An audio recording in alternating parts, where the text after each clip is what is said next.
set? Good. Good evening, everyone. Welcome to the April 8th Special Budget Meeting Workshop. I would ask everyone to please rise for the Pledge of Allegiance. I pledge allegiance to the flag of the United States of America and to the republic for which it stands, one nation under God, indivisible, with liberty and justice for all. Have a roll call, please. Allenson. Here. Carmody. Here. Fishbein. Here. Laffin. Here. Reynolds. Here. Brevard. Here. Versace. Here. Tata. Here. Testa. Here. Okay. All right. Okay, so before we begin, I just want to make a couple of comments. I want to speak about tonight's agenda and be clear as to what the expectations should be. First and foremost, tonight is a scheduled budget workshop for multiple town departments, including the Board of Education. As this is by charter our budget development month, that is our priority. That has driven my scheduling of meetings. Coincidentally, we do have a need for an executive session with the Board of Education regarding a potential property purchase. When I was originally scheduled, several counselors expressed the desire to have a discussion with the Board of Education regarding the one high school project. I initially attempted to add that discussion at the last minute to the March 24th agenda. It was not possible to do that on such short notice.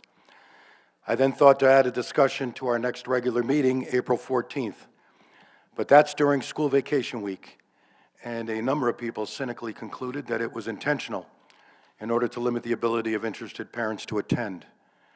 So I chose tonight, since the Board of Education would already be here for their budget workshop, and we can also hold our executive session together. I want to stress that tonight is not a public hearing on the proposed one high school project. We are not voting on anything, nor are we considering or deciding on any aspect of that project. There will come a time when we are going to be asked to fund something. That will occur at a regular or a special meeting, and according to our rules and procedures, it will be open to public comments and questions. Tonight's workshop discussion is an opportunity for the council to receive an update from the Board of Education on the project and to allow counselors to ask questions about it. Being a workshop, there will be an opportunity for public comment at the end. Our rules specify a 20-minute time limit. They also provide me with the discretion to exceed that. I have stated that I will do my best to allow anyone with something to say the opportunity to do so. But please keep in mind, we are not voting on anything tonight. That will happen down the road.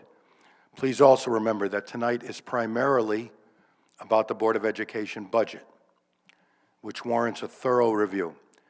Their budget is among the most important and impactful matter before us. Of course, the high school project is incredibly important as well. That's why we are discussing it tonight. But it is intended to be informational. There will be more meetings about it that will allow for public questioning. I also ask that anyone speaking tonight, when that time comes, try to keep their comments brief and concise to allow for others to speak and us to maintain a reasonable amount of time so we can get to the budget workshop. Thank you very much, and without any further ado, we will move on to our budget workshop for town departments, and the first department on the agenda is the health department. As I asked everybody, if you would please just come to the table, you can make a brief comment, presentation of your budget. Nothing lengthy is necessary, just a brief be available, and if there's anything major to discuss regarding changes or personnel, you can add that. Otherwise, you're open for our questions. Please identify yourself for the record.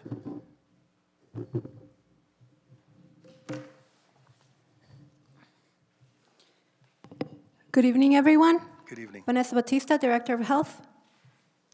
The Health Department mission is to protect, promote, and improve the health of all residents in Wallingford through prevention, education, and regulatory oversight.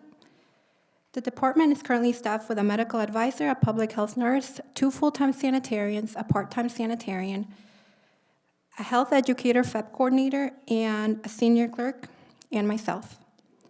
Our work includes inspections of food establishments, pools, daycares, personal service establishments, as well as septic and well oversight, including nuisance complaint investigations, community health education, and emergency preparedness coordination. From a budget standpoint, the department remains largely level funded, with the exception of a few targeted adjustments. Most line items remain unchanged. The primary request is the transition of the existing part-time sanitarian to full-time to ensure we can continue meeting regulatory inspection requirements and sustained service levels. I'm happy to take any questions. Thank you. Councilor Tata. Thank you, Mr. Chairman. Good evening. My only question is just a general one. So it looks like your department has seen a 24% increase in costs over the past 2 fiscal years. Can you just explain what that's attributed to? I mean, obviously we see, we can see some of it, but are there new programs? Is it what's been going on the past 2 years that? Are you referring to our revenue? Nope, your expenses. So we went from fiscal year ended 6/30/2025 was 490,197, and then this year your costs are 639,933. So I just didn't know what over the past 2 years has been going on that. Well, for fiscal year, I believe 2024, we hired, it was a new position. It was a public health educator / PrEP coordinator. That was a brand-new position that we added to our budget. And then we also have now a software support line item, and that's inspection platform that it will allow our sanitarians to go out in the field and inspect in a digital platform. Okay, so it looks like that's about $6,000, correct? It's 9,200. And then it What went line up, is that? purchase service software support.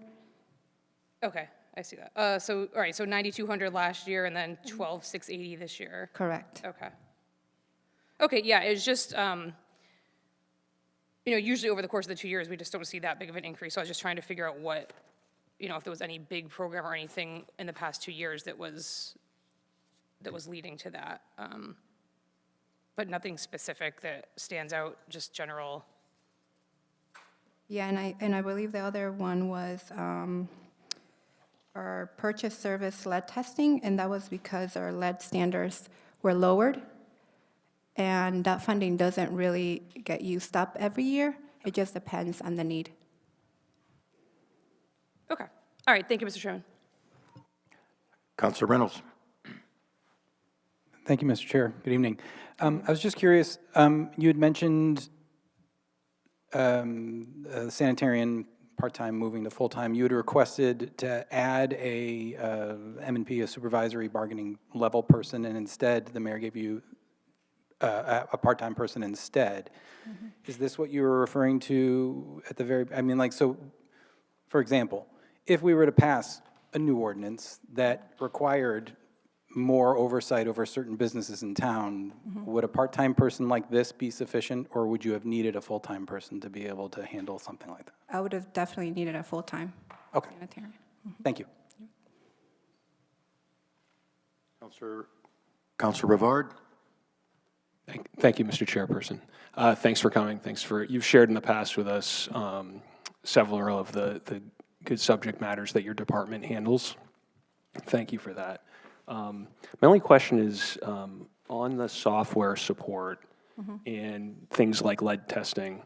I notice your operating and maintenance budget seems to be, if I know it's unfair to do this, but if I were to run rate your actual spend to the end of the year, you're significantly underspent relative to that. Is that because those things get charged one time at the end of the year, or how does that work with those contracts? Or is there a possibility that you'll underspend in the operating and maintenance portion this year?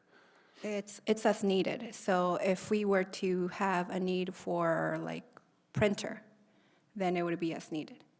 And then for the lead testing, if we were to assist a family with abatement, then that would come out of there.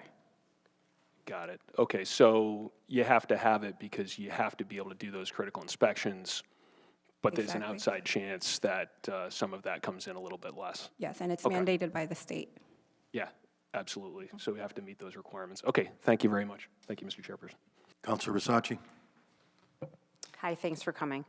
On the community grants line, 58201, I noticed that you had requested 50,000, but it's down to 25,000. Can you tell me what the repercussions of that would be, or what does that encompass in that line?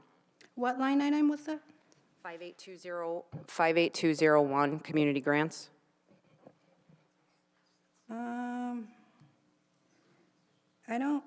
I don't have that Sorry, line item. that's Mandy. It's a question for Mandy. Sorry, it's Youth and Social Services. Mandy, get ready. You all set? Counselor Fishbein? Thank you, Mr. Chairman. Good evening. When did you start with the town? I know it was during COVID, I think, right?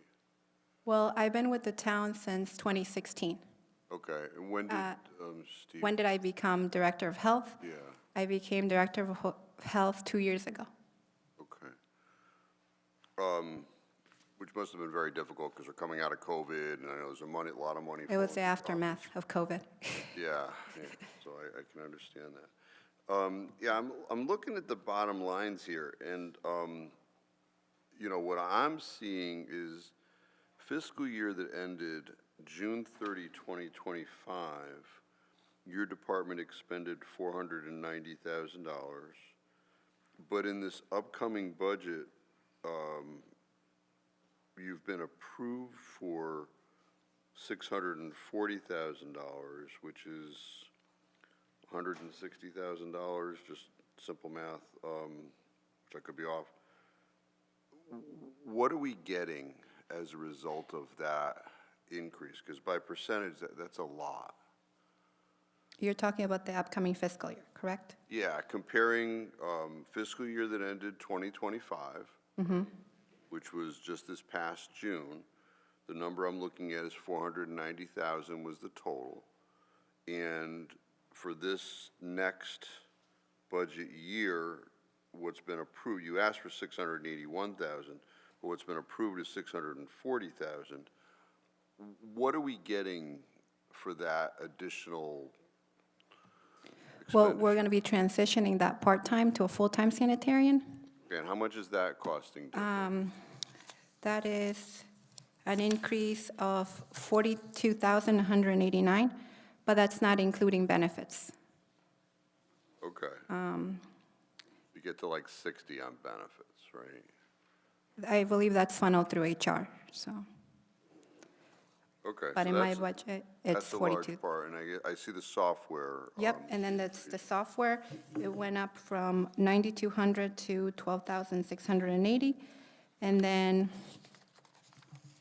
That's a $4,000 difference, Yep. so it's not. and then the telephone line item currently is 950, and we're increasing it to 1,350, and that's because we need a data plan for the tablets, for the sanitarians that they will be using those tablets to inspect in the field.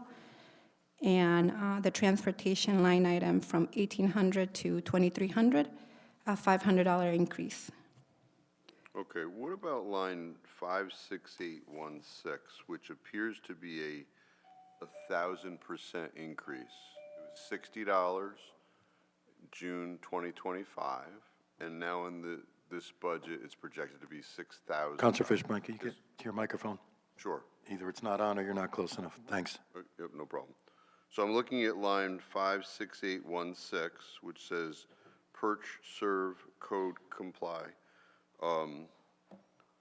Fiscal year ending 2025, it was 60.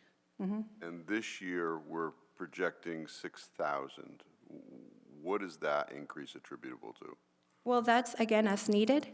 So let's say that there is bulky waste in a vacant home that needs cleanup. And if we encounter that, then we do the work through a contract, through a vendor, and then we lien the property. So we get that money back. Mr. Chairman, if I may. Yes, please. So that same amount was approved in the current fiscal year. So if you look at her overall budget for the current fiscal year, it's just over $616,000. And a lot of those adjustments were made in the last fiscal year. Last budget approved, which is the current fiscal year. I guess from a budgetary standpoint, there's probably a revenue line that it is attributable to the reimbursement, and therefore it's a wash ultimately. So in instances where there's a landlord, some of those fees are not literally taxable, but recoverable from the owner of the property. If we're abating a situation where, on behalf of a tenant, there often is the ability to lien and recover. Okay, but historically, we haven't used that, but that's what historically we have budgeted for that line. Right. We're not always able to collect what we want to or ought to. I appreciate that. I also wanted to ask you, I'm looking at the personnel backup, and I'm comparing two columns. They're towards the end. They're the two that actually have information in them. Request 2026-27, which I expect is what you had requested to run the department. And the column to the right of that is Mayor 2026-27, and I believe that is what the mayor approved. Is that fair? Yes. Okay. So I'm looking at the two, and it appears that you did not request the sanitarian position. That's what the column reflects, right? There's zeros there.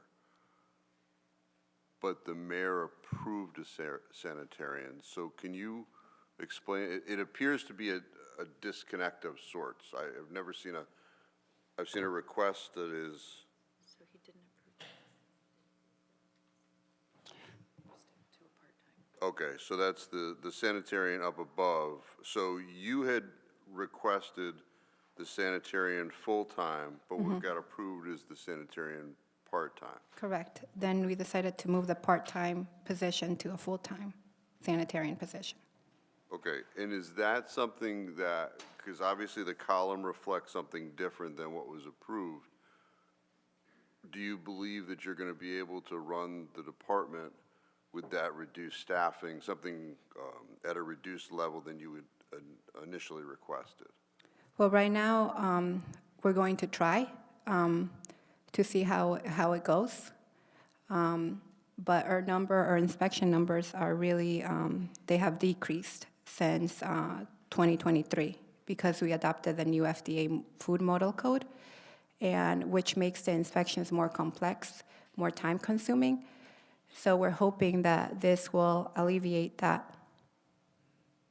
Okay, I mean, I'm just concerned, you know, when health is important, right? And inspecting is important. And, you know, something like this, I'm a bit concerned because how do we find out it's not working if somebody gets sick? I guess, right? Well, we handle things like that with priority. So every food establishment is classified differently. So if it's a establishment that serves a lot of different types of food, then they're classified as a 3 and they're inspected a lot more frequently. So instead of once a year, they're inspected every 3 months. No, I appreciate that. I just, you know, we're going to try it. We're going to see how it works. The impact upon it not working could be significant. So, but I appreciate the working together with the administration, and thank you, Mr. Chairman, for the opportunity. Counselor Tata. Thank you, Mr. Chairman. I'm going through, so I guess my concern is that we typically don't see a 24% increase over 2 years with any department, because that would average out, you know, if everybody had a 12% increase every year, we'd be in big trouble. So and so usually if there is an increase like that, I can attribute it to something. And I can't figure out what the cause is. The amount of employees of staffing is the same. Well, no, we had one new position, and that was a public health educator / FEP coordinator. That's a whole new position. So if I look at the column fiscal year ended 6/30/2025,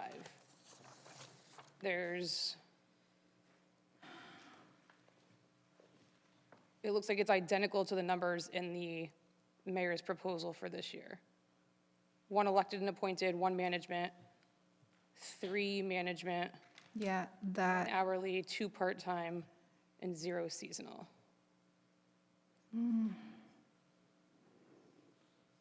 So the salary line definitely changed. So if you go to line 51000, that's where the majority of this comes in.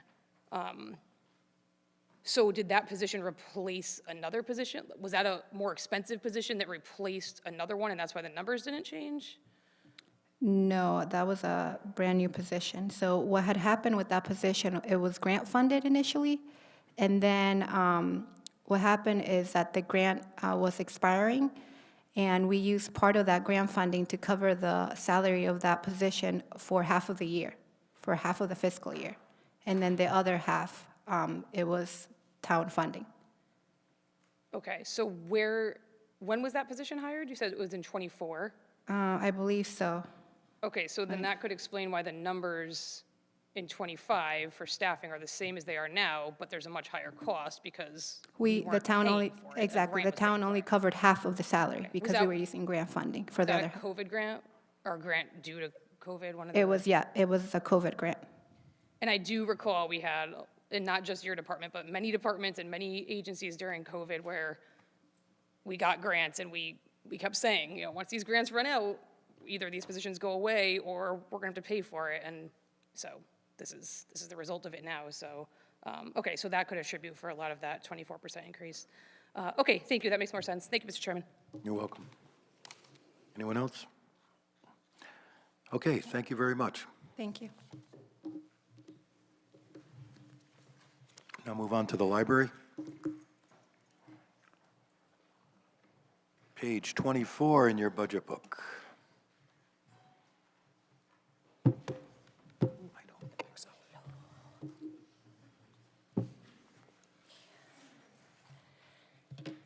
Hello, I'm Sunny Scarpa. I'm lucky enough to be the director of the Wallingford Public Library. We provide high-quality library services that save our residents money, support their education and career advancement, and give them a place to connect with other community members.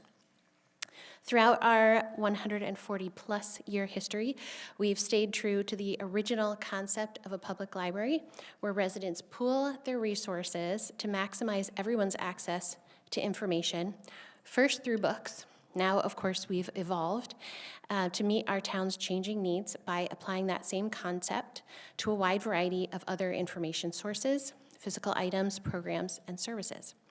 I wanted to brag for 1 second and share that people of all ages, recent college graduates, parents of young children, and then also recent retirees have all told me that visiting the Wallingford Library and seeing that all we offer was a big part of the reason why they chose to move here. It's the reason I chose to move here, so I'm in good company. Moving on to personnel, I want to say that our talented staff are key to our success. It's an amazing group of people, and I'm constantly getting glowing feedback about their work. We have a total of 58 staff members, 22 full-time, 36 part-time. Many of our part-timers work as little as 4 hours a week, so that all averages out to a total of 34.5 full-time equivalents.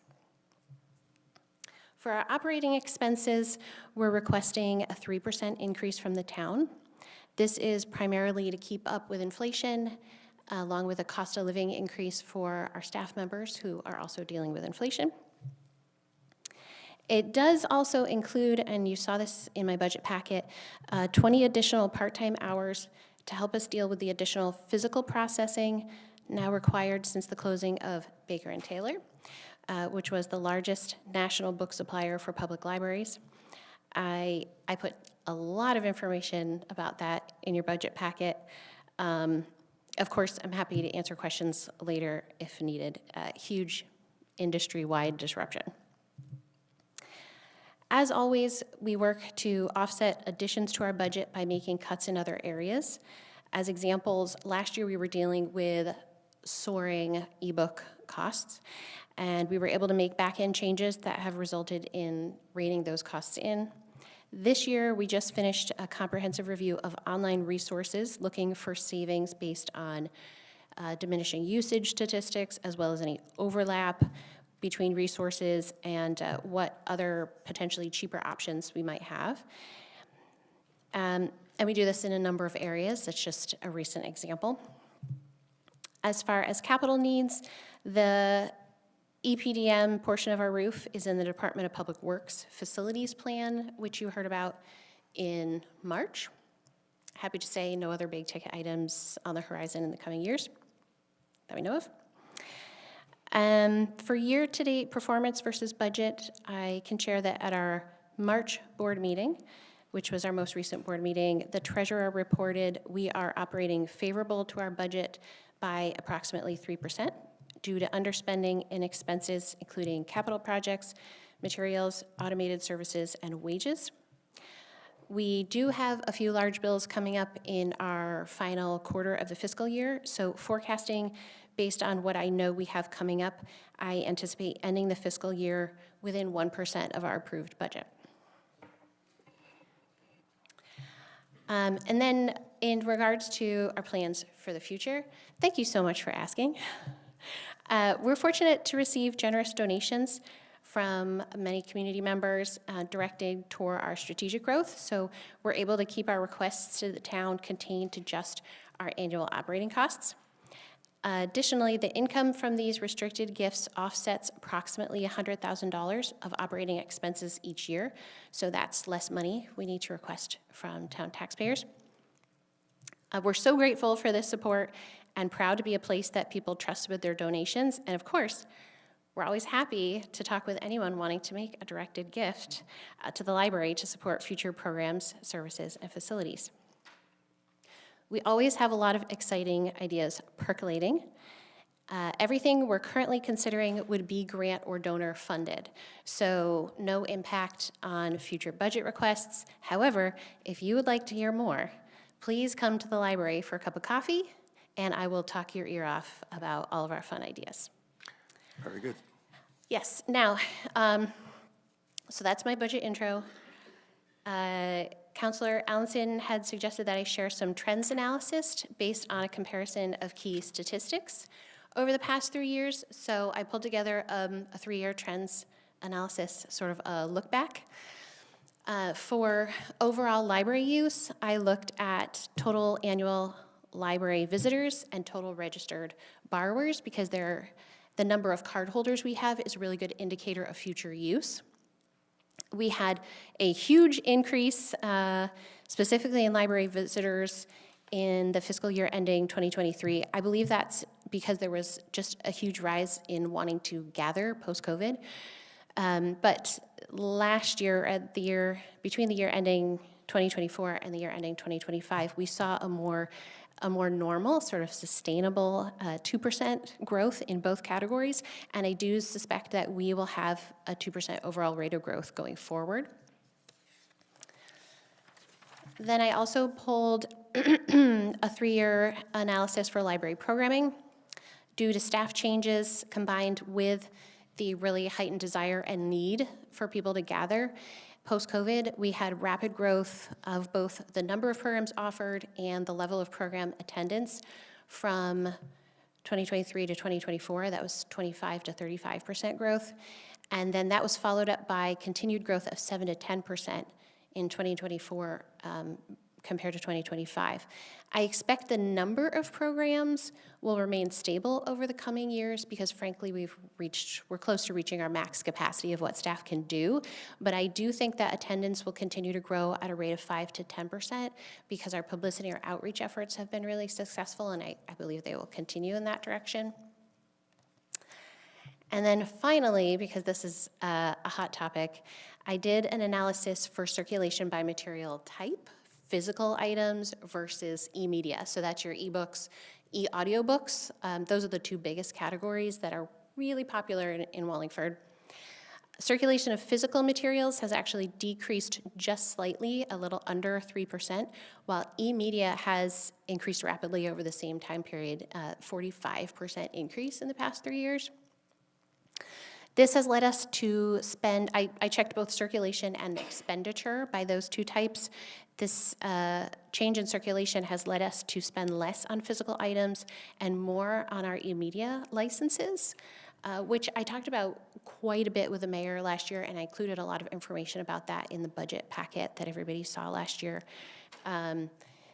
And it did lead us to make those back-end changes. I could talk about this all night. I'll stop there. If you have questions, let me know, but give me a time limit, because I could go on and on.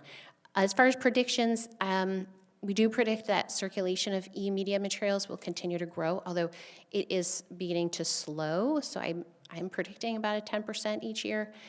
The cost of related expenditures is a little bit more difficult to predict. There was recently passed legislation that could positively impact Connecticut Library's ability to negotiate contracts with e-media vendors, potentially bringing prices down, but this legislation would need to be triggered by another state passing similar legislation. So, something we're keeping an eye on. I'll keep you updated, and that's what I prepared for you today. Very good. Thank you very much. Councilor Fishbein. Thank you. I want to take a helicopter approach first, if I may. You're asking for the taxpayers to contribute $3,733,854 towards your budget, right? Yes. Okay, and that's a 3% increase from last year, right? Yes. Okay. When we get to the bottom line, though, that grant, if you want to call it a grant, doesn't bring you to zero. You anticipate having to pull out $107,482 to balance, right? Yes, that is, we have an investment policy where each year we take the last 3 years audited financials. We do have a professional audit done on our books every year. So we take the last 3 years of audited interest that those investments are throwing off, and the board can vote to move 3 to 6% of that interest gain to the operating budget. So this is done every year. So when you say so is it your representation here that the max contribution that the board can approve to balance your budget is this number that we have here? Yes. But that's self-imposed. That's by the board. I mean, Yes. The town didn't create that. The board decided that.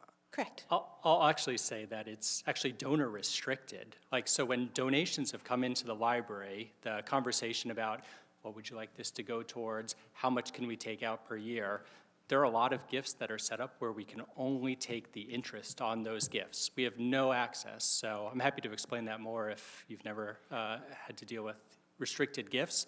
But many of those are actually restricted by the donors for how much that we can pull out. So in taking those in, the board had said to the donors, would you be willing to take up to 6%? So many of those, that is actually the language that's written into the document. So we would not be able to take more than 6%.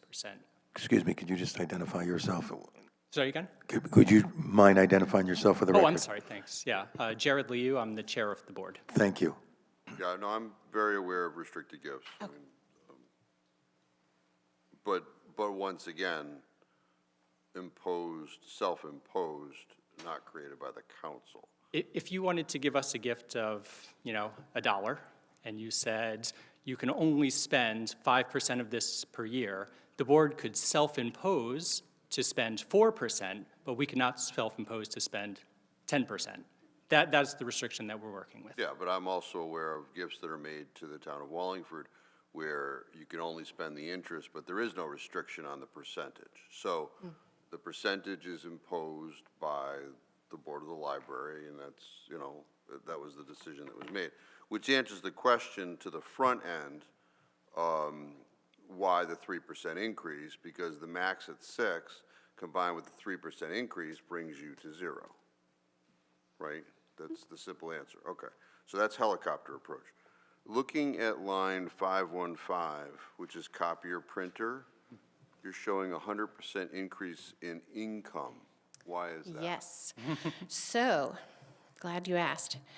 The library has charged 10 cents per copy for black and white copies for as long as anyone can ever remember. And we have staff members who have worked at the library for over 30 years. In that time, the cost of paper and ink has gone up precipitously. So we are going to be raising our rates to 20 cents a page. It will still be cheaper than Staples. Yeah, no, I remember as a kid, I mean, when my parents moved into the house over here, it was built in 1760, going to the library and putting my dimes in the machine. I distinctly remember all of that. So, yeah, I concur.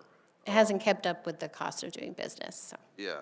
So, but then, so that's income, right? Your expense at 725 also is increasing 100%. Yes, and that's due to usage. I don't have the number in front of me. I have it somewhere in one of my files back at the office, but the use of our public printers and copiers has gone up quite a bit. I look at the first half of this year to try to predict what we're going to see next year, and from July to the end of December, the cost went up quite a bit. So I took the percentage it had gone up, and that's the percentage increase that we're predicting for next year as well. Okay. The contract services is a significant decrease. It's line 720. It's like a 25% decrease. Why is that? Some of those contract services were moved to licenses and software. If you look at line 755, that went up. And that was because we have a new staff member as our head of technology. And when I asked her to give me her budget request for the year, it made more sense to her mind to move some of those. They were technically more, it made more sense to classify them as licenses and software versus contract services. So there was some movement there. And I guess if you put the two lines together, you're actually showing an ultimate savings. So yes, yeah, and that was part of, one of the other nice things about having new staff members is that they have a fresh set of eyes. And having her come in, she took a look at what we had, changed some of our contracts to newer products that had come on the market recently that we were able to realize some savings. So that's a benefit. So then the only other area I wanted to ask you about is professional fees, which there's some big deviations there. So do you have, so accounting is almost, what is that, an 80% increase? Consultants fiduciary is 100% increase? What's going on? And then consultants website is going away. Yes, consultants website, that was 2 years ago. That was much larger because we did a full website overhaul. Last year was the first year with a new website. We predicted that we would still need some help with it, but we were able to handle all the updates in-house, so we're not predicting to need that going forward. That was a nice surprise. The fiduciary consultants, that is the fiduciary agent for our retirement plan. And that the fee went up. The accounting, It doubled. it doubled. So is that, I mean, we don't experience that kind of expenditure on the general government side. Is this something that, I mean, I don't know of any business that is working with somebody and, the vendor comes to them and says, well, we're going to double our number next year, and doesn't look at maybe dealing with somebody else. I mean, I don't believe it actually doubled. So, I mean, yes, if you look to the last year, but if you look back a few years, it is 7,500, 6,000, 3,000, 6,000. So I think it was probably a budget error because it's been around 6,000 for several years. so you're saying last year's entry of 3,000 could have been erroneous? Yeah, we paid them 6,000. I think it was just written wrong on the budget, with apologies. Okay, that would explain it. Somebody, okay. The Otherwise, it does show a doubling. Yes, thank you. The accounting, We had been with, the majority of that cost is for the professional audit that I mentioned, and we had been using the same firm for a very long time.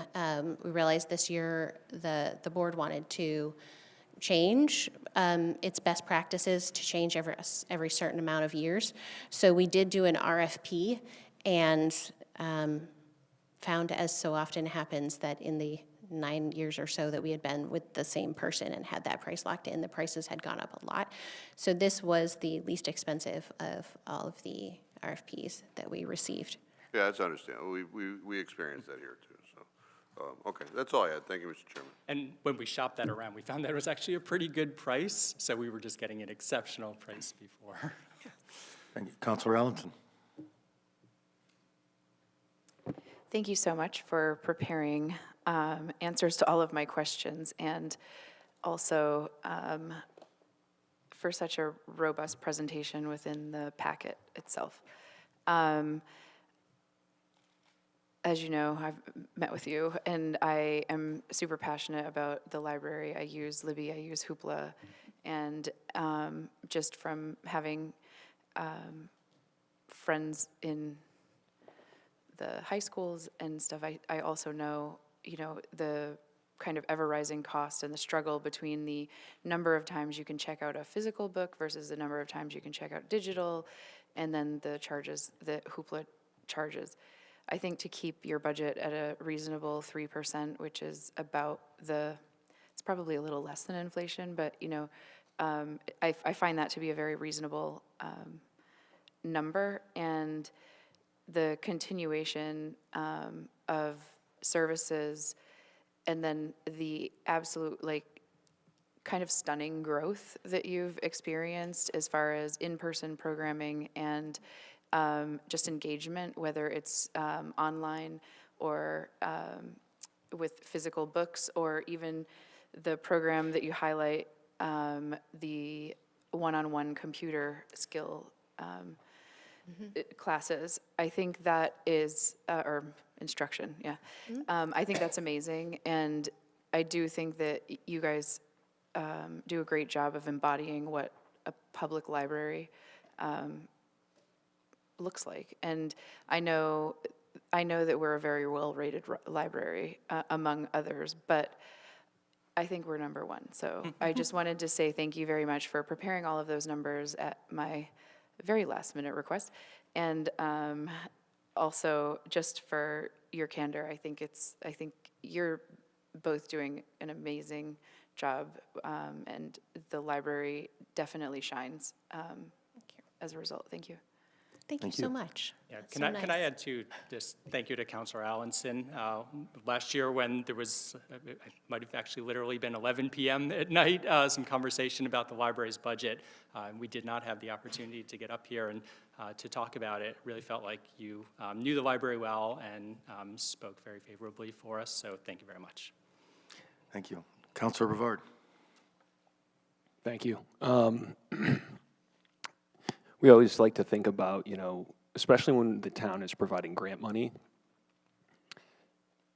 the efficiency of delivering value back to the people who are paying for it. Mm-hmm.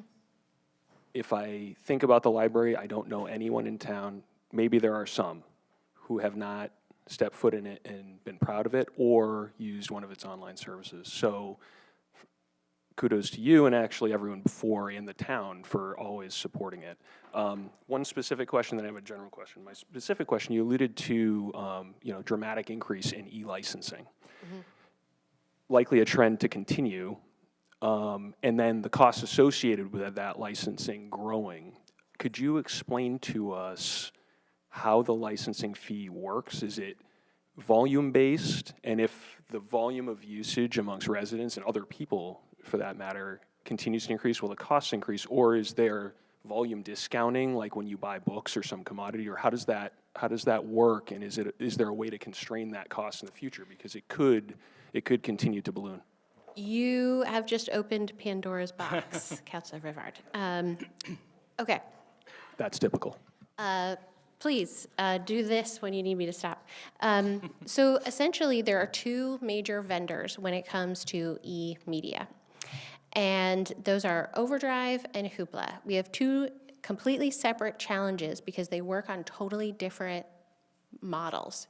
So Overdrive has all the bestsellers that everyone wants to read. They sell us a license. We do not own the book in perpetuity the way we own a physical item.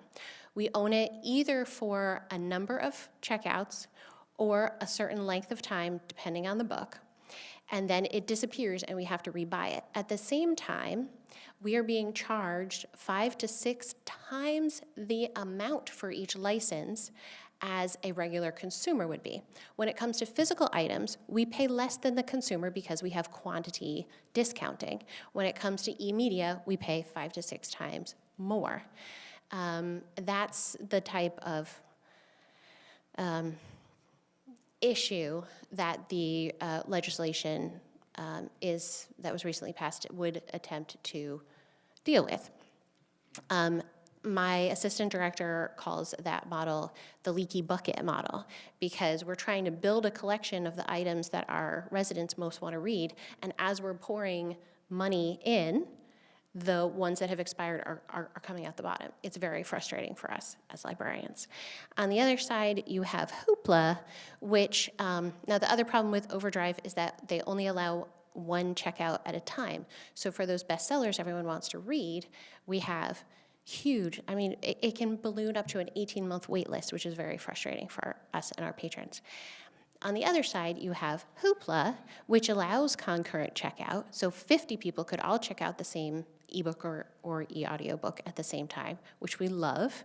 They have different licenses for different books than Overdrive, so we do need to have both. They don't have the same catalog. And Hoopla charges per download.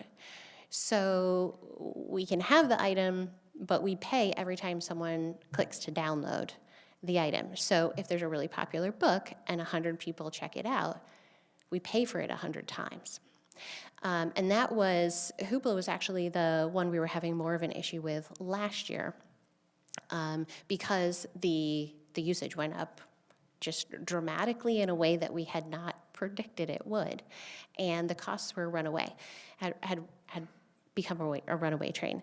We do have some options to limit usage. We currently have a 4 checkouts per month limit per library card. This is a problem that every library in the state is dealing with. All the library directors, when we have meetings, get together and talk to each other. What are you doing about Hoopla? What are we gonna do? There's not really a great option. We can cut the number of checkouts everyone's allowed to have in half. And we talked about that seriously last year at the board level, but ultimately people are reading more. That's what we want to happen. That's what we're here for. And specifically ebooks, they're so accessible. Our homebound patrons need them. People who are commuting want them. Like this is great for low vision people. It's anyway. As I said, I could go on and on. We did find some ways on the back end. We cut the catalog, we cut lower priced items. The vendor actually recommended that we cut higher priced items, and I said, no, those are the things people want the most. We cut the lower priced items, which tend to be lower quality, things like AI generated summaries of books that people were downloading by accident, and that has really helped. So we are continuing to look at it. We are actively looking for more solutions and also waiting to see what's going to happen with the legislation. Did I answer your question? You did, and I'm going to back brief. It sounds like the costs are going to continue to go up in this arena. However, like the rest of the budget, when I read it in detail, it was very detailed. Thank you. It was very clear to me. You will try to be as efficient as possible while still delivering content to the people of the town. And all my friends from all across the state, it's a shining star. It's something that kind of puts us on the map. People know about the library here in Wallingford, so we should be careful to keep it as an asset. Thank you. Thank you. Thank you, Mr. Chair. Hoopla user, love it. Love the library. Was on the board of managers, full disclosure, a lifetime ago. I was just going to point out a couple of things. I noticed that one of the things that when I was on the board, I was always trying to focus on was, and something that a lot of people focus on is sort of like health insurance costs. And it says that you had a 7.4% rate increase in your insurance costs, which, you know, to me, as somebody who was always sort of like in that realm, I was always thinking about, okay, like back then, or even now, most of us, when our insurance goes up, but our wages don't necessarily adjust, it's an added cost. And sometimes it, you know, taxes, you could even make less money. So I wanted to thank you for the very thorough budget. Thank you for reaching out and asking for, you know, any insight and questions. I echo the compliments. I hear about our library from people all over the place. Both my boys did so much. Your programming, everything was amazing, and you know, and my nieces and nephews love the place too. And they're very little, so they're going to be longtime users as well. So I guess I really just wanted to highlight the fact that, you know, the 3% increase isn't, you know, outrageous, and you are absorbing some expenses, and you seem to be balancing any increases in, you're balancing out the increases in costs with revenue, like with the copier example, $2,000 to the red. Other than that, no, I'm good. Thank you. Thank you. Councilor Tata. Can I just say, excuse me, thank you to the town. We've had a great relationship with the mayor's office for quite some time, but to your points about the health insurance, we're only able to hold it down as much as we do because the town lets us be part of their collective group rate.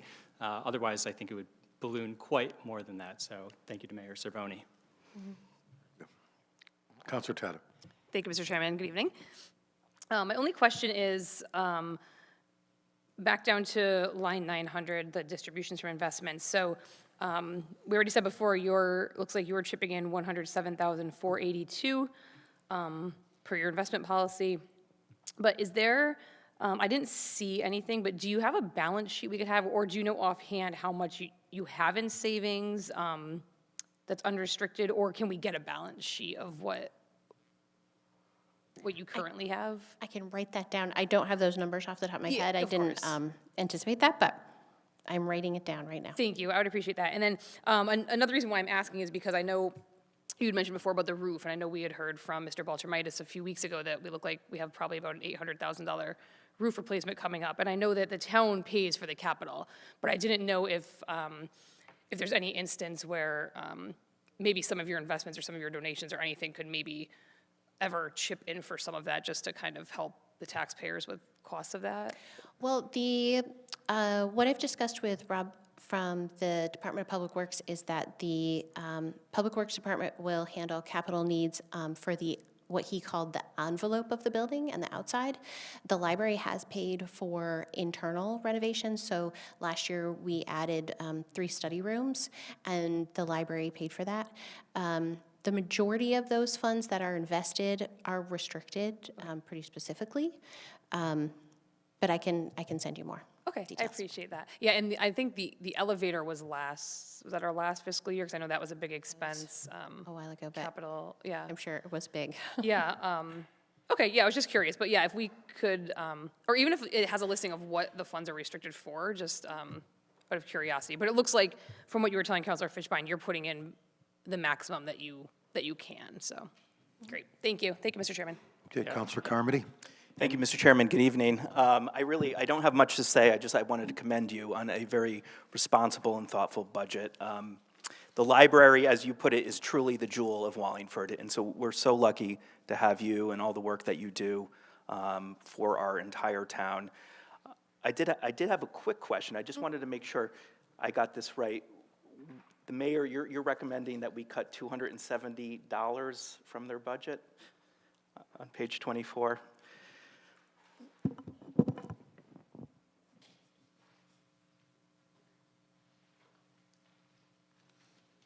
I thought maybe that's a typo. I think it's a typo. All right. Well, Mayor, thank you very much for fully funding the library's budget. Thank you.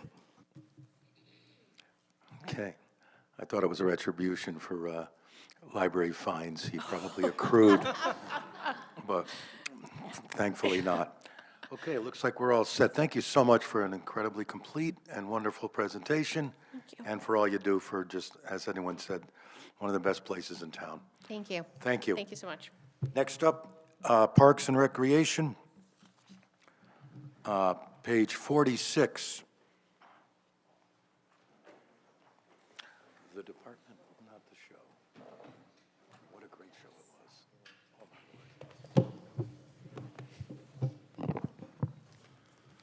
was. Good evening. Kenny Michaels, Director of Parks and Recreation. Joined by? Sean Keogh, Recreation Superintendent. Thank you. Good evening, councilors. On behalf of the Parks and Recreation Department, I am pleased to propose our budget for fiscal year 2026-2027. The Town of Wallingford's Recreation Department plays a pivotal role in promoting the quality of life of our residents by providing dynamic programs, attractive public spaces, and opportunities for community wellness, inclusion, and vitality. We are committed to enhancing our community through recreational activities, the development of natural outdoor resources, and the provision of spaces that support creative cultural expressions. The budget proposed for fiscal year 2026-2027 reflects an 8.39% increase over fiscal year 2025-2026. Approved budget for 2025-2026 was $1.318 million. The proposed budget for 2026-2027 is $1.429 million. I'm open to any questions in regards to the budget that's sitting in front of you. Councilor Rivard. Good evening. Could you just, in your mind, give us a key summary of what the increases are attributed to, what are the drivers, and what the value proposition of those increases are for the townsfolk? Thank you. Sure. So for salaries and wages, the increase is another 6 months of a full-time position. Budget year 2025-2026, it was budgeted for 6 months. This year it's going to be for 12 months. So that's an increase of $43,341. We have 2 part-time maintainers who are getting a 2.5% increase. That was the mayor's increase for part-time employees. Our part-time clerical night weekend staff is also getting that 2.5% increase that was imposed by the mayor's office. Playground instructors, so our playground camp staff saw an increase of 3.6%, and that is the state mandated minimum wage increase. And then the addition of lifeguards into the budget for 1 week of orientation was $5,325. Gotcha. That was the significant bulk of it. Also, there's, we put in the maintenance of the pool supplies and chemicals to be purchased ahead of time, and that was like an additional, I believe it was $85,000. So right there is a big chunk of our increase. Yeah, thank you. So preparation for opening of community pool, and I'll just call it, nominal wage increase in recognition of a full-time versus half a year's worth of a head, basically. Got it. Very specific question, only because I've been asked by a few people. Is there a plan at some point, maybe not here, and maybe it goes through digital, to consider Wi-Fi in the Parks and Rec? We've been asking for a year.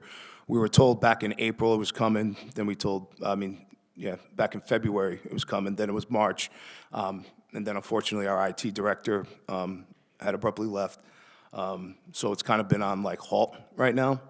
But I think that's going to be part of an overall big Wi-Fi internet project for the town's infrastructure. Okay.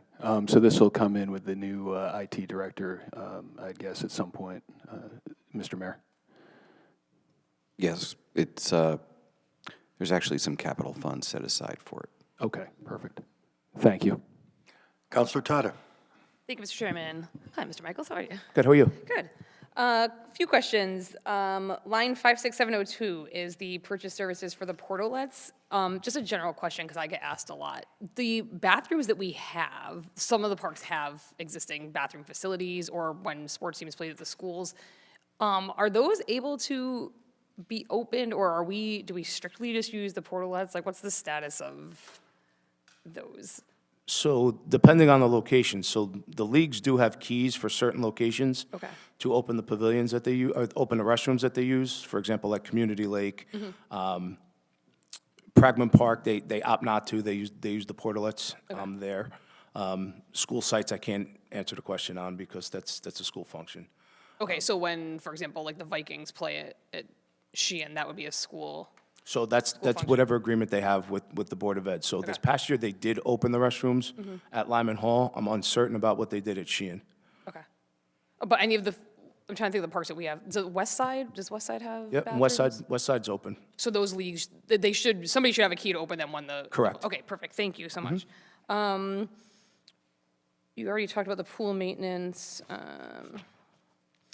Oh, on page 47, so there's some of the, well, actually, it starts on page 46, but some of the contributions, did these follow the, or maybe this might be a question for Mr. Mayor, did these follow the new process this year, or are the ones that fall under Parks and Rec, the kind of grandfathered in? They didn't follow the process, but it was inadvertent, and then we reviewed afterwards, and we wouldn't have changed what we're doing. Okay, all right. You said they did not follow, but, That's correct. okay, thank you. I think I have, sorry, a couple more highlights here.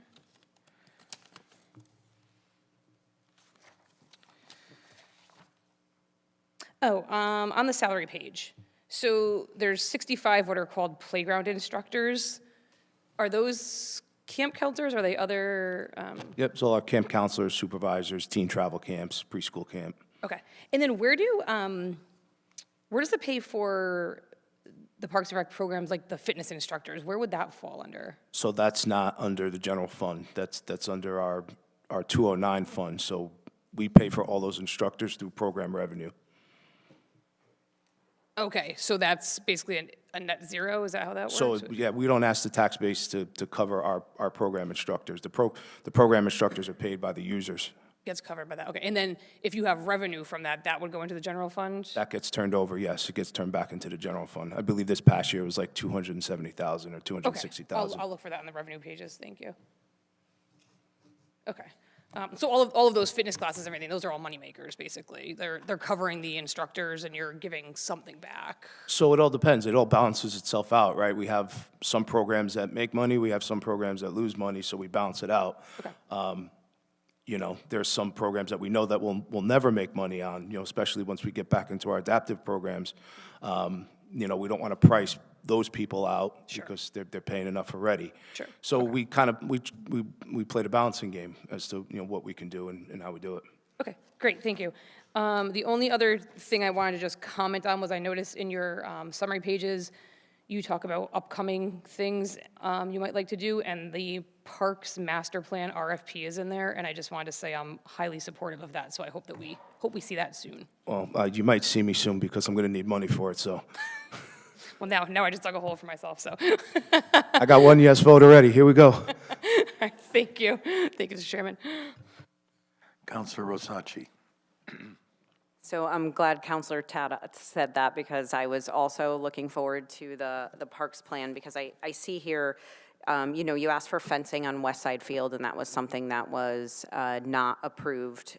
So I wanted to ask about the parks plan, and also what percentage, or as you're looking at that parks plan, do you look at grants? And then will part of that parks plan be going after grants, and what will be what things will be on the project list for bonding? And how will that be tied into our POCD plan? Because I know there's some new legislation related to potentially not being able to apply for grants if it's not in the town's POCD plan. So just really asking about overall planning and coordination. So so just if I understand it right, Councilor Rosacci, did you want to know, as far as grants, which ones are we looking to pursue for grants?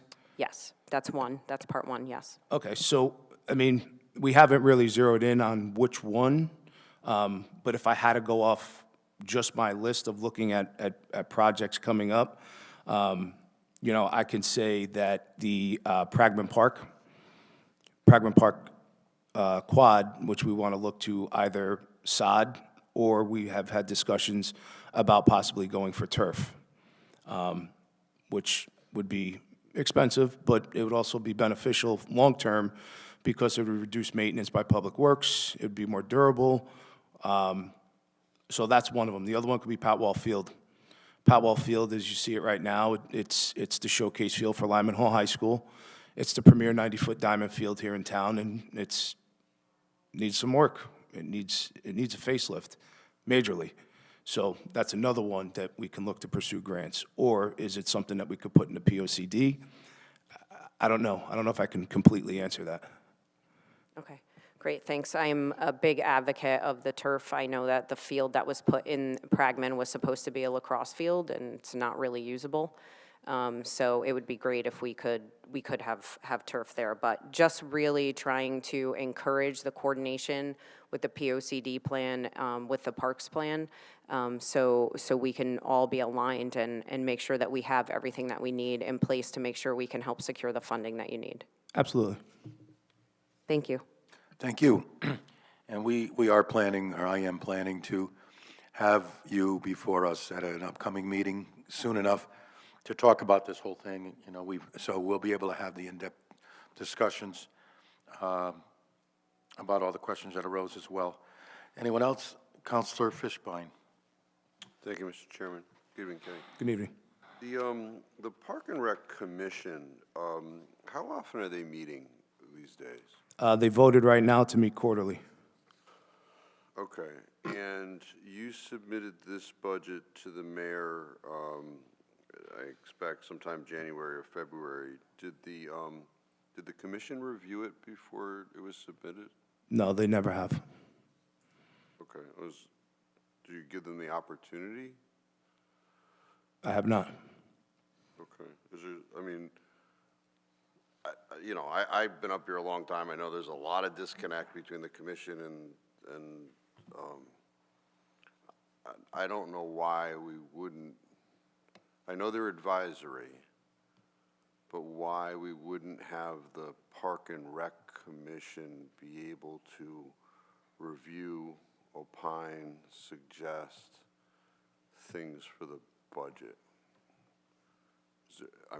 They could suggest. There's no objection to that. Okay, well, I guess by ordinance we can make that happen, but I guess that'll be a discussion in the future. The West Side Field fencing, it's been brought up that that was sought, but it wasn't approved, and I know you do in the backup, it says that it's aging, it's old, it needs to be replaced. What's the situation now? What, with the fencing or the money? Well, it appears in the budget that it wasn't approved. It got moved to, I believe it got moved to the cap and non portion of the budget. Okay, Mayor, is that? I guess I could just turn to the page and find it out myself, but I look for, like, sometimes, under prior administration, we'd get a letter saying these things were requested, but we shifted it. I didn't see a letter to that effect. No, that hasn't been included in the recent letters, but yes, there's we're looking for alternative funding other than tax budget. So without turning to cap and non, which I guess I'm going to have to, is it shifted to cap and non? I am looking myself as I don't have a specific memory. Yes. Okay, so that's going to happen, not from tax dollars, but from the electric division, which we'll get to when we get to that particular budget. The contribution to the groups, I've been up here a long time. I've always asked for backup for where the money's going. I've heard internally from people that they don't need the money. I notice it appears for the first year that there's not going to be a contribution to Wallingford Little League or Yalesville Little League. That's correct. So we implemented an advertising program. I worked with Janice in the law department to put together language for leagues to be able to advertise within the town fields, on the baseball fields or fenced-in areas. And part of that is if you opted into the program, you would forfeit your contribution from the town, as you would be generating some sort of It would be a profit share between our department towards field projects, and then, the leagues would use towards offsetting their fees for equipment, insurance, all that other stuff. So by opting into the program, you forfeit your contribution from the town. Okay, so am I to understand that the other groups are not going to benefit from that because they are getting the contribution? Correct. They opted not to do it. Yeah, okay. You mentioned in, news to me, that there's significant income from the programs at Park and Rec, and it just gets swept into the general fund. I think there's an opportunity to utilize a percent of that money for infrastructure, so that it doesn't go to the general fund, and that way it assures, sort of like the electric division. I agree with you. Not to cut you off, I apologize, but that's probably one of my biggest things that I've always brought up, is to have a way that we can not take all of it, but use a portion of it and carry it over towards some other project and implement it or offset some of the additional costs that we can use it towards. I mean, we're very fortunate we have the cap and non, because the electric division gives us about $2 million every year. I mean, most towns don't have that. We put it right into capital expenditures, and if we have money coming in, I don't see why we can't take at least 30% of that and put it in a fund and, use it for capital expenditure. But once again, we can do an ordinance, and, it sounds like we got a Park and Rec package of ordinances coming, so, but I thank you for bringing that to our attention. I appreciate that. Thank you. No problem. So, thank you, Mr. Chairman. You're welcome. Anyone else? Okay, thank you very much, gentlemen. Thank you, guys. Thank you. Appreciate it. Wallingford Senior Center, Committee on Aging, and/or?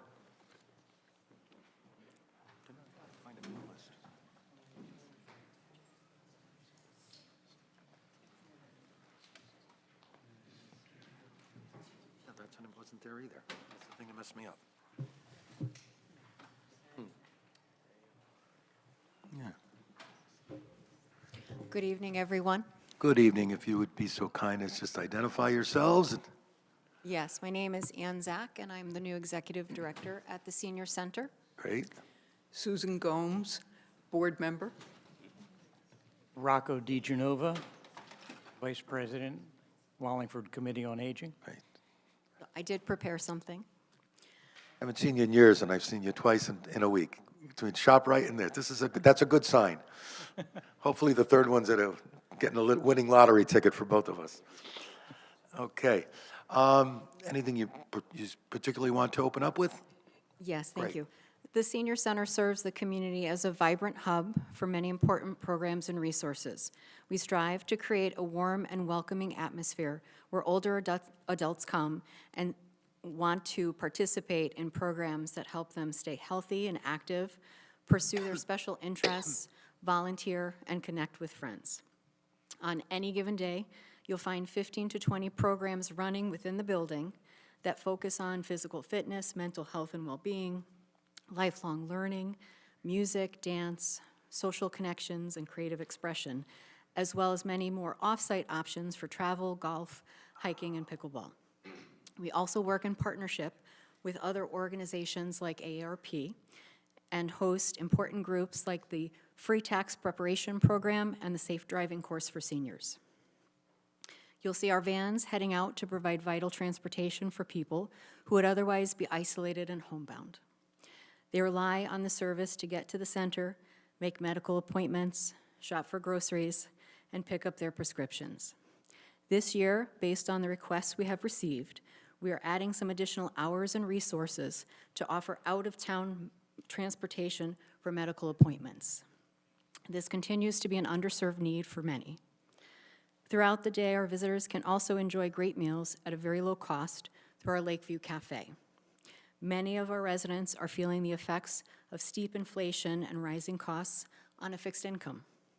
We try to provide options that fit into any budget and help them conserve all their resources.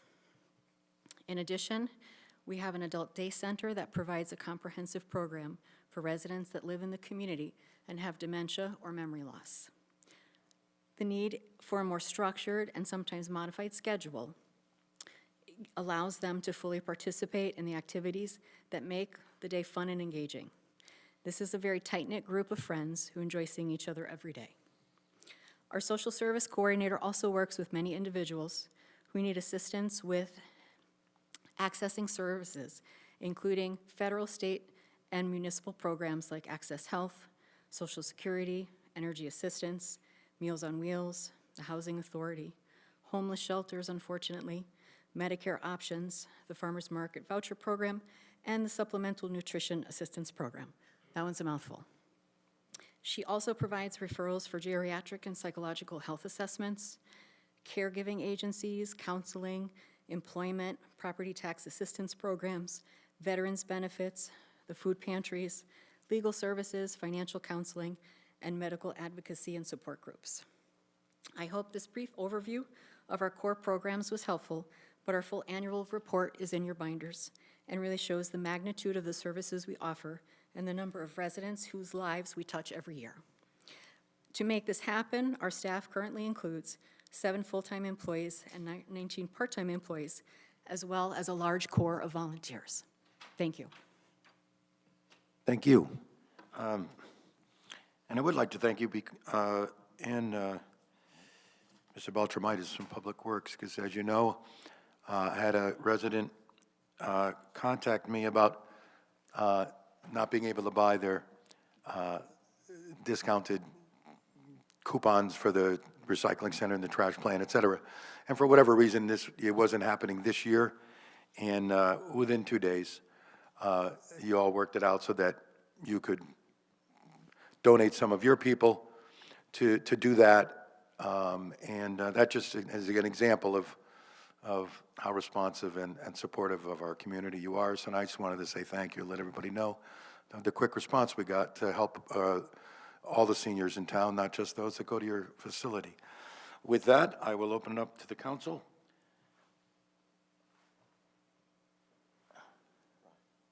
What? Oh, I thought you were just saying no. Councilor Rivard. I guess all I'll say here is, in looking through the detail of your submission, these are really, really modest increases to the point, and it's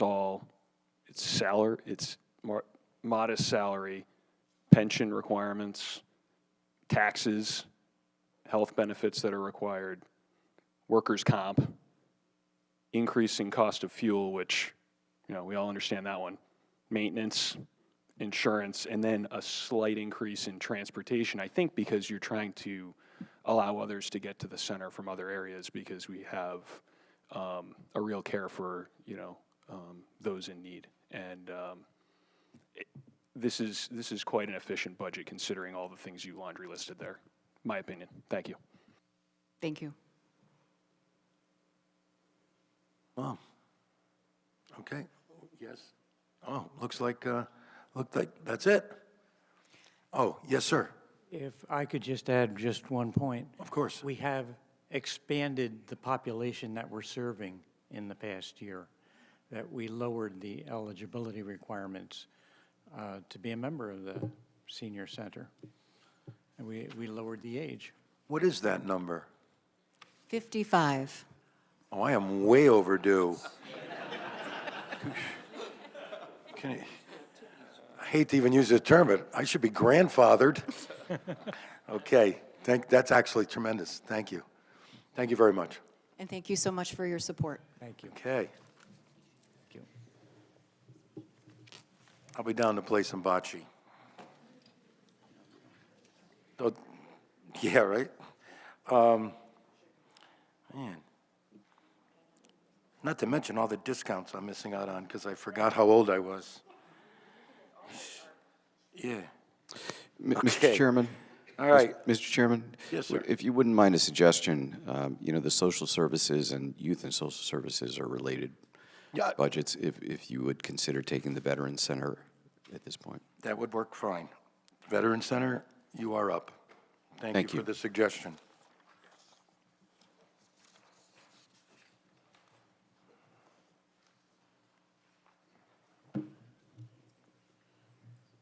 Good evening, ladies and gentlemen. Good evening. I hope you all received a copy of the letter that I put out to your staff earlier this week. And if there are any questions that derive from that, fire away. Just identify yourself. I'm sorry? Would you just identify yourself for the record? George Messier. Yeah, thank you. Okay. Any questions? Any comments? Counselor Carmody. Thank you, Mr. Chairman. Good evening, Mr. Messier. How are you? I'm well, how are you? You know, I got your letter this evening, and I noticed that the header, it says Meriden Wallingford Veterans Service Center. And I was just curious, and I think this has come up before I've been on the council, but what is your involvement with the city of Meriden? Only that I'm the service officer representative for that community as well. That's a long-standing relationship between the two towns going back to just after World War II. That has not changed. So I service veterans and family members from Meriden just as I do for Wallingford. No, and I appreciate it, and I know you do such great work with our veteran community, and I think we all appreciate it. Does the city of Meriden contribute to the funding of your office? 50%. 50, it does. Okay. That's correct. That's great. Okay, thank you. Sorry. Counselor Allenson. It's reaching for the wrong button to turn my mic on after all these years. Okay, so I just wanted to ask you a little bit about what you do, because it's not so much that I think that not only for my own information, but we get a budget before us, and I think a lot of us haven't had the opportunity to work with you either by not being veterans or just by availability. So I'd love to hear I know I say quick and you could probably talk forever on it, but kind of an overview of what your department does. Well, if you feel bad about not being a veteran, maybe I can help you work through that, and we can make an arrangement. Seriously, the office provides insights, guidance, information to veterans, family members. One of the things I deplore most about this is that in so many cases, the veteran who served in his late teens or early 20s got out of the service, and there's paperwork associated with that each veteran receives when they leave the service, and they put that in an envelope, and they never show it to their spouse whenever they get married. They never show it to the adult children, if that's the case. So oftentimes, the family members, when the veteran passes, the family members are at a loss because they don't know anything about anything, and they don't even know what the relevant documents are. For the record and for the benefit of those people that are here, every veteran, when he or she leaves the service, receives what's called a DD-214, Defense Department 214. The analogy I make with everyone I meet is that it's like a passport. If you're going to travel outside the United States, you have to have a passport. If you want access to VA benefits, you have to have a DD-214. No one cares, including the person at my side of the desk or my end of the phone call, no one cares about the war stories, the photo album, or the uniform in the attic that doesn't fit anymore. Show me the DD-214 because that's the passport. And with that, things can happen. But in so many cases, they don't know what it is or even what it looks like. So that's always a challenge to start with. And if they, in many cases, or in some cases at least, they can't find it. The veteran misplaced it, threw it away because it happened 40 years ago and so forth. So information like that and what benefits might the family members receive depending on what monies the veteran was receiving from the VA. If the veteran was receiving disability compensation, for example, there may be some spin-offs to that to go to the surviving spouse. So there's those kinds of things. Everything from where is the DD-214 or how do I find it to access to, can I get a foot marker for the grave? So everything in between. There's a whole separate side of the office, and that is that the office represents, and this again is longstanding, represents the Soldiers, Sailors, and Marines Fund. If you're not familiar with that fund, it was created in 1919, right after World War I. I wasn't there, but I tell people I'm Jack Benny twice. The fund provides financial assistance in the form of gifts or grants, if you will, to needy veterans and or surviving family members. It's a gift, it's a donation, and they're welcome to it. It's means tested, and there's some paperwork involved in that, so I act as the go-between from the family member and the fund, which is headquartered in Hartford. Awesome. I really appreciate that. And I thank you for all of the service that you do now. Thank you. Continue to do after your service, so thank you. Thank you. All right. Thank you, sir. Ladies and gentlemen, good evening. Thank you. Have a great evening. And you. All right, now we'll call up Youth and Social Services to cover that budget and the social services contributions. Good Lord.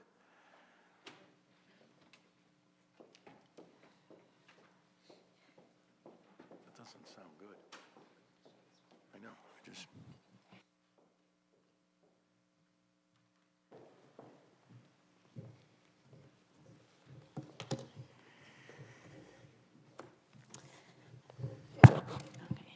Mandy Miranda, Director of Youth and Social Services.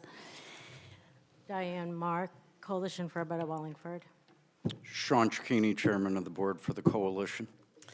Thank you for having me. So I'm here to talk about the Youth and Social Services budget, which is separate from the social service contribution line. Right. Okay. I just wanted to clarify. So for a statement regarding our services, the easiest way I can explain it is just by highlighting some of the things that we do. The Department of Youth and Social Services is really a mixed bag of services and programs and resources. We have a total of 11 positions, 5 are full-time, including my position. There are 3 part-time positions and then 3 seasonal school year positions. Okay. I break it up in, this department I break up into 3 different components, right? We have youth, we have social services, and now we have mental health services, okay? So in regards to youth services, it's prevention and intervention. So our prevention programming, a couple programs to highlight, our summer youth employment program. We have every summer, we've had it for years. We get money from the Connecticut Workforce Alliance out of New Haven. Last year, we had $64,000, and we were able to have service 40 youth in the community of Wallingford, some in town departments, some in camps, scattered throughout town, and they worked. It was under 19 hours a week, and their paychecks came through our office. So it was a really good learning experience. The minimum age is 14, and it goes up through 21. So, and we're going to continue doing that this summer as well. Our youth leadership program, we have youth from Lyman Hall, from Sheehan. We have a student from Wilcox who learning to work with their peers, learning different dealing with different social situations, different skill-based, services and working with their peers. This past year, we used the For What's Next curriculum where we collaborated with SCOW and their Adelante program. So, and then moving forward with different prevention projects to get back to the community. We have Playful Cruisers and Baby Activos. I consider that a prevention program. That's a early childhood type of program where under the age of 5, along with a parent or a guardian, will come for our playtime. We have 3 teachers that facilitate that program, and it turns into like a support group for parents. Grandparents come and bring their grandchildren. A lot of social skill building. The conversations are incredible that I hear through the wall for that program. And that is probably one of our biggest programs. We service 160 families a week that come through that. So it's a weekly group, okay? Our intervention program through youth services is our youth diversion program, where we receive clients, youth who maybe didn't make the best choices in the community, and the police department are involved, and a minor offense happens. Us, in collaboration with the police department, have created this diversion program where they start off with us in YSS as an intake, and then we work with officers. We have a panel, and we work with them and create, figure out kind of what's going on, have some responsibilities that the youth then has to complete, and then in the process of that, we're building those relationships, and we're pointing them in the right directions, and we've had some great responses. Along with, we have a Wallingford Youth Fire Prevention and Intervention Program, where we work with the Fire Prevention Bureau. We're certified through the Connecticut National Fire Academy. There's 2 of us in the office, as well as our new social worker, which I will get into. She can also do assessments as well. So it's working with the fire department, educating the youth. Those cases we get from the juvenile court system, mostly. We'll get phone calls from families that are curious, where their child may be curious, there might be curiosities happening, and we can provide education that way. We are approximately, in this particular program, about 195 referrals we received this year. Then we have the non-criminal referrals, so the police department, other agencies in town, the school system is a big referral source for us. Well, they'll refer, across the board, we'll refer families that they're just seeing, they just need added supports. Things may be going on at home, maybe behavior in the community, behavior at school, and just looking for additional services and resources. And we'll reach out to the families, have them come in. They may be coming to see us regularly, getting education. It all depends on what the situation is. But again, that's another huge resource for us. And when it comes to the police department, they're going out on calls for all different reasons. It's not criminal a lot of the time, right? So if it's involving a youth under the age of 18, they will refer those families over to us. And again, we reach out. If they want those services, it's there, okay? Let's see. For social services, I do have to say, I think our biggest, there's been a shift in the last couple of years with the kinds of calls that we're receiving. Last year, if I was sitting in front of you, I would have told you that we had a 34% increase in phone calls regarding people struggling, families, individuals, adults, looking for assistance. And it could be for a variety of reasons. It could be for housing, food, utility assistance. We've gotten holiday assistance questions, state and other local Wallingford programs, a lot of state questions, SNAP benefits, those kinds of things. This year, it's been an 8% increase in phone calls. So, we're up to just under 1,000 phone calls, where when that phone rings, it's kind of, the joke in the office a little bit, because when the phone rings, it's usually for social services a lot of the time, just because of the need. Let's see. And the last thing I want to talk about is our mental health services. I get to say that now. Thank you to you guys last year. We have a licensed clinical social worker. Her name is Katie Lynch. She started in November, and she's been, hitting the ground running with services in town. And I can speak. I could speak to where we're at with some of the services. So since November. Okay, so it's 5.5 months. For youth sessions, she's completed 48 individual sessions. She's 9 totally enrolled clients, 5 are still active. Okay.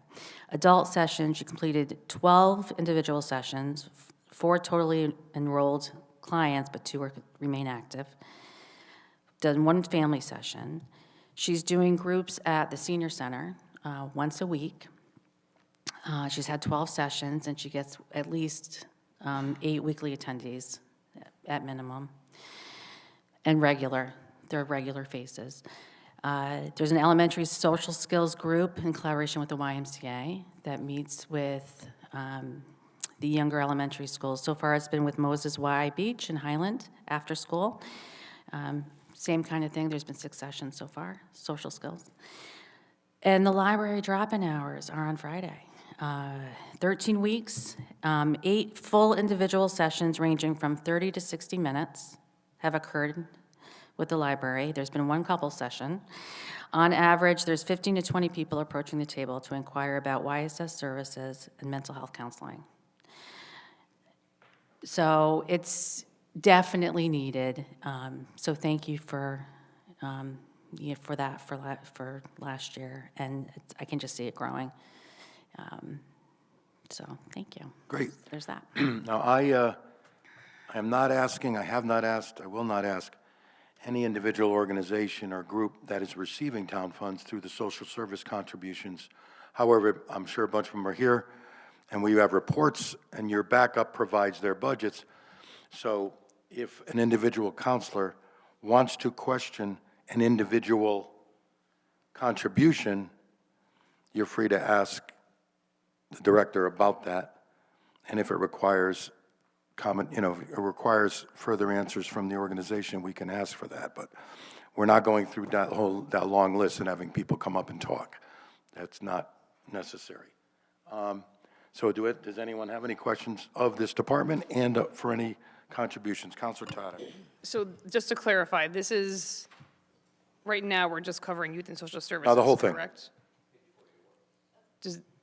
But, well, it's her department. So that- can I explain something? Yes. Let me interrupt. So Youth and Social Services, the only social service agency that falls under our budget is the Coalition for Better Wallingford. Right. Everything else is a separate social service contribution line that. So that was not No. oh, all right, No. Please excuse my Oh, error. yeah, no, absolutely. Okay, well then, this is it. I have nothing for this portion. Any questions for this? Counselor Versace. Hi, Mandy, thank you for coming. I wanted to know, on the LCSW, it's very impressive all that she has seen. Is she able to bill Medicaid or insurance? So that's something that we definitely have talked about. So part of which, I'm going to thank the council again, last year we got the Apricot database. And prior to that, it's been paper, right? It's been the world of paper. So we're just starting, so it's been 6 months, right? So we're getting underway, we're getting our footing down with that. Once we're solid with that, yes, that is something that she can do. We still have to get all the proper protocols and everything in place for that. And the same thing with the alcohol and drug counselor? So she does have experience with that. So she is, her past life, she was, she worked in clinics and then provided substance use education, counseling, and all of that. So we previously had a part-time drug and alcohol counselor that was funded through the opioid settlement money. However, she ended up moving on to another state. So with that Katie came on in with that experience, so it just kind of worked out nicely, built into the position, so.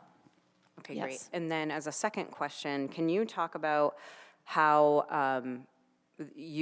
how the coalition works collaboratively with you, and then if the alcohol and drug counselor and anything related to the coalition, like how do they work together?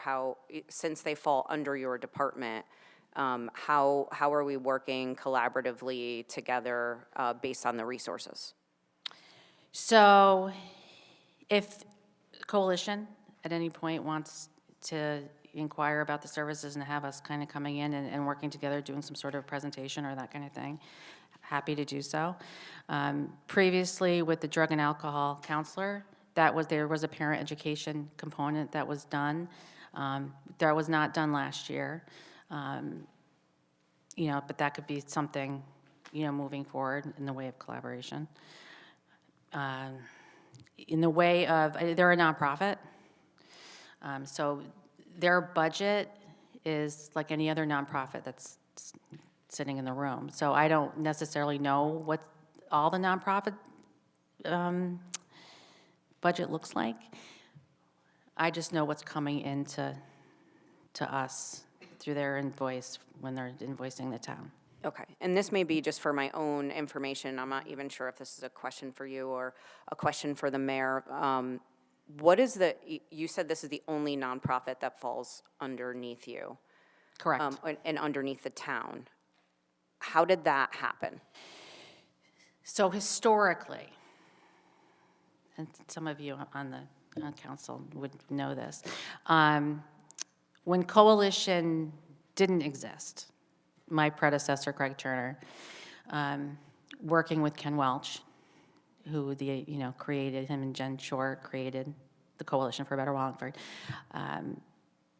had gone to Mayor Dickinson, and that was a plan. There was no such thing as a coalition. So it was, as far as I understood, it was advised for YSS to kind of oversee, here's a little bit of funding, let's, kind of like out of just some oversight, right?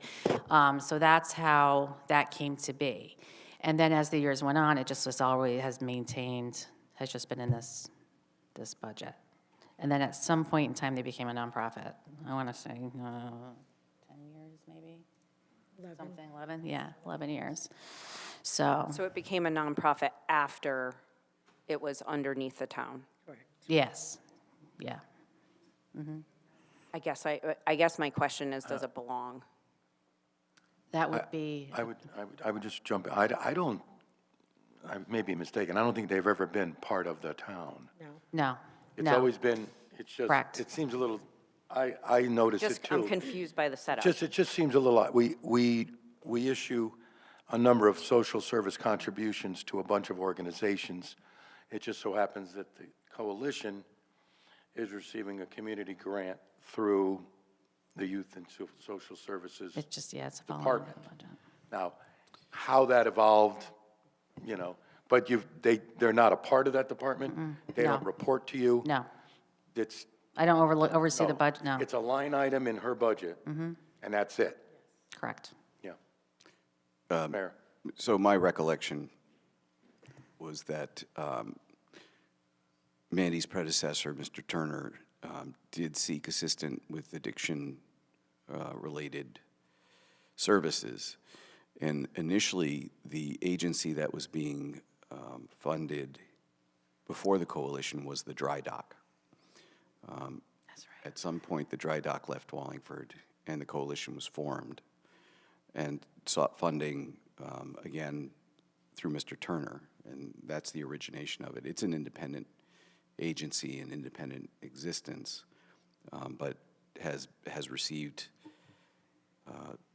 town support at least going back a dozen years, if not a couple years more than that. Okay. Would you like to speak? Yeah, and Councilor Laffin. I believe that was the addiction area especially was a focus that Mr. Turner had, and it fell under Youth and Social Services, and so he found community partnerships like the dry dock, and when that, pun intended, dried up, the coalition was emerging, and he partnered with them, and I think they slowly started to take on or away some of the things that the government used to have more of a hand on in, and so funding shifted kind of accordingly. If that, Yeah, and I think that also prior to that, the Mayor Dickinson had formed yes, the Mayor's Council on Substance Abuse. yeah, substance abuse. And I think the coalition, the support for the coalition resulted in that taking a backseat existence. Yeah. Okay. Yes, Councilor Reynolds. Thank you, Mr. Chair. Let's make sure I'm looking at the right page. So the community grants, the 50,000, is that in your line item for the coalition? And so the request was 50,000, but the mayor provided 25? Correct. So, okay, so the contribution from the town has been reduced from 50,000 to, or the ask was for 50,000, it was 50,000 last year. So it's 50,000 to 25,000 this year, and that's accurate, that's correct? Yes. Okay, all right, thank you. That was just my only question. Thank you very much. Councilor Fishbein. Thank you, Mr. Chairman. So what's the status? So originally, and I thought Coalition came first, and then Dry Dock, and then all that stuff, but at one point, the reins were brought in on this whole thing. Originally, Coalition was given money, there was no oversight, and then it shifted to, Mandy, you had oversight over, it was like a reimbursement thing. Is my understanding, right? They would make an expenditure, they would come to you, and you would take from this grant that we created in the budget, and you would reimburse. That was what was going on? No, when I came in, the year was broken up into 4, right? So there's 4 separate times when Coalition would get their funding.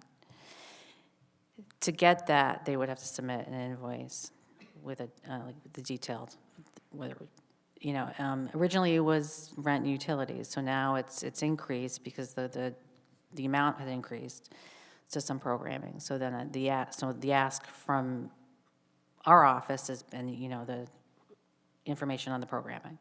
Like, what are you submitting the money for, right? And then I would get the report, and then that quarter's amount would then go to Coalition. Yeah, just Yeah. there's certainly a difference, there's a level of oversight with this relationship as opposed to others. Like, there's an appropriation for the women's softball group, right? Oh, sure, yeah, okay. Right? Yeah. They get a check for $3,000, and for whatever reason, government doesn't say where it goes. In the budget with regard to Coalition, and I think it morphed into this, there is I was in Hartford today dealing with earmarks, right? There's an earmark of money that can go for the Coalition, but you're sort of like the gatekeeper to that money actually getting to the Coalition, right? Sure. And my experience was that morphed into that. So what is the relationship today? I mean, there's an appropriation, anticipated appropriation of $25,000. Would it be structured the same way? I would say so, yeah. Yeah, no, I would still be doing, I mean, that, if it's falling under under YSS budget, it would be the same format, yes. And that's the only group that's in our budget that you are given that power to deal with that way? Correct. Okay, and that explains why it's the only not Wallingford group that falls within your budget? Right. Okay. So right now, what, let's, over the last fiscal year, let's say, you're using that money to pay their rent and their utilities? Yes, and then some programming. And some what? Some of the programming Okay, what kind of that she program? identified. So I gave everyone a copy of our current programming. Yeah, I have that in the backup, but I'm looking at the money that the town is giving, right? Because your income is from other places as well. Yes. Right? So I'm just trying to focus on What the the town- taxpayer and the budget that's before us. What programming in particular the taxpayers of the town of Wallingford are paying for? So do you want specifics as in numbers? Well, I'd like to know what programs the Okay. taxpayers, 'cause So- that's who we're accountable to. So part of the funding goes to my youth outreach project coordinator. She's part-time, and half of her part-time salary is paid through the town funding.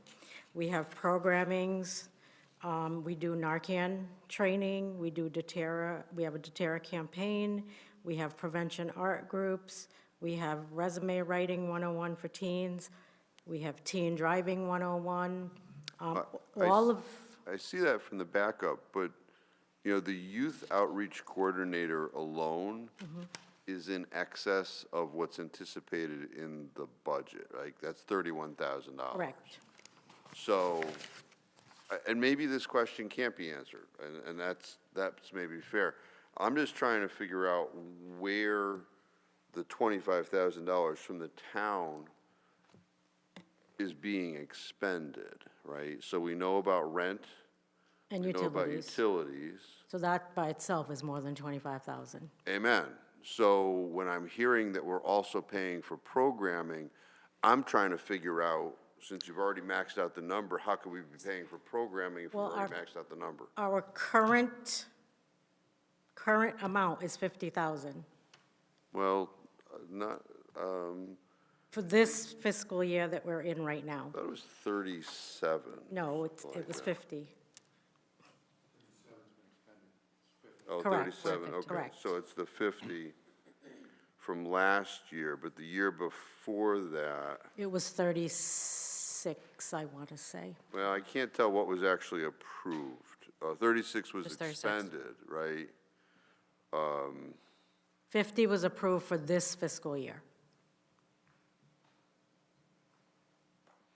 Yeah, I'm just trying to, so, I'm trying to draw the straight line. If your needs are in excess of what we're appropriating, but looking at, let's just say, the fiscal year that ended June 2025,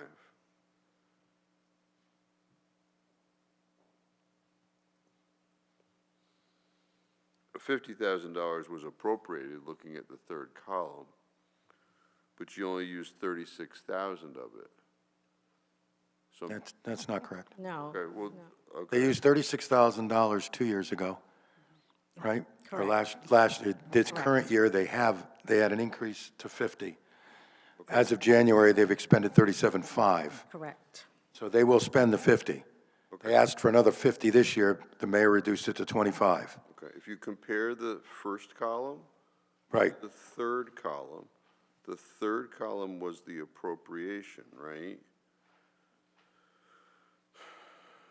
Okay, so what's missing here is the appropriation for fiscal year ending 2025, because the third column is essentially fiscal year ending 2026. I think we could assume it was 36,000, because they're not going to not spend what we give them.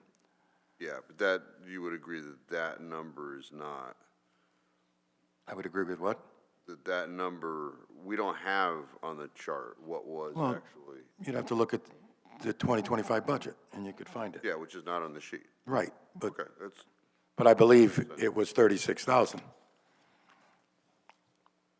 It was. Yeah. They were given $36,000 in 2025. okay. They asked for $50,000 this year, and they were given $50,000, and they will spend $50,000. They asked for another $50,000 for next year, and the mayor has reduced that to $25,000. Okay, I really think we could carry on from that understanding. great. So how is your entity impacted by the budget change? The budget change of 25,000? Yeah. Well, it's going to impact us severely because 25,000 won't even cover our rent and utilities. So that means that, I'm going to have to go out there and do what I do and beg everybody for money because we need to continue doing what we do. It's a service that's needed.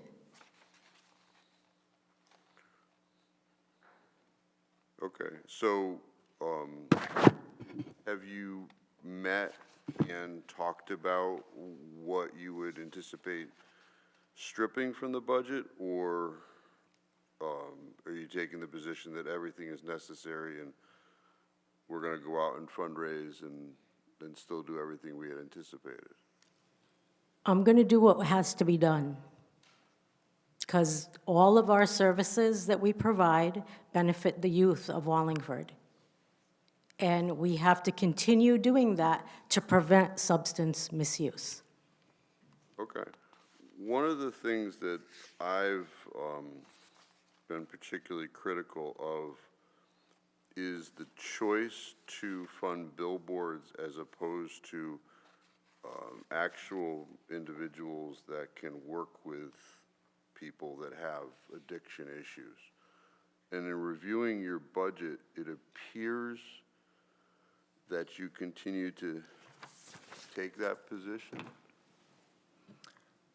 So billboards are funded by specific grants. We don't take donations or town money or even our federal funding to fund billboards. We apply for grants that's specific to billboards.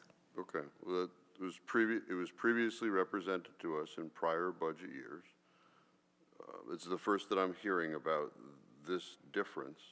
Can you show me in your budget where it reflects that? Because I just see under general expenses, billboards. Under general expenses where?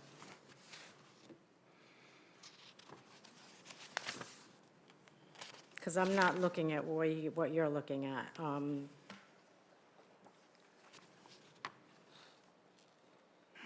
So the budget narrative that I submitted is what we use the funds for. If billboards is in there, that's a mistake. We have an LPC grant that covers billboards.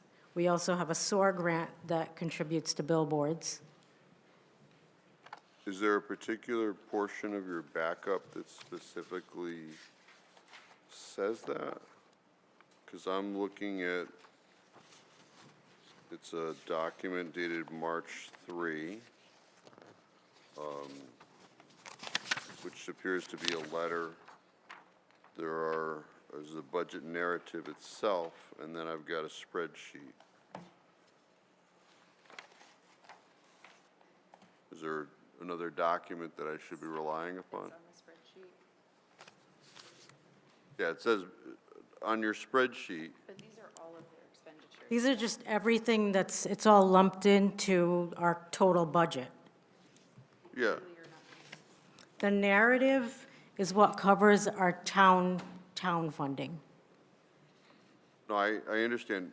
It had been previously represented to this council, well, not this, in this makeup, but the town council of the town of Wallingford, that a decision was made to have billboards instead of actual counselors. And you've represented that we get grants for the billboards, and that's fair. But I don't see anything on the budget that says like grant for billboards, right? Well, so in the income part of the budget, I listed LPC, which is a grant. You see where it says grants on the second page?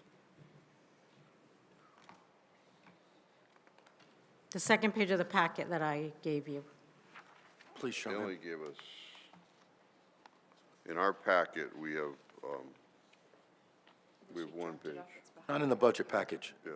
It's not in the budget book. Okay, well, I'm going off of what's in the budget book. So- Yeah, but you're asking a question that's answerable from something she handed out, so why don't you look at Okay, it? where is that? It's behind your computer. It's behind the computer. Okay, for some reason, not in the budget book. Mayor, did you see this when you approved the budget? I reviewed what's in your budget binder. It's the same document with only one change that I had forgotten to add in our expenses. That's the only difference. Okay, well, you probably haven't seen our budget book. No. But the only thing in our budget book for a spreadsheet is this one page of expenses. None of the revenue is shown in the budget book. Okay, it was sent. I don't know why it's not in there. Wasn't, okay.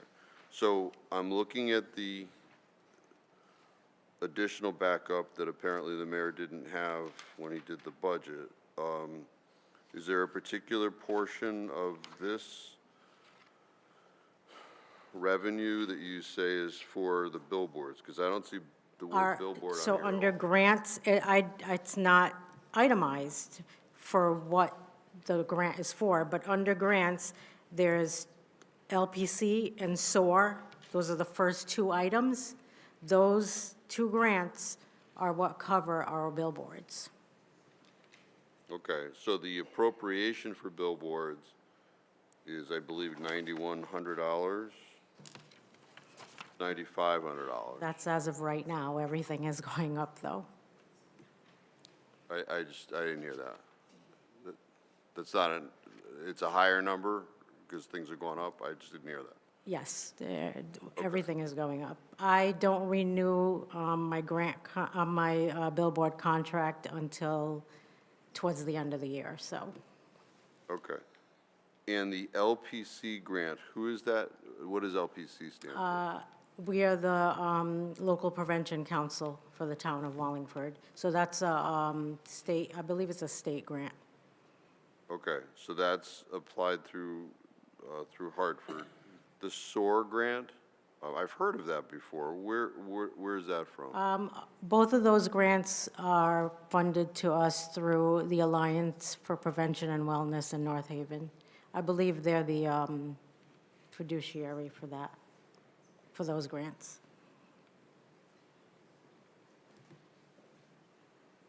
Okay, and you're projecting that you got those last year, right? Correct, And you're projecting that you'll get the same amount for this year, correct. right? Okay, well, I look forward to everything coming together. So thank you, Mr. Chairman. Okay, it sounds like we're all done. Thank you very much. Thank you. Mr. Chairman, if I may. Yes, sir. I know we're discussing $50,000, and I understand the fiduciary responsibility of this council to report to your constituents. We've thrown some numbers around, and we've looked at some line items, and Mr. Councilor Fishman had some specifics, which we can certainly follow up with. But I'd like to ask all of you, and $50,000 to save a child's life, possibly from suicide, the impact of narcotics and abuse and all the things that come from it is very, very, very difficult to calculate. But coming from 33 years of law enforcement, I've seen the impact, not only the strain it puts on the police department to even make arrests, to interact with troubled youth. This coalition is fulfilling numerous areas that, although difficult to calculate, I can testify before you that it saves the town a tremendous amount of money by the work the coalition does. So to encapsulate that globally, $50,000 I know is not a drop in the bucket to the taxpayers, but I can tell you the experience I've had and working with the coalition over the past 3 years, I've seen a significant increase in participation, success. We just had a bingo event. All tickets were sold. It was 100% guaranteed win. And those efforts can't be encapsulated by a pie graph or by a line item. So I just, before you, from personal experience, not only law enforcement, everybody's impacted by the stress that comes from narcotics abuse. And I think that the coalition, without question, fulfills a lot of those obligations and provides police departments to operate in their more specific lane. They're given a lot of jobs to do, and the coalition provides that effort and that backup, and tremendous relationships with the police department, the mayor, and I think it's a great thing. And I joined it because not only was I invited, I was so impressed by the work Diane does. I can't talk about any failures. It's tremendous success. And I want to be a part of it. I want to volunteer my time because I've seen programs fail fail, fail, and fail. And this one is a tremendous success, and it keeps increasing. So although the request is for funds equivalent to what we received last year, does it necessarily represent the gains that we've made? So before you today, I can give you next year, I will try to extrapolate some type of data that I can share before you, and it's difficult. It's very difficult to see exactly what these impacts are on a line item. Thank you. Well, thank you. And there will be an opportunity at the end of our workshop sessions for any counselor to make motions to amend the mayor's budget. So the opportunity will be there for anybody if they feel they want to address his decision on this line item. Thank you very much for your information and your presentation. Thank you very much. Thank you. Thank you. Okay. Good night. Good night. So that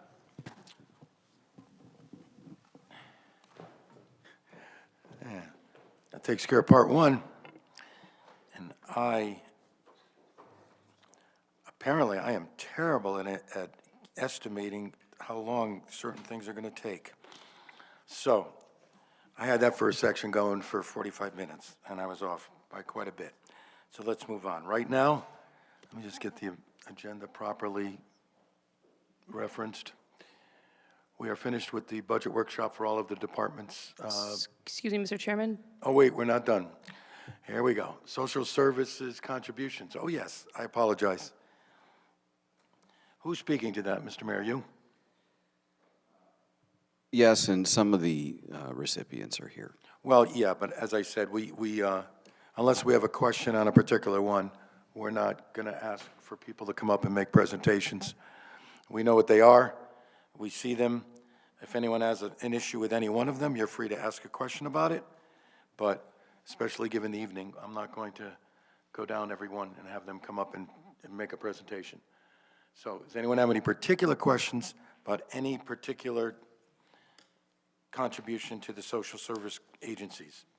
Councilor Carmody. Thank you, Mr. Chairman. I do have a question about the emergency shelter, Columbus House. I noticed that there's a $90,000 cut to their request. And Mr. Mayor, I guess I would ask you how we plan on addressing the needs of the shelter with such a cut. So the amount we've included in the budget this year reflects something close to what the town totally appropriated, if you remember, last fall.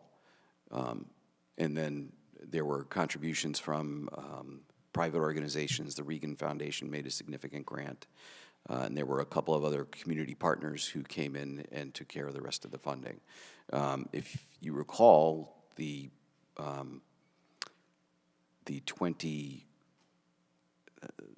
budget that we're in, the 25-26 budget, they had made a request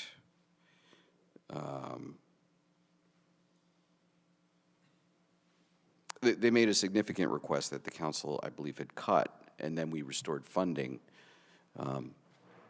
last fall when the winter was approaching. So, and it's my hope that, again, we can count on some community partners to help fund the shelter. I appreciate that, and I do appreciate our community partners. I know the Regan family and the Ulbrich family and many other organizations have contributed. I just get nervous that we're going to, we're not going to fully fund an organization that is there to support the most vulnerable in our population. And I do see Mr. Gill here. I don't want to put him on the spot, but I'd be curious what his feelings are on that cut to his request. First off, good evening, and hello, Mr. Chairman, councilors, Your Mayor. name? It's good to see you guys all again. Yes, your name, please. Louis Gill. I'm with Columbus House. So last time I was here, I told you guys I had just moved here from California. Your guys' winters are no joke.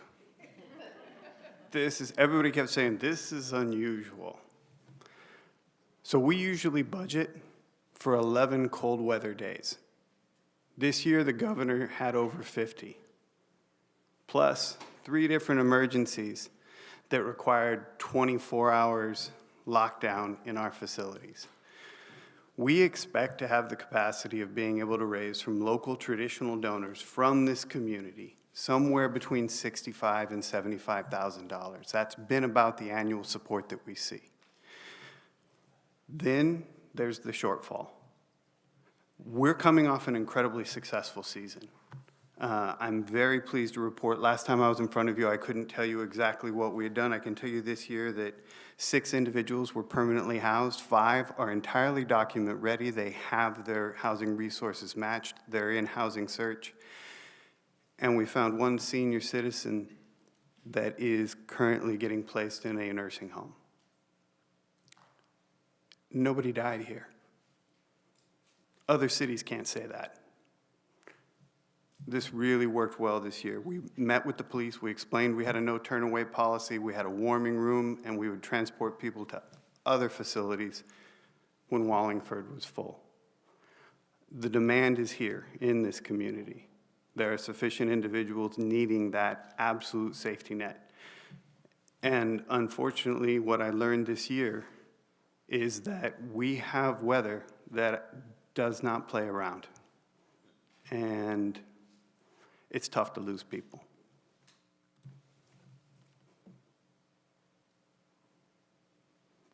Do you think you can operate effectively with the proposed amount in this budget? What I can promise you is that we will open, and we'll be open for the length that we have funding available. That would not allow us to operate through the entire cold weather season.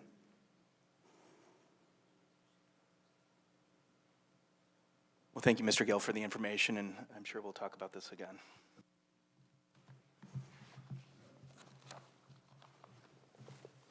Thank you. Thank you. Now, I will note for the record, there's a long list of organizations and operations, and for the most part, except for the one we just talked about, the mayor approved what each of those groups requested. Except at the very bottom, you'll notice there were 5 new organizations, new to this list, that weren't all given what they wanted, but they received something. So, any other questions on it? Yes, Councilor Tata.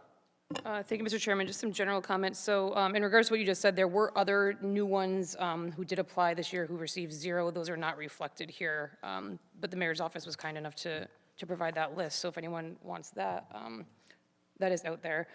Out there meaning in the mayor's office. And they were kind enough to give that to me. In general, every year I kind of go through this list very in a lot of detail, and I think it's a difficult subject because I think a lot of, everybody on this page is doing great work. But we also have to look at the money we spend very carefully because it's not our money, it's the taxpayers' money. And so my theory on the social services contributions was always the government doesn't always do everything as efficiently or effectively as private organizations. And so if these groups are providing a service that we cannot provide as efficiently or as cost effectively, then I'm all for it. However, going through this book, I don't think I'm going to get into specifics tonight, but I do have a bunch of specific notes that maybe in future budget hearings or budget meetings that we have, I might touch on. But a few things stuck out at me if we go through the backup very carefully. So all of these groups provided documentation, budgets. 3 words stuck out: salaries, rents, and net income. So a lot of these groups, their salary lines are incredibly high. So when they're asking the taxpayers to give money, and they have administrative costs and possibly executives that are getting pretty nice pays, that jumps off the page at me.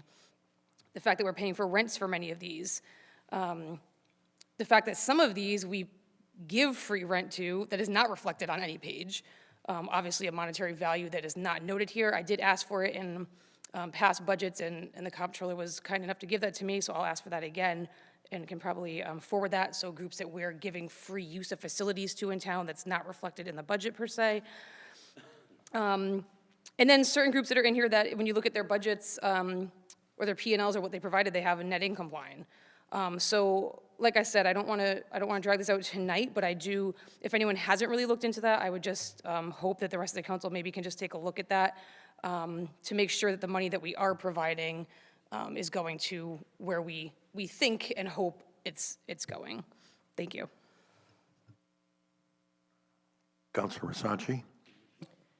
I just wanted to say, as a person up here that has run a nonprofit before, there are many grants that just disallow any help with rent whatsoever. A lot of state grants and federal grants do not allow for that, yet rent costs are higher and higher all the time. I actually think that it's good that the municipal dollars are able to support that.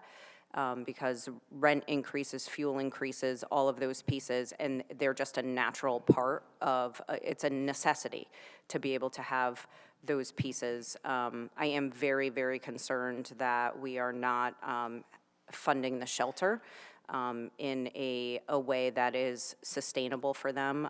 As Councilor Carmody said, these are our most vulnerable people, so I definitely want to revisit these pieces, but just wanted to say that I do appreciate that municipal dollars can be used for rent because there's lots of other times where they are unable to do that. Thank you. Very good. Okay. Now I do believe I can close that session and open up the next workshop.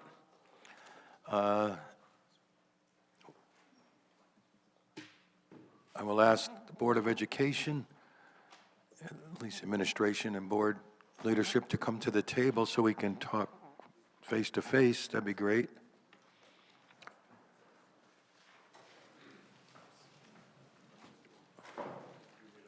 What we are hoping to accomplish is really quite simple. It does not have to be, well, it doesn't have to be really long. We're looking for just an update, not a history, just an update of where things are right now. So people get a good idea of that.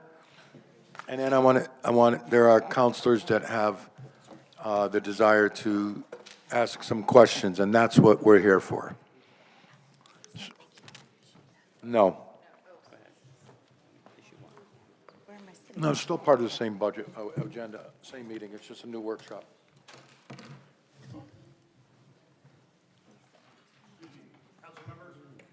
Yes, sir.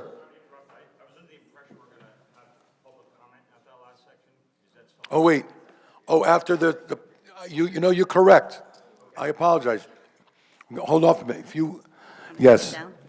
I didn't realize anybody would want to comment on those departments' budgets, and I apologize.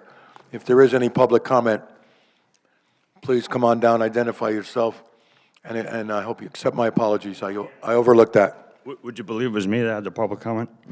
Members of the council, Mr. Mayor, good to see you guys again. I appreciate, and this isn't specific to the recreation budget. Name, please? My name is Austin McEnany. I'm on the EDC, but tonight I'm representing the Boys Little League program in town, the Girls Little League program in town, and I have authorization to speak on behalf of Nick Lombardi, who couldn't be here, on behalf of the youth lacrosse team in town. You asked all the questions about specific line items. Salaries was one of them. The only one I wasn't sure of, and I don't know who can answer this, is are the department head salaries included in that salary line item per department, or is that a different item? Councilor Tata was referring to the social services contributions, okay. And if you're speaking generally in terms of town government, if throughout, I'm commenting specifically on the recreation part of the budget that was up in this section. For the recreation department? Yes. Yes, the salaries are in the budget book, the budget that's on So the website. when you're looking at the budgets per department, their line item for salaries and wages, the department head salary is included in that number. Okay. I do need to interrupt. Sure. I apologize, but this workshop, the public comment at this workshop is literally only for comments. That's no, fine. I do have some comments. I'll keep it to comments. But because there is going to be a public hearing on the budget. Okay. And that's when you'll have the opportunity to ask your questions of any department in detail. I can keep this surely comments. I can keep No, this that's okay. 100% I just want to make sure, appreciate because it. I'm going to hold the, I don't mean to breach protocol. no, I'm going to hold people later to that, and I don't want to start allowing completely understand. questioning at this particular workshop. Thank you. I will be aware You're free of to that and comment. keep them- But at the public hearing, you can ask all your questions. Okay, two major things I wanted to comment on is mostly just correcting the record on two things that were said in the recreation hearing. Councilwoman Tada, I think you asked about the bathrooms at Prigman Park. Was that correct? And I thought I had heard the reason they weren't open is because the leagues that use them decided to opt out of using them. Did everyone hear that right? Anyways, that's what I heard. I just want to correct the record. It's not true. I coached my daughter down there. You know, in the fall, there was 1 week we could smell the porta potties from the fields. Came back the next week, you could still smell the porta potties. You know, and even commonsensically, if that wasn't true, who would opt in to use porta potties when that's the case? It doesn't even make sense. So I wanted to correct the record there. The other thing I wanted to address is these contributions. You know, this whole program with the sponsorship. You had asked about the Little League not receiving it this year, and because they had opted into this. Now, first of all, I want to just comment on the fact that when Kenny says they implemented a program for this, it's pretty generous for what actually happened. I mean, the league has been asking for this for probably 20, 30 years. You know, Southington does it. They've been doing it for 20, 30 years, and the town gives them $10,000. I'm not asking for money. The money is that it's not really the issue. I just really want to be clear on what that is. So basically, he said, yeah, you can do it. That's the long and short of it. Outside of that, it's been all up to the league. You know, that the league had to go out and find sponsors. You know, and I'm not sure whether or not we're going to make up that difference this year. You know, so it was really more work on a team of volunteers that are already pretty at their max. You know, because especially at Parker Farms over there, you guys been there lately? It's a good time to go recently, or in the next couple months. You go, right? You have, it's the only place I know of in town where you might have 200-300 people there on a night, and there's kids playing around, parents are talking to one another, they haven't seen their kids in 2 hours, and that's fine. The playground, people are doing somersaults, cartwheels, there's games going on, and you can get a hot meal for the entire family for under $30. It's a real gem, you know, so the league will be fine. They've always been fine. I don't know if everyone's aware. They actually pay to maintain all their fields. The town, from my understanding, turns the water on and empties the garbage. And truth be told, there's been times where there's people in the town are supposed to go there, take out the garbage. They're there for 3 hours and they leave with a garbage bag. So that's extremely offensive to the hardworking men and women of these volunteer youth organizations. I mean, the gentleman, I don't think he's here anymore, Bill Donegan, he was sitting there. Maybe you don't know him, probably 70 years old. He's half of the team that takes care of the fields. They mow the lawns, they do the raking, all of it. So I want the record to reflect that. And it really brings me to a more of a larger concern. Where You're really over, but I'm going to let you finish. That's fine. No, I'll let you finish. This is important. I mean, I'm not going to go into the importance of youth programs, but it's no secret that the fields are embarrassing in this town. They're embarrassing. I'm not here to assign blame. I just really want to point it out because having just witnessed that kind of like half-truth, I'm wondering what's trickling up to everyone, right? And I don't know if you've been to some of the fields lately, but I'm on them every week right now, you know? And the best-kept field is at Parker Farms, where the league is let to do what they want with it. You know, they've all done it self-funded. So these youth leagues, they're not asking for a lot, but they really don't want to be hamstringed, you know? They're pretty much self-funded. No one cares more about the fields that they use than the people that use them, you know? Just don't hamstring us, you know what I mean? Don't give us a hard time, you know, don't make it hard for us. You know, we're coming to Mr. Marshall with possible solutions, and no one can really logically explain why he won't allow us to do it. Here's an example. He said, hey, we just need a delivery of clay. All the volunteers will rake it from there. Last Monday, someone showed up, churned up the field, was there for 2 hours, and then left. It was like quicksand. I don't think that was that's the end goal we were going for. I mean, if it had to aerate, maybe, but it's got to be dealt with, you know, and I have stories upon stories. What's even more concerning is there's the feeling among league members or heads of the league that if they complain too much, they're actually going to face retribution from Mr. Marshall. All right, well, that's going a little too far for tonight. But I will tell you this, you might have heard earlier, we're going to be having a meeting on the condition of the parks, plans for the parks. Yep. And that would be an ideal time for the users of our parks to weigh in. And I would We're all looking forward to that. I would welcome your input. I know Bill well. I was on the executive board of Galesville Little League with Mr. Gomes and Mr. Way back when. He's still there. Way back when. Yep. Yeah, and they're still there. I can't believe it. Yep. So I appreciate your time, but I have to cut you off. Sure. So my specific request would be just to reinstate that $4,000 that you're taking away. Take it from window shades. I don't care where you take it. Yeah, again, it's not about the money, but that would be my specific ask. Okay. Thank you. Thank you. Keep that in mind. Okay. Anyone else would like to comment on the first portion of the meeting? Good decision. Okay, can we, let's have a little fun. All right, anyway, Board of Education, please, for part 2. Mr. Chairman, if I may bring up a point of order. Yeah, go ahead. With prior councils, we have frowned upon being given a PowerPoint presentation at a meeting and not had the opportunity to have that before. You know, this is an important issue that, at least important to me.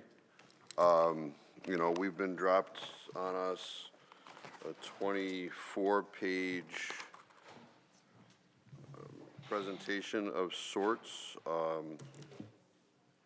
You know, I don't think that's necessarily fair to the, I mean, if there's nothing that's privileged in here, I'm sure there's members of the public that would want to have seen this, people that are more intelligent than I am, very involved in this process, may have comments about it. Also, it's my understanding that procedurally here tonight, we're going to have a presentation and then go into executive session to obtain?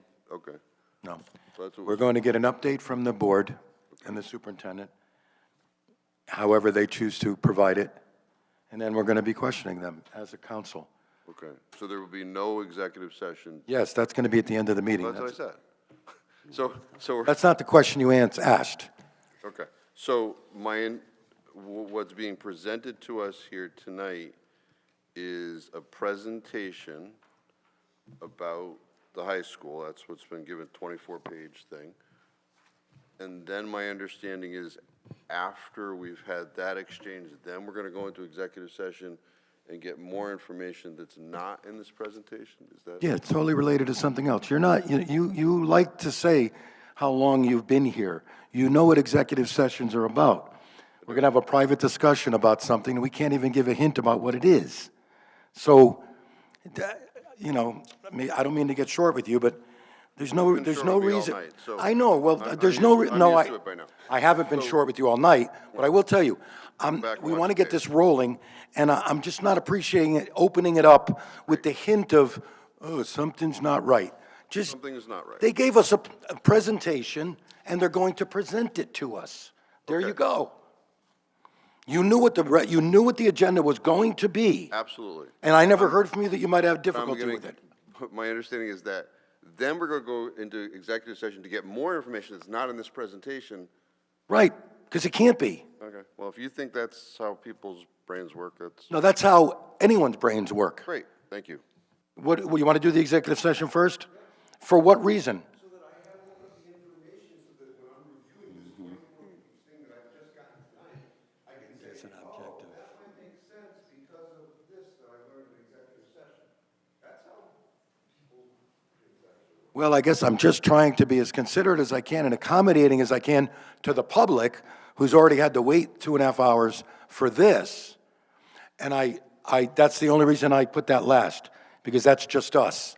I was trying to get to this as fast as possible and get the public the opportunity to hear what's going on as soon as possible. One of the drawbacks, obviously, are of trying to put all of this together into one night, which I'm potentially regretting. But we are here, so let us now proceed.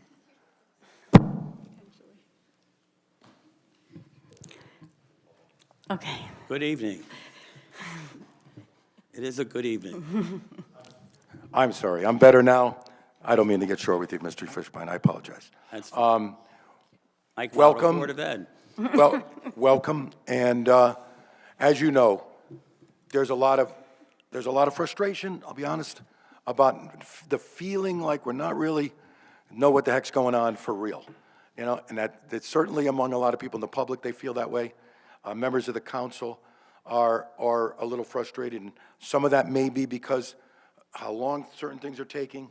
So that's kind of why I kind of rushed it along. Listen, let's just get tonight, hopefully we leave here with a good understanding of the lay of the land, as they say. Okay. All right, where are we? There will be questions to further clarify things for individual counselors. And then hopefully we'll know where everything is right now. And certainly at the end of the night, we'll know a little more. But I want the public to be aware of what's happening. That's why this is all in public, of course. And then they'll have an opportunity, if they want to share some commentary at the end, they can do that too. But it's not a public hearing, not a question and answer period in that respect. So I will turn it over to you now. Okay. And thank you for being here, and it's all yours. I just want to add that Dr. Roscoe I asked her to be up here because she was chair for the last 2 years and part of a lot of decisions and things that were initiated. I wish we had 9 seats up there, frankly. Go ahead. Okay. Good evening, everyone. Danielle Blizzy, Superintendent of Schools. So yes, in front of you is a 24-page or 24 slides. I'm kind of going to just give you a little bit of an overview in the beginning from where it started. I'm not going to spend a lot of time on the history slides because we've kind of gone through that already, but wanted just to include the whole thing.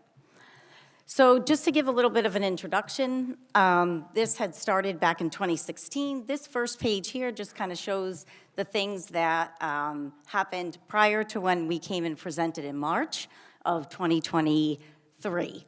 And then after that, you'll see the new things that we have done. So I'll give you a brief update on all the things that have taken place since the last time we were here. This all started back in 2016. As you can see, if you all remember, the Wallingford Plan of Conservation and Development had identified some things for the public school system. I know it's 10 years and it's going to be redone or is in the process of that, but these were the things that were recommended specific to the school system. And so one of them was to conduct a school facilities master plan, look at enrollment, at the district level, and kind of take a look at the townwide facilities master plan and see how that all aligned. When Dr. Menzo was here, the previous superintendent, he started a study back in 2018. If you recall, that study was just of the middle schools and the high schools at the time. It did outline some of the projected enrollment that was occurring throughout the district and specifically at the high schools. You can also take a look and see that the buildings were aging, and so there was note of that. At the time, there was a survey that had gone out. It was in all of the electric bills, and you can see the results that were there at the time, back in 2018. Overall, 80% of the people supported some form of improvement. We had 2,294 complete responses.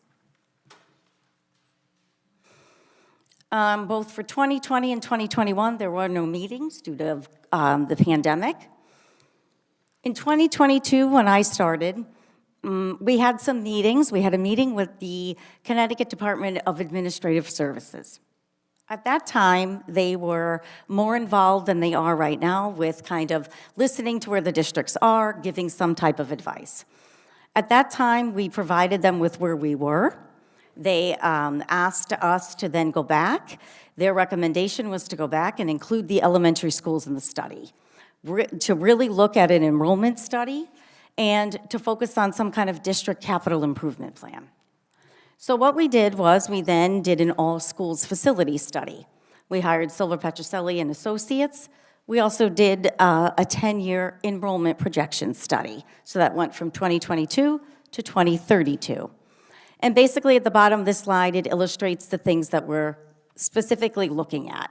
And this time we really looked at enrollment, utilization of all of our schools, including the elementary schools.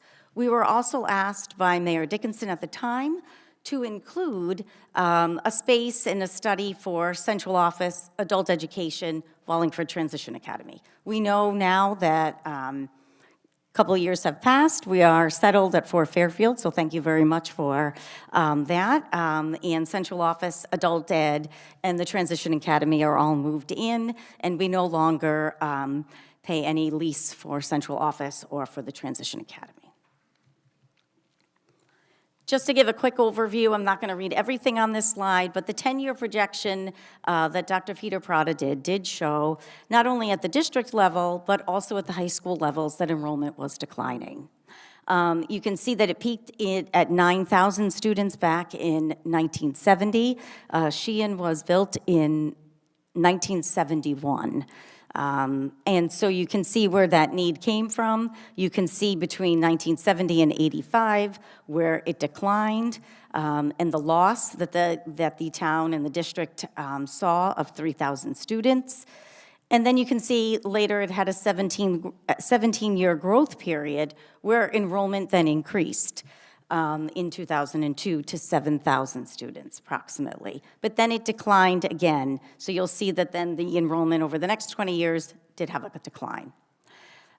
If you look at specifically the high school enrollment and the projections there, you can see that the high school enrollment declined to 1,688 students in 2022. And that's a decline of 385 students from where it was in 2012. And we're still continuing to see that decline. And Dr. Prada had projected to still see a decline of 110 students by 2032. Later on in this presentation, when we go through some pieces, you'll see that that high school enrollment projection, the highest for the 8 years out, is really important. We take a look at that. When we did our ed specs, which I'll talk about in a minute, we used 1,577 students because that is our projected 8-year high for the high schools. Part of that study also included some comparison costs. And so it looked at the time, what the cost would be to renovate Lyman Hall, what the cost would be to renovate Mark T. Sheehan High School. It also compared the cost for one consolidated high school. So it estimated the cost to the town for Lyman Hall at almost $49 million. The reimbursement rate in 2022 was at 53%, 53.22% to be exact. To renovate Mark T. Sheehan High School, the estimated cost to the town was $74 million, almost $75 million. The base rate, again, at 53.22% reimbursement.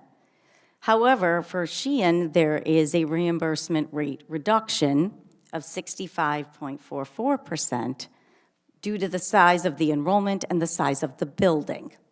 So the building is larger than the enrollment, so then there is a reduction there. So that would bring, at that time, the reimbursement rate down to 34%, making it a larger cost to the town to renovate Sheehan. We also looked at the one consolidated high school cost. And so if you combined them, the base reimbursement rate in 2022 was 43%. And so you can see it was 122, almost 123 million. I do want to note here on these numbers, when we did this study, it does not include an estimated budget for the ASTE program, which is part of Lyman Hall, and it does not include any purchasing of land. Another piece they looked at was the utilization rates of all schools, but I specifically just included here Lyman Hall and Sheehan. So the utilization rates, they should be between 80 and 100%. Lyman Hall's was at 76% in 2022, and Mark T. Sheehan High School was at 59%. We also talked at the time about, and we still continue to, about the educational programming benefits and extracurricular activities if you are to combine to one high school. So this slide just kind of details some of the things we talked about in terms of scheduling courses, pathways and courses, electives, instructional supplies and equipment, and then looking at our athletics and expanding some of our programming there. So in 2023, the board took all of these factors, I kind of put them all together on slide 10 for just a quick overview. They took into account all of these factors, and on February 28th of 2023, the board voted to consolidate, 8-1, they voted to consolidate the high schools. If you recall, we came and presented and provided an update then of the previous studies that were done and what the board had voted. During that meeting, we received a lot of feedback, some of which, and I just put a few bullets here, was if we're not, where are we going to put it? A lot of what we had heard was, at that time, they did a test fit in 2018 to kind of look at, could we do it at Lyman Hall? Because there was more property there, could we move everyone there? Some of the feedback we received there was that was not something that was feasible. We discussed maybe looking for a site to see if there was a location that was separate than Lyman Hall. We talked about a transportation study, we talked about a traffic study. So moving forward from there in 2023, these are the new things that we've done. I think many of you have heard us talk about our 10-year capital improvement plan. We had contracted out and hired Colliers. I have Scott Pellman with me this evening from Colliers. And one of the first things we did was look at our 10-year capital improvement plan. So we update this plan every year. We do it multiple times a year. We have it broken down for each building. And it really addresses and identifies all the needs 10 years out for each specific building, and then how much it is looking at it from a district lens. And so right now, I think we are totaling around $104 million in total of needs at the buildings. And then we look at what we have right now at each high school. As you know, we've replaced boilers at high schools, thank you very much, elevators, and so we are constantly looking and readjusting as we need to.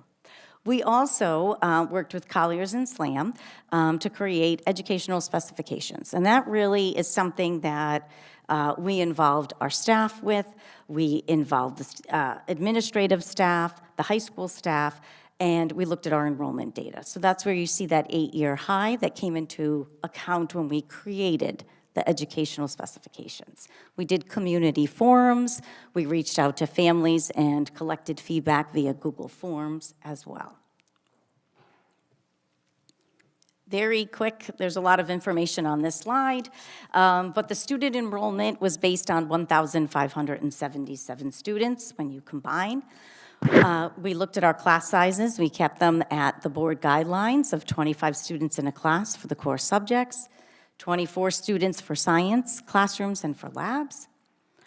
At the end of, after us going back and presenting it to the board and looking at all of the needs of the buildings and some feedback from staff and families, we have 16 English classes, 15 math, 15 social studies, 9 world language classes, 14 science classes, and 6 science prep rooms.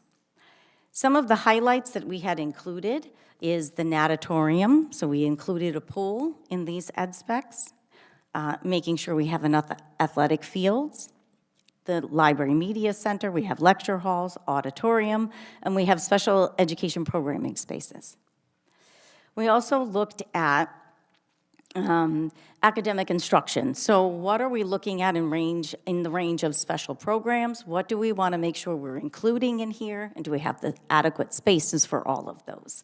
So you can see the medical skills for CNA, business interior design, our STEM and drafting, architectural design, engineering technology, home technology, woodworking, we have culinary arts. So we wanted to make sure we had adequate spacing for all of that.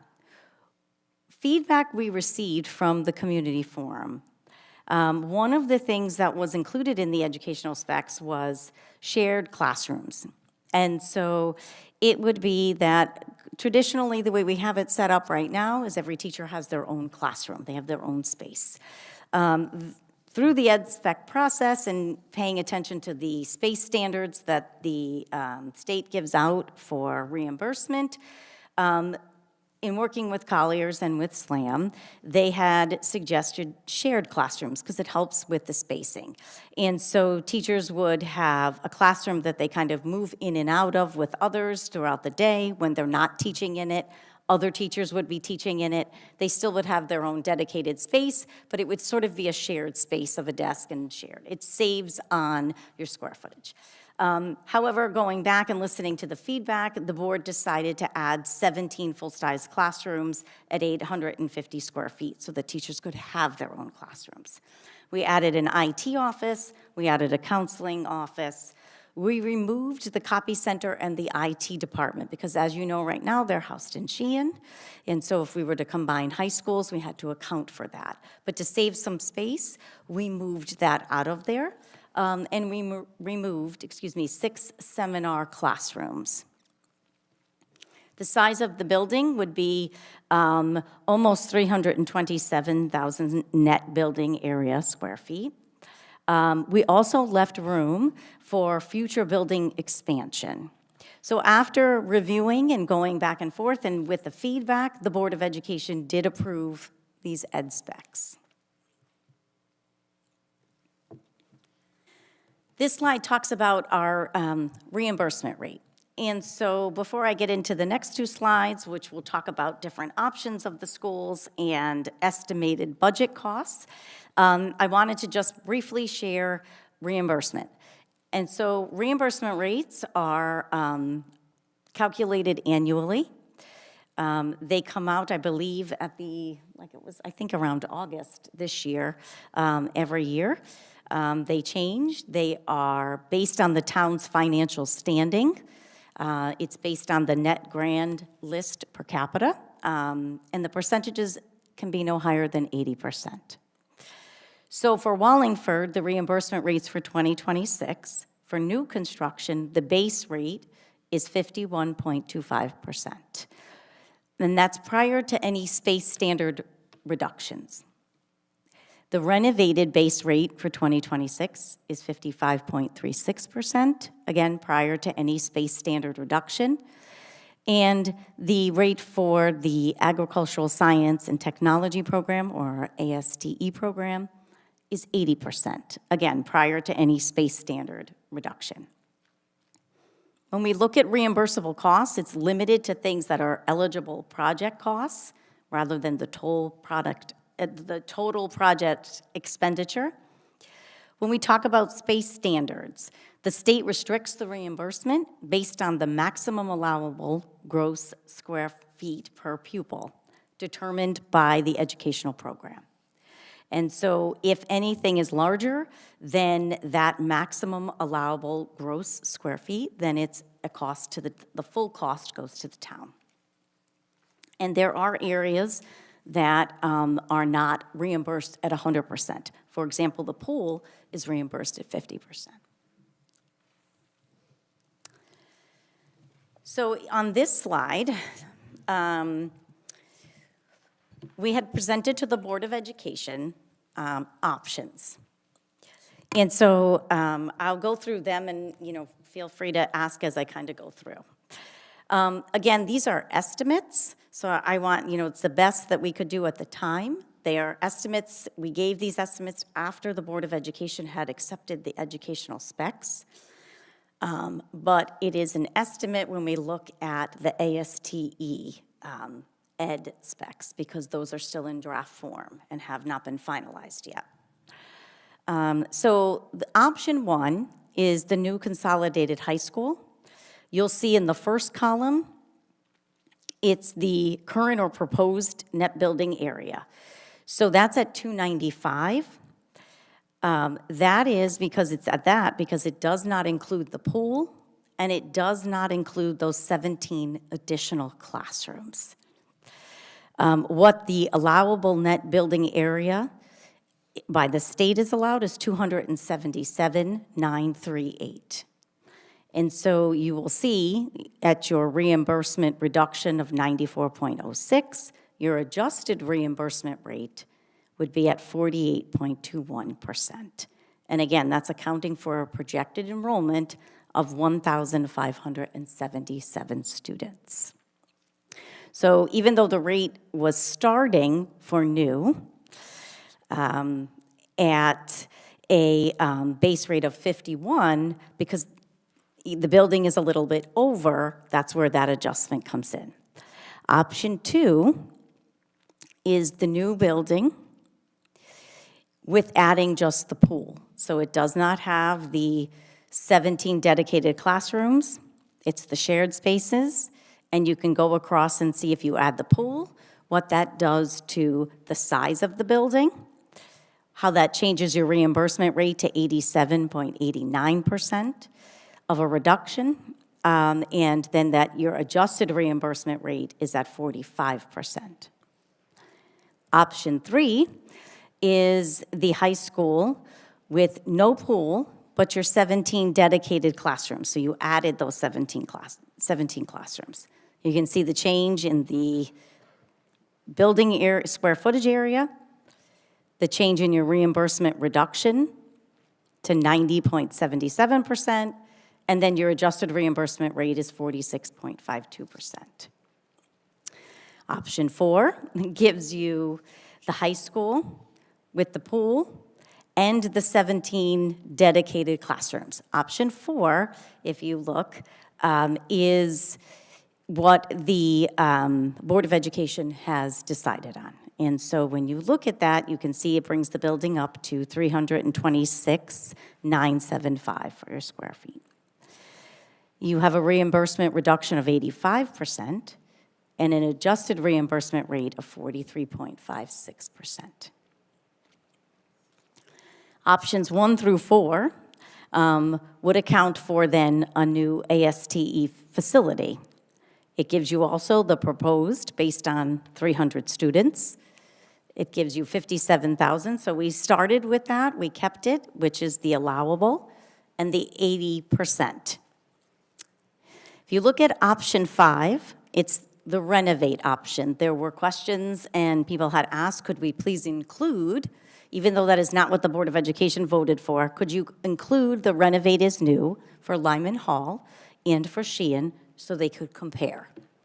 So the current proposed net building square area for Lyman Hall, 188,260.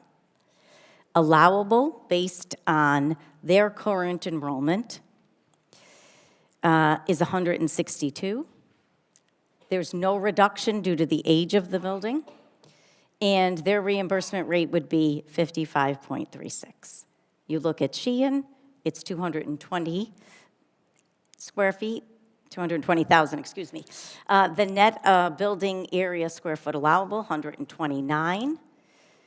Reduction of 58.74, and so their adjusted reimbursement rate would go down to 32.52% with their current enrollment at 693 students, projected to be at 686. So I know that was a lot, but this page follows the same options as the prior slide. But now it'll give you your estimated budget. So we looked at an estimated high, an estimated low, your estimated probable budget, your estimated town share, and your estimated state share. So if you look again, option 1 is the new school, no pool, no dedicated classrooms, and it includes the new ASTE facility. So you can see what the town share would be in total if you put those together at $89 million. The state share at $190 million. Option 2 includes the new high school, the pool, ASTE facility. Estimated town share, $211 million. And the state share is $189 million. Option 3 is the pool with the dedicated classrooms. In new school, excuse me, no pool, and the ASTE facility. And you can see the town share is at almost 201 million. If you look at option 4, which is what the Board of Education approved, it is the new school with the pool and with the 17 dedicated classrooms and the ASTE facility. And so that would be an estimated town share of 222 million, and the town share, and the state share is 189. We also added, again, because option 5 was the renovate the schools, you can look at Lyman Hall at 94 million for the town share. You can look at Sheehan to renovate at 157 million. Together, if you renovated both of those schools, it would be 51 million. And the state share would be 174 million. So again, this is an estimate for the ASTE because the ASTE ed specs are in draft form right now, close to being finalized. And these numbers account for an estimated 42.21% escalation cost from 2022, which is on slide 7. So you can see that it's a 4.5% increase year over year from 2022 to 2030.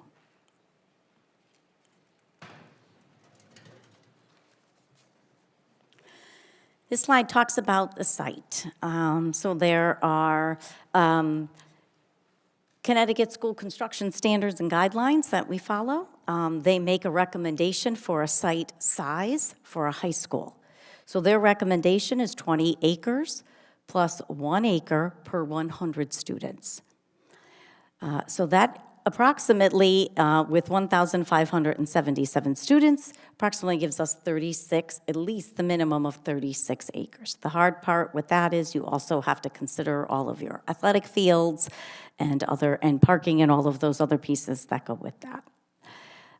We did look at multiple sites, and we did identify one site as a potential site. We did do some initial studies on that. And so we completed a phase 1 environmental site assessment, a wetland assessment, test fit study, concept site study, and we did land appraisals, and there is initial discussions regarding negotiations for purchasing that potential site. This kind of just goes over exactly what I just said as to the site studies that we've done and the reasoning and the reason for each one, what each one stands for, and what we noticed and what was given back to us. So the phase 1 was conducted by Langen. The wetland assessment was conducted by All Points Technology Corporation. The test fit was done by Wright Pierce. And then we had a concept site done by Silva Petroselli and Associates. We've also completed a transportation study. And so Specialty Transportation completed this for us. Currently, we transport 1,469 students using 41 large buses. It's estimated that there'll be another 200 students who would need to be transported. So they provided us with what they think would need to be changed and what need to be increased. They did ask us that if this goes through, to check back with them when we reach about 60% of the design completion so they can go back and review and update if needed. But at this point, they had shared that we will need 7 additional large buses. So basically 3 buses that will have a high school tier. Our buses are in a 3-tier kind of format. So overall it would be 4 additional. We currently have 51 special education students that we are transported between the high schools, so we'll need using 17 vehicles. And so it's, at this point, looking like we'd need 1 additional vehicle for that, and 2 additional spare buses would be required. The timing on the bus would remain where it is at the maximum, like we do now, a 45-minute ride time. And some of the recommendations that they made was just adequate spacing to accommodate the buses, separate entrances and exits for the buses and parent vehicles, and to go back and reevaluate if this project goes through and it gets closer, just to make sure. As I mentioned earlier, we are in the process and almost close to finalizing some of what we've worked on with the staff at the ASDE program, our educational specifications. So we did look at what we've had back then, and we are revising what has already been there and looking at and talking with them about what they need going forward, what has worked well, what changes they recommend. And we will be finalizing that draft with the staff and then look to bring it to the Board of Education for their review, any changes that they may need to make, and then final possible approval. In working with Scott Pelham from Colliers, we have the next two slides kind of give you a schedule of where we are. It's a draft. It is something that, we continuously are looking at and having to adjust because things take time. But we're looking at where we are right now. You can see these are some things that are still left that we need to do.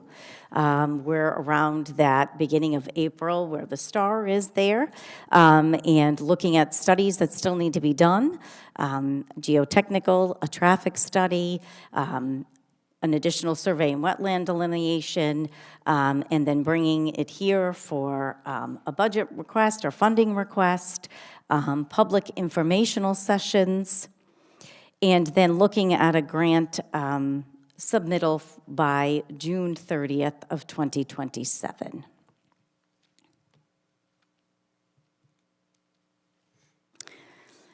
This is also another look at this. I don't know, Mr. Pelham, if there's anything on this you'd like to share.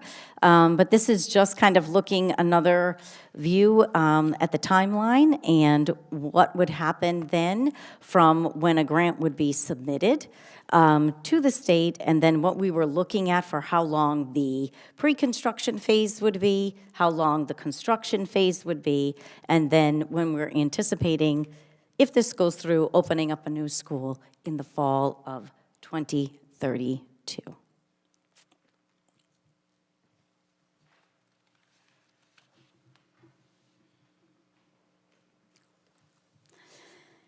Slide 22 has the next steps. And so I've sort of mentioned them as I've gone through, but I'll start up at the top here. We need to finish the ASTE educational specifications. They're in progress right now. We also need to have discussions with our town legislators to look at any special legislation that can be had for us in terms of the town reimbursement rate, in increasing that. We do know other towns have been successful in that. Looking at other towns have been successful in pursuing a space waiver and legislative language for that. And we also need to have a discussion, again, with the state and then also with our town legislators regarding the ASTE completion date at the state level. ASTE was opened in 2010. It was accepted by the Board of Education. It's a 20-year grant, but it was accepted twice. So it was accepted in 2010, and then it was accepted again in 2014. And so there have been some changes up at the state in terms of the leadership there. Mr. Pelham and I have both reached out and had some initial correspondence back and forth. And so there is question as to whether it's the 2010 or the 2014 date that we go from, because 20 years out from 2010, which is when the students occupied the building, or is it from 2014, which would be 4 years later? They did receive correspondence from us that it was 2014, years back, when it was accepted, but it's the same exact language and it was accepted twice the same exact way. And so I think that is something we'll need to go back and meet with the state again to kind of verify exactly what date that would be. It makes sense to me that it would be 2010, but we can have further discussions, obviously, about that. We need to finish doing due diligence on the land, some additional assessments of the land that would need to be done. And looking at land, working on negotiating a price and hopefully coming to a purchase agreement. We'd need to then do a lot of community input and public participation and comments regarding this, a traffic study. It would be required for us to complete updated studies on enrollment and obviously going back and revisiting the transportation study. And then obviously at the end coming here for town council funding to have a grant hopefully submitted by June 30th of 2027.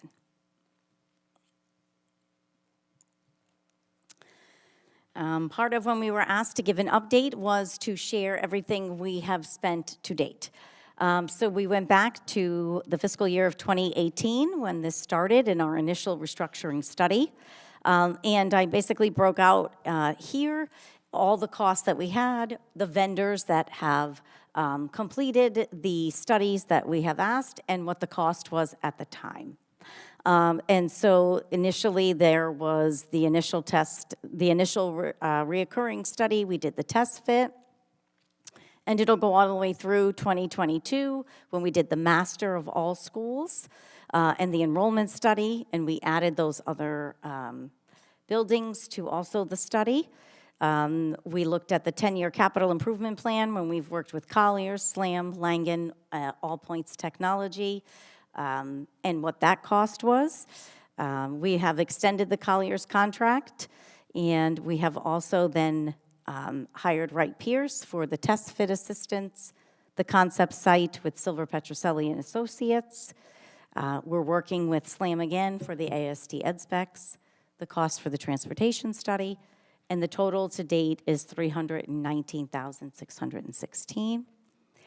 I also included what an estimate would be for the remaining studies on the slides that I shared. And so it's an estimate of between $150,000 to $200,000 of funding that would be needed to finish the rest of those studies to be ready to potentially apply for a grant in June 30th of 2027.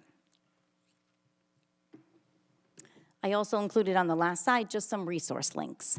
I will also share all of this electronically with all of you, with the Board of Education, with our staff and our families. It will go on our website as well, so then you'll be able to just easily access all of these links. But I wanted to make sure that I included a lot of the things we referenced here in the presentation. Thank you. Thank you. All right, so at this point, unless anyone had anything else they wanted to say, I would, I'm going to open it up to the council. Councilor Carmody. Thank you, Mr. Chairman. Good evening. Thank you for being here, and I appreciate the update. Especially, I think the project schedule is very helpful to see as you've really put it out there. Since you were last here, I think you've made a lot of progress in this project, so I commend you on that. But I think you know that I've been frustrated, and I don't think I'm alone about the timeline of this whole project. You know, it shows in the last page here that the initial restructuring study was done in 2018, and that was 8 years ago. And now we're delaying this project even more after I hear that you're not going to meet the June deadline of this year. And so I was curious why we aren't making that deadline. Is it specifically this phase 1 environmental site assessment, the geotechnical, geothermal analysis, and wetland assessments? What needs to be done? And is that completely off, out of the option at this point? Are we not going to meet that June deadline of this year? So I think, no, we will not make that June deadline. I think, you know, we still need to secure funding and have a site first to continue and finish all of those studies. And so I think, where we are right now, it took longer to find a location, and the educational specifications took us a while to complete. And I'm glad we did all of the community forums and received the public feedback, but it took a little longer for those pieces to come together. I think, so in looking at all of it, it just takes a little bit longer. Now we're redoing the ed specs for the ASTE building. We did do the transportation study, so we have made a lot of gains. And I think where we are right now is, we have to determine if we have a viable site or not, and if that's something we're going to move forward with. And at what point here on this timeline do we think we will know that and where we can share that information with the public? Well, that will depend on some of our meetings. So one will be our executive session discussion, and we'll have to see where that goes. I don't have an exact date for that at this moment. I'll know more information. Sure. And I was just curious, are there any contracts or legal agreements with the property owners at this point? No. No? So we don't have a lock, like they could exit this agreement at any time if they so choose, because we don't have. We don't have any. Okay. All right, well, thank you for the update.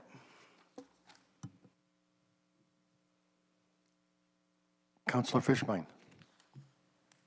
Thank you, Mr. Chairman. Based upon the backup, have you abandoned the AST function in Wallingford? No. Okay. Yeah. Well, because I'm looking at your calculation, and you represent to us that 1,577 students would require 36 acres, right? Correct, and that includes the ASTE students in that number. Okay, well, can you explain to me the chart then, which shows them differently? So it looks like on page 14, right? Projected enrollment all the way over on the right-hand side is 1,577. And then it looks like new ASTE facility is 300.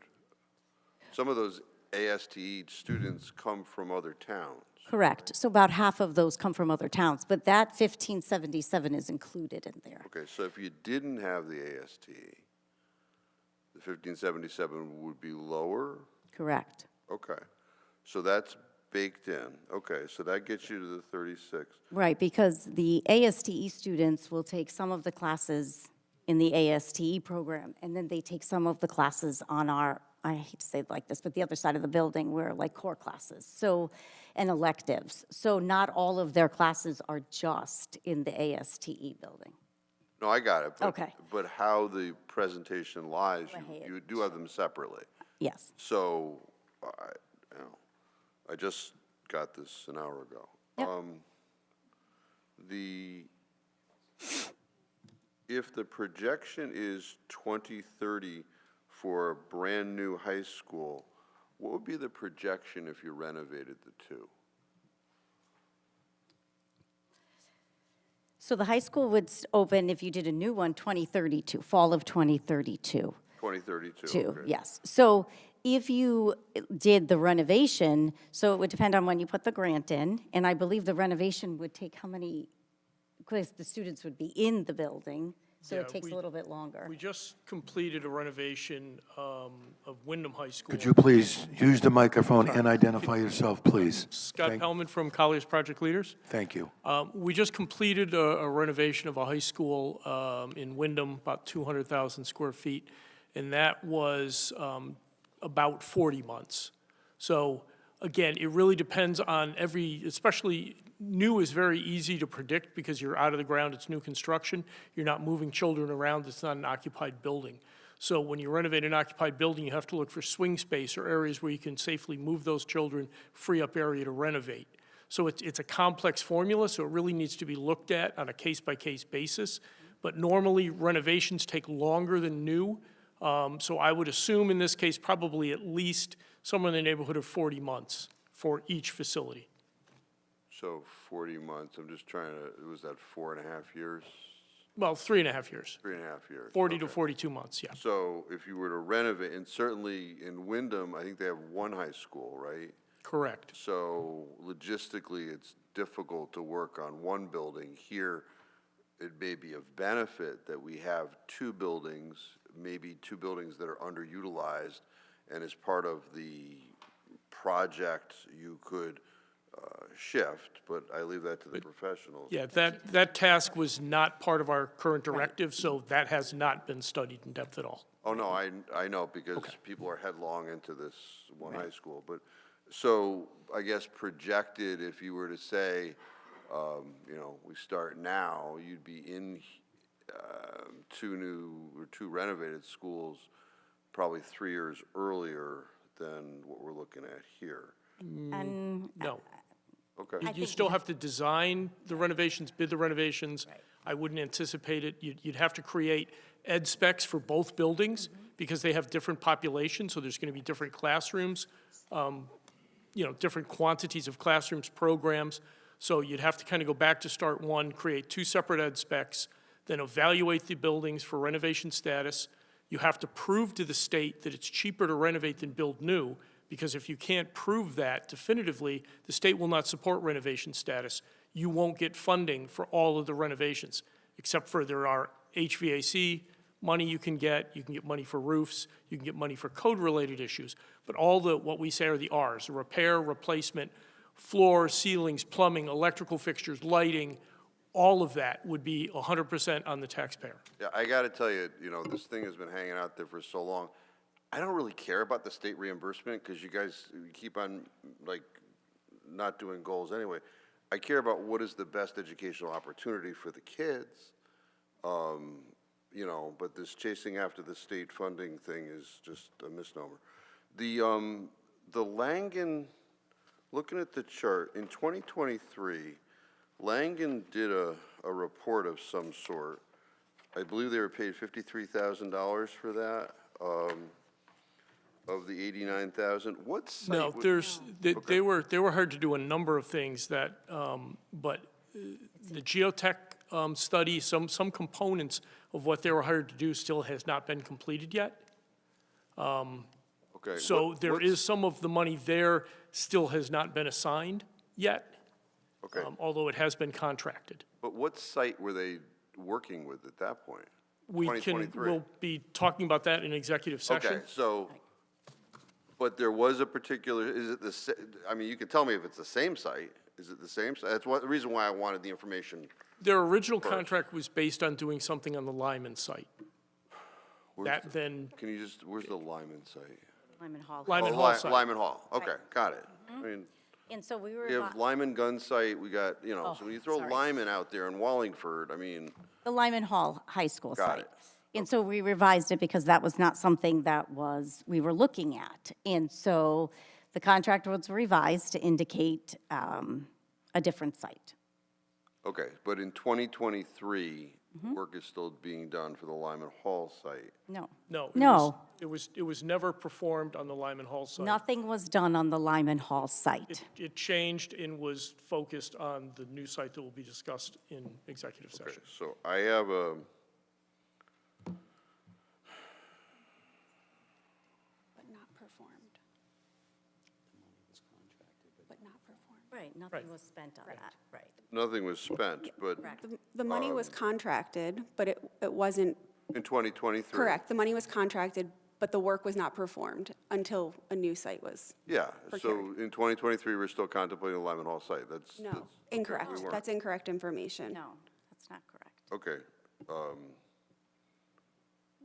What site was being, well, yeah, I can't. it's, yeah, okay. I'll go on. The transportation study. When was the transportation study issued? February, the end of February Okay, of 2026. and I think I have a copy of that. It should be on our website as well. All of these documents pretty much are, even this from September of 2025, where the funding 2 sheets were illustrated and shared, everything is on our website. Okay. And once again, Reason why I wanted to have the executive Yeah. session first, because I still don't know what property we're talking about. But the transportation study says route timing will be slightly impacted due to the centralized location of a single high school. So am I being, not telling me a site, but are you guys going to present us with a centralized location? Because otherwise, this transportation study is, The transportation study was done to the site that we will discuss in executive session. It would make no sense to do a transportation study to a fictitious site. Okay, That would I be mean, wasted that's- funding. the reason why I wanted to be able to put this stuff together, because that's how people do these things. Understood, I'm but sure. Mr. Fishbein, it also would not make sense for the Board of Education to spend funds arbitrarily that make no sense. We obviously are fiscally responsible in that we are going to conduct a transportation study to a site that is potentially deemed viable, which is another reason why we had Okay, some I look forward to hearing of a centralized location. Great. As referenced in the thing. That's all I have for now, pending us getting actual and additional information. So, thank you, Mr. Chairman. Counselor Laffin. Thank you, Mr. Chairman.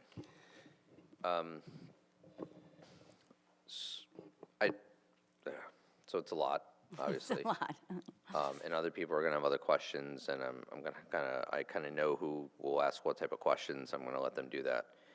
The ASTE 2010 versus 2014 battle.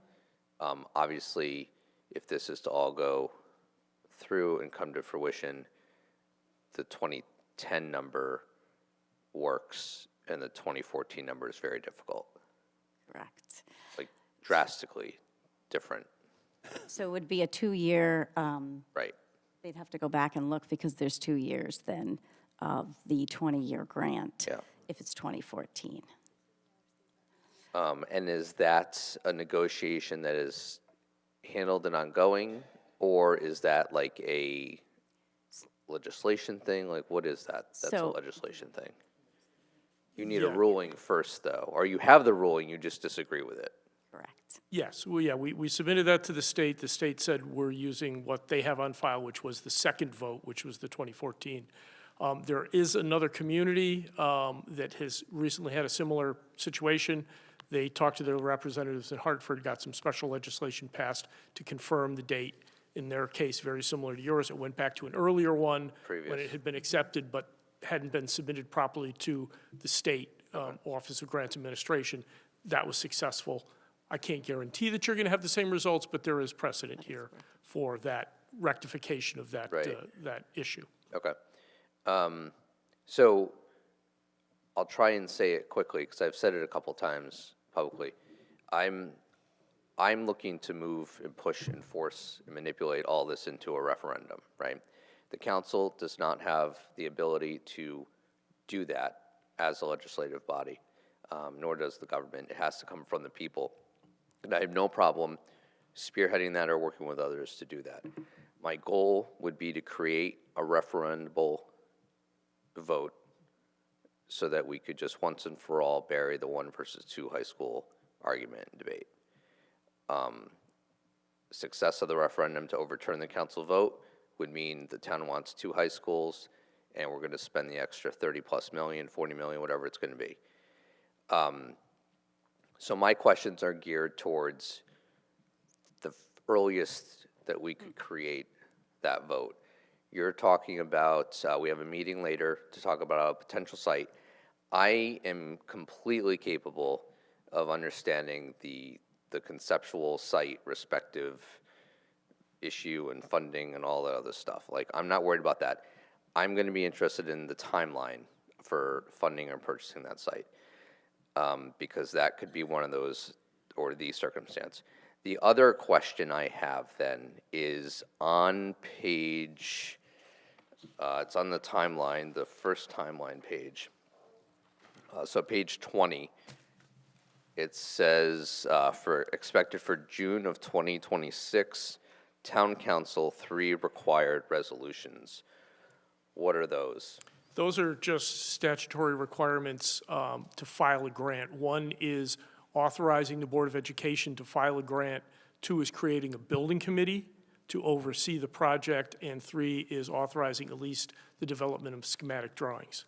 But typically, no work happens until you do the funding. But those are just 3 statutory questions or motions that need to be made by the governing body of any municipality seeking a grant. So it's a check the box for the state. Okay, so hypothetically, and maybe this is a law department question or consideration, one of those resolutions could be that event, creating the building committee or whatever.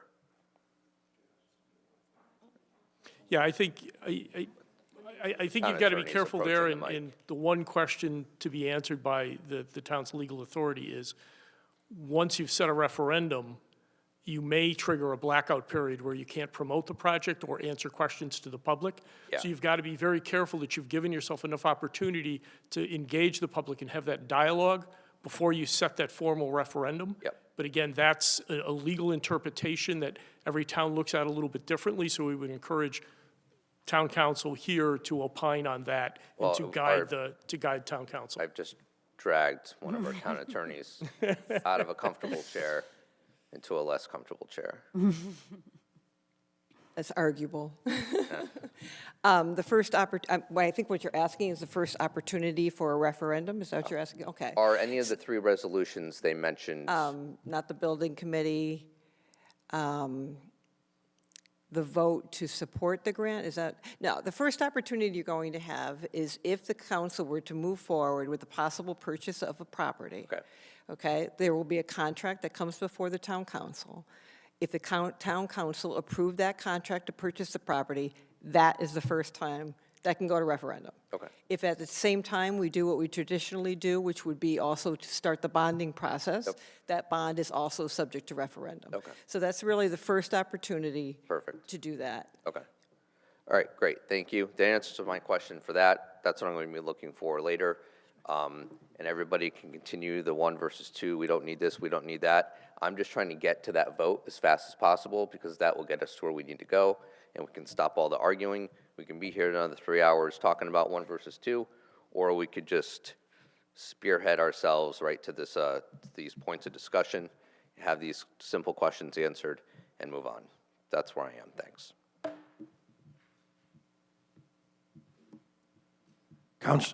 Excuse me, Councilor Rivard. Thank you very much. I too would like to most expeditiously get this to a town referendum. Will this package also go up on the website, become available for the public? Yes. Perfect. So thank you. tomorrow, 'Cause- yes, 'cause by the thank end of the you. day tomorrow. I think it's, because there's been so much time, Yep. I think it's really helpful for people to refresh their memory on where it's at, especially new folks in town, especially if it does get to a referendum. So thank you for that. Appreciate it. I've got just some very specific questions that came up into my mind during this. They may, because of the questions may lead people to believe I have a position on this. That's not the case.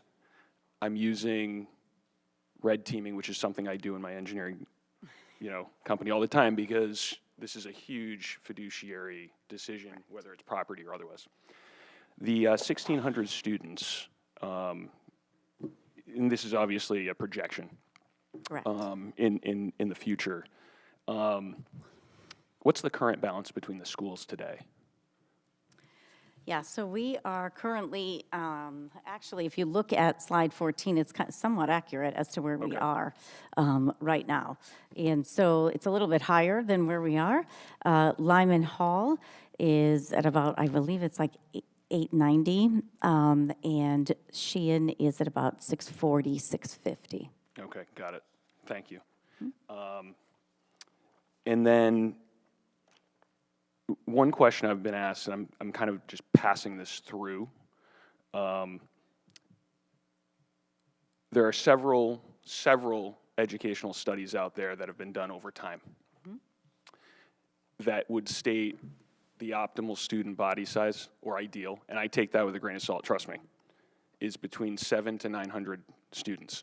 I searched personally for studies that said larger than that was optimal or ideal, and it usually comes back that it can be the case in, districts that have really strong economic base.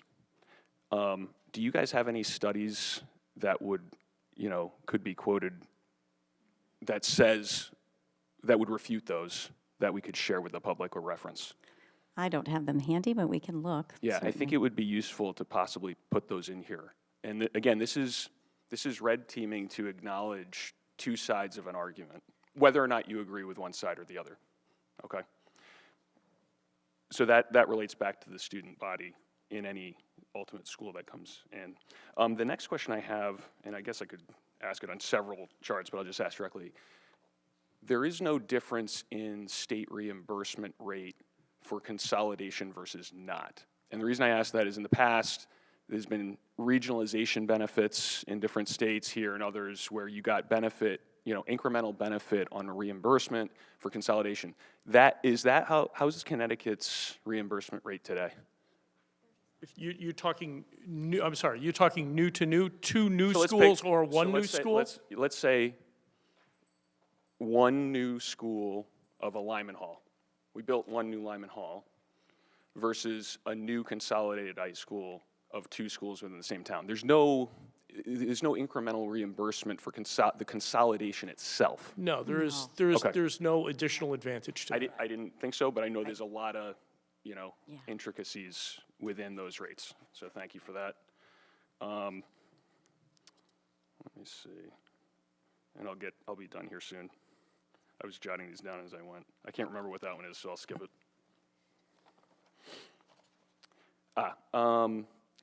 Lot of options looked at over time. Thank you for that. Was there ever an option done to build a new Lyman Hall on Lyman Hall's site for the Lyman Hall population of students only? No. Okay. Okay, got it. Thank you. You're welcome. Do we know why? No, I do not know why. I think that no studies were done to look at it that way. Okay, understood. So we have the renovation side of that equation here in one of these options. Okay. Correct. Any reason to think that the reimbursement rate of that one high school would be different than a consolidated? No, because I think new construction would be, that's same. the rate they're going to Okay. give you, so that's the way they break it out. Please, thank you.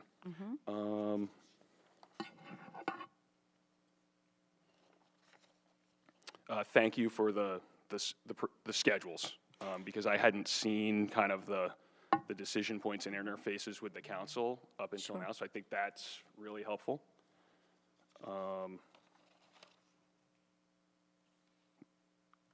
Mr. Laffin already raised the point on ASTE, which I think is potential of interest, so thank you very much. That's all I have. Appreciate it. Councilor Reynolds? Thank you, Mr. Chair. I'm shocked to hear that we don't care about reimbursement rates. Okay. Here's my question. In the renovation to new of Lyman Hall, does it include adding an auditorium? Is that what it's called? Or AKA? No. No swimming No. pool, Lyman Hall, okay. And it doesn't include renovating the ASTE building, right? Correct. Okay. So in the money that we're looking at, our side was 200, can you, I guess I could look at my own paper, but. That's okay, I put it up right here, sorry. Yeah, no, so I'm looking at 251 million-ish that we would be on the hook for if we renovated the new Lyman Hall and renovated the new Sheehan. But that means renovate the buildings to new as they are or in some form of what they are. Correct. And does not include adding anything to them. So, for example, just for argument, and I'll talk since it's 10 o'clock, my kid was a diver on the Lyman Hall team. You know what he had to do every day? He had to go to Sheehan because they're the only ones who had a pool. Do you know who had to pick him up every day after practice? Me, in the dark, in that nightmare of a parking lot behind Sheehan that hasn't been paved since I don't know when. So that in it of itself is a string that you could pull an entire sweater down to just yarn and string, just that one scenario alone. So again, we can say $40 million.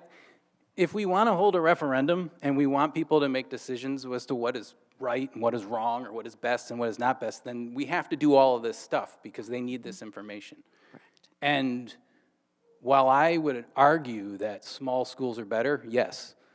And I would argue that larger schools probably succeed in places like Greenwich better than they do in places like Southington, sure. But 2 schools, 1 schools, put them in Greenwich, they'll be fine. I guess the questions that I have here really boil down to, you know what? I don't have any questions. I just wanted to, that was my only question. I wanted to know if there was going to be a pool at Lyman Hall. I think what we all need to keep in mind here, timelines and all these other things aside, and perhaps maybe I'm wrong, if it takes 40 months to renovate a new school, if it took us, started in 2018, it's now 2026, so we'll chop 6 years off. Let's just say it takes 2 years to get to the point of, let's do Lyman Hall. And by some suggestions, it's going to be, let's do Lyman Hall, and then we'll wait and do Sheehan. But then in that time that you wait, the reimbursements rates will change, everything's going to get more expensive. So if you argue that it's not about dollars and cents, I'll tell you it is. Because right now it's more expensive to renovate the buildings that we have in the current condition that they're in. And I toured both of them, and they need a lot of work. And, you know, I get it. You know, I really do, I get it. But like, I just want to, you know, the Board of Ed has done a lot of work, including people like my dad, who was on the Board of Ed for years, including people like Mr. Votto and Ms. Roscoe, Dr. Roscoe. I just want to point out that I respect the amount of work that it takes to go into here. And the other piece, too, because we haven't even gotten to your budget yet. How much, and I'm not, again, I won't ask the question, I'll just make a statement. You must spend an exorbitant amount of time on this stuff, and it's not in your job description. Well, it kind of is. It kind of isn't. And so the fact that we're here and we're doing this, I just want to point out that I respect the fact that you're here. And again, I'm... Appreciate that. So... And on top of it, and I don't mean to interrupt you. No, go right ahead. I apologize. But remember that we also had 4 Fairfields under construction for Adult Ed, Wallingford Transition Academy, and Central Office. At the same time, we were doing all of this. And so it was running both of those projects and doing all of this, plus the district. But I do have a phenomenal staff and a wonderful Board of Education who are very supportive. So, but thank you for recognizing that. I appreciate it. Well, you're welcome. I just want to point out, right? If we take the Cadillac, talking an auditorium, dedicated classrooms, the whole 9, right? We're still getting a new, it's providing we can get 2010 as the date. We will also get a new ag science building on top of that. Correct. All of that together will be cheaper, potentially, most likely, than if we just renovate the 2 schools to new. And I guarantee you that if we do it, it won't be done by 2032, both of them. So I just want everybody to consider those things. That's my opinion. Maybe you differ. I'm sure we're going to hear comment, but I just want, this is where I'm coming from. If you all want to, I support the consolidated high school. I've said it since before I was elected. So I'm going to say that I support it. And I support the work of the Board of Education, respect the work that you do. So I just wanted to say that out loud. I wanted to point out that these renovate to new things, you got to read the fine print. Right? Like, if you don't like the fact that, here's a question. Is there caution tape over the showers on at the pool at Sheehan still? Because it rains in the football locker room whenever they turn the water on?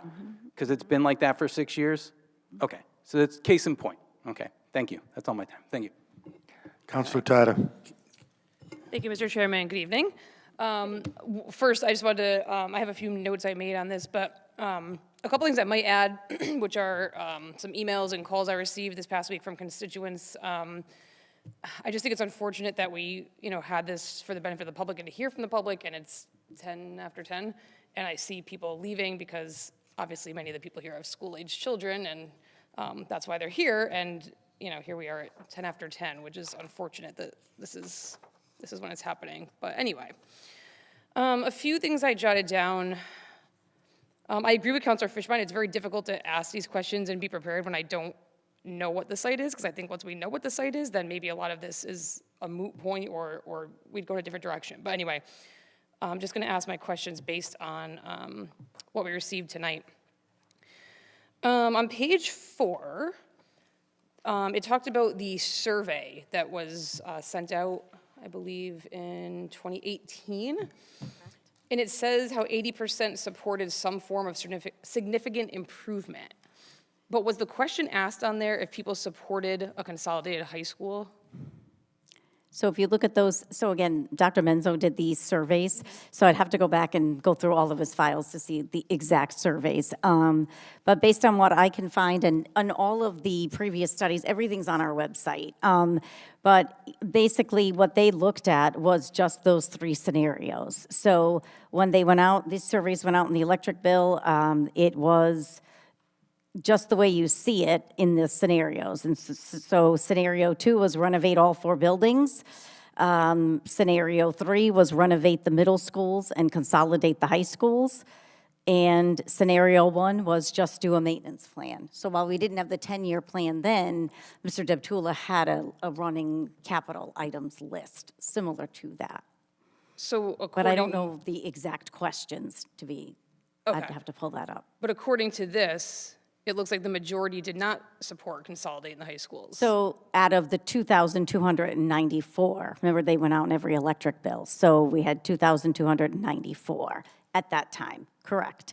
But then when we did further studies, because we had to go back and include the elementary schools, and that's why I shared all the things that the board considered on the studies after that. And so then that, taking all those other things into account years later, that's why the Board of Education voted the way they did. But yes, this was the survey that was conducted in 2018. Okay. I wanted to bring that up also in sense, we heard, a lot of discussion about a referendum. And while that's certainly per charter the people's choice, if they so choose to go to referendum based on our decision, I do not like the idea of us voting thinking that there will be a referendum or voting a certain way to get to a referendum. I think when we're elected, our job is to listen to our constituents and to have a pulse on the people. And so, like you just said, to your point, only 2,200 people responded to it. So the majority didn't want it based on those people, but we're gonna get similar, you would hope you would get good turnout for a referendum, but statistically, in elections and referendums, especially if it's not tied to an election or if it's in a month where people are away, you're not going to find out from a referendum what every single person in this town wants, because a lot of that is based on turnout. And historically, referendums don't have great turnout, especially if they're not tied to a municipal election or any election.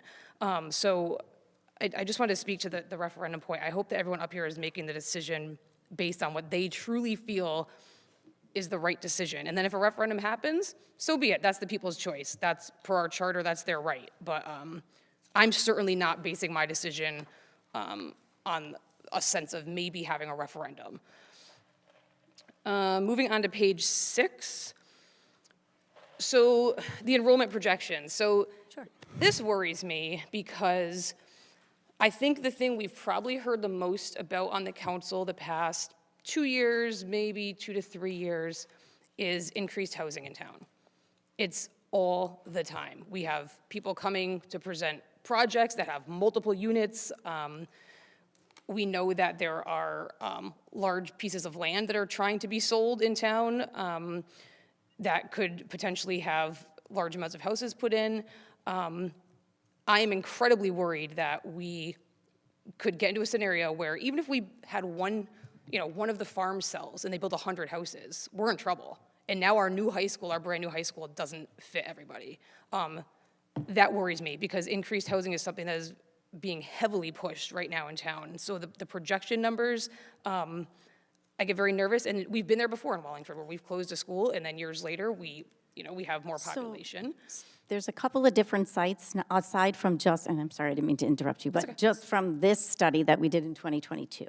EdSite Public is a great website. I included it in the links at the end to also look at, because it looks at our population and it'll look at enrollment projections. It has tons of educational data on it. And you can look at our school district, you can look at every school district, but you can look at the enrollment and it will track it and show it to you exactly. Also, we get it twice a year right now in the fall and in the spring. NESDEC also does projections for us. They look at the 10 years prior. They look at 10 years ahead for us. And so we'll continue to see that and continue to monitor it.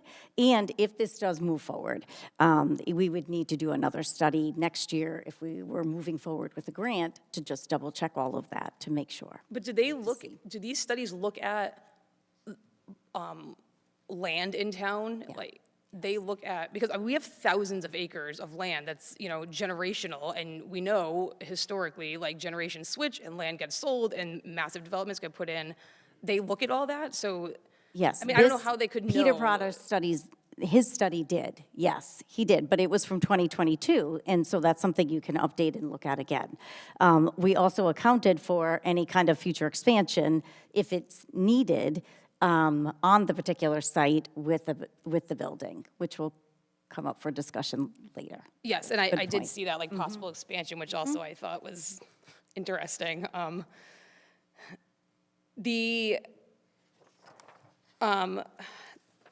So sorry, I'm just flipping to the right page here. We were talking about the,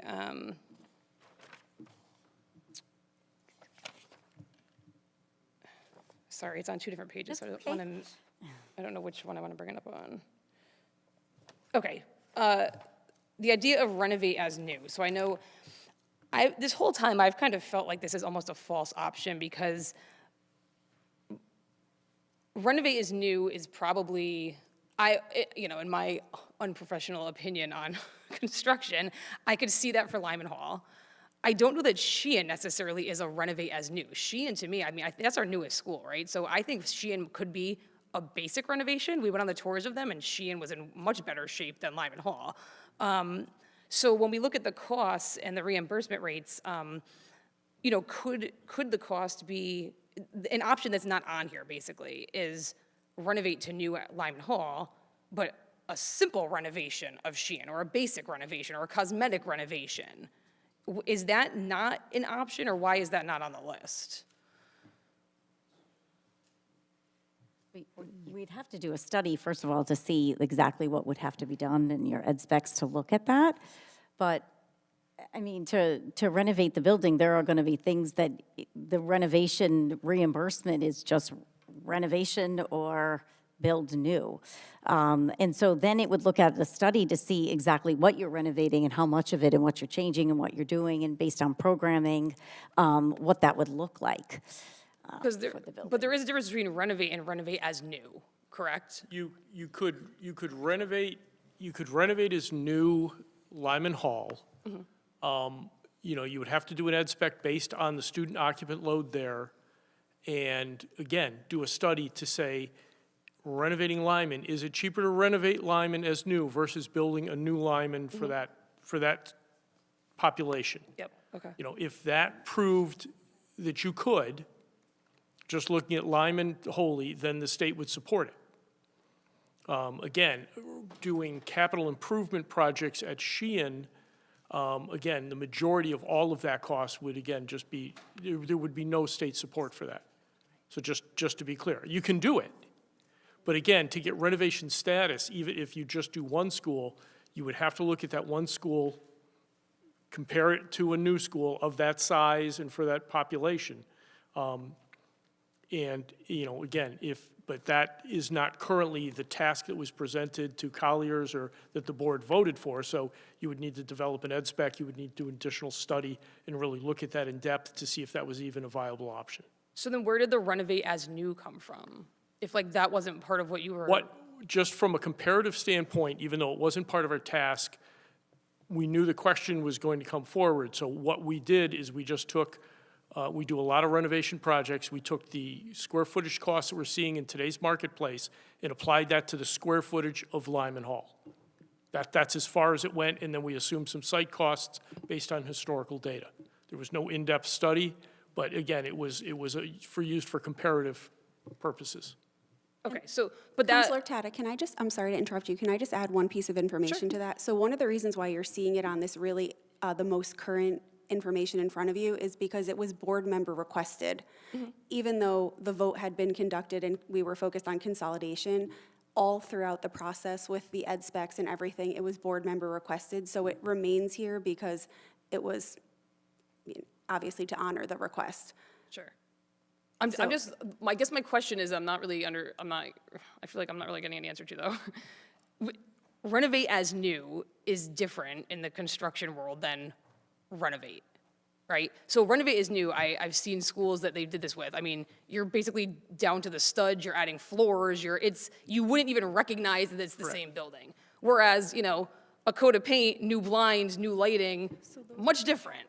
And I'm wondering if Sheehan is maybe in that boat and we can do it for far less, but maybe Lyman Hall is a renovate as new. So, I have a hard time justifying, so our basic vote here is the money part, right?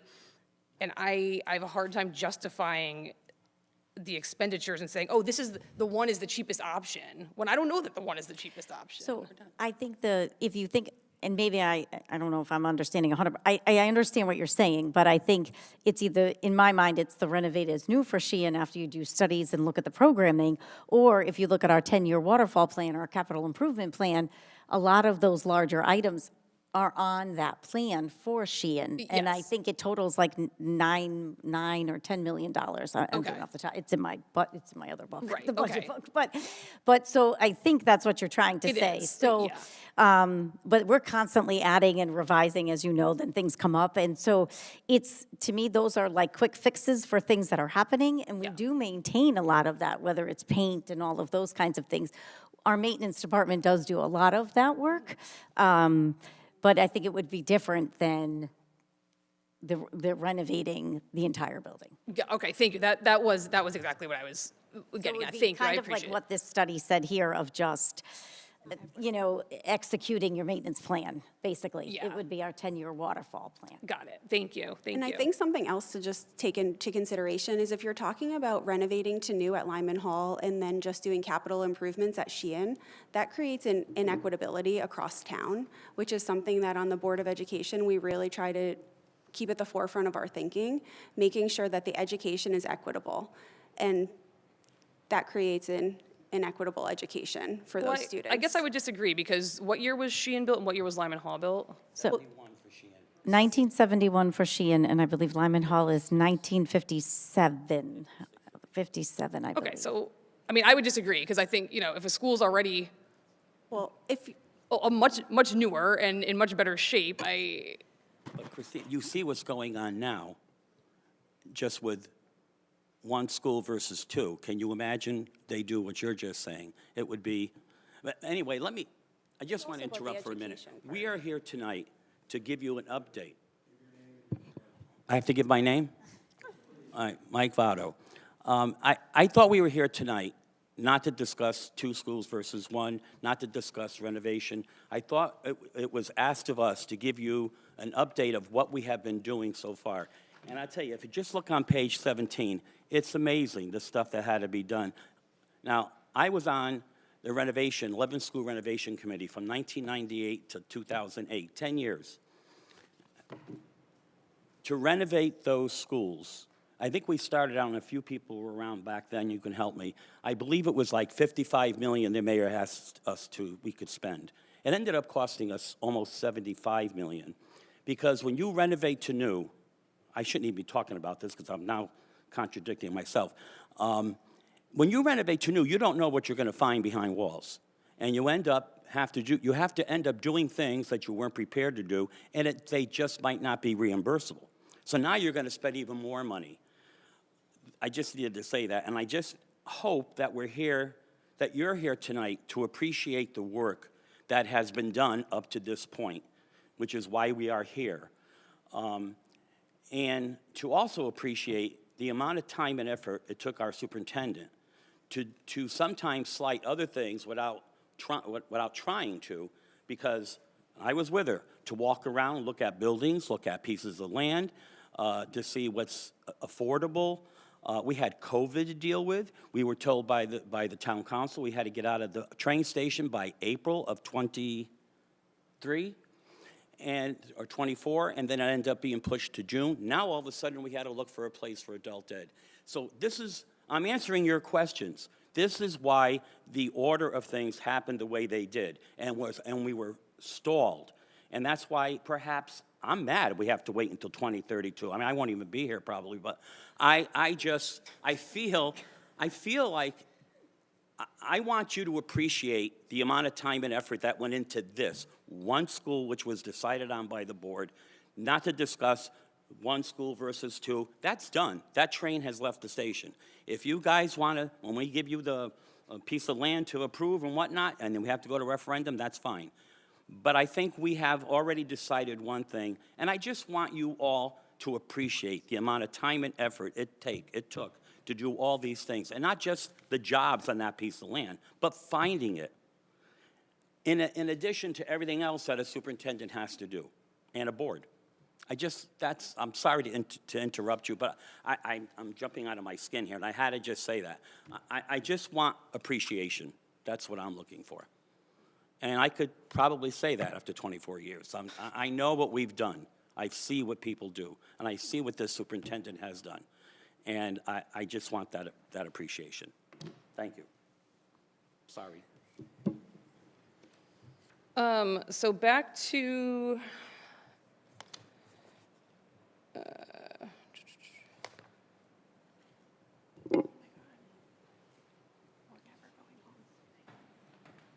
right, I'm back on page 15. Well, I guess we can move on from that.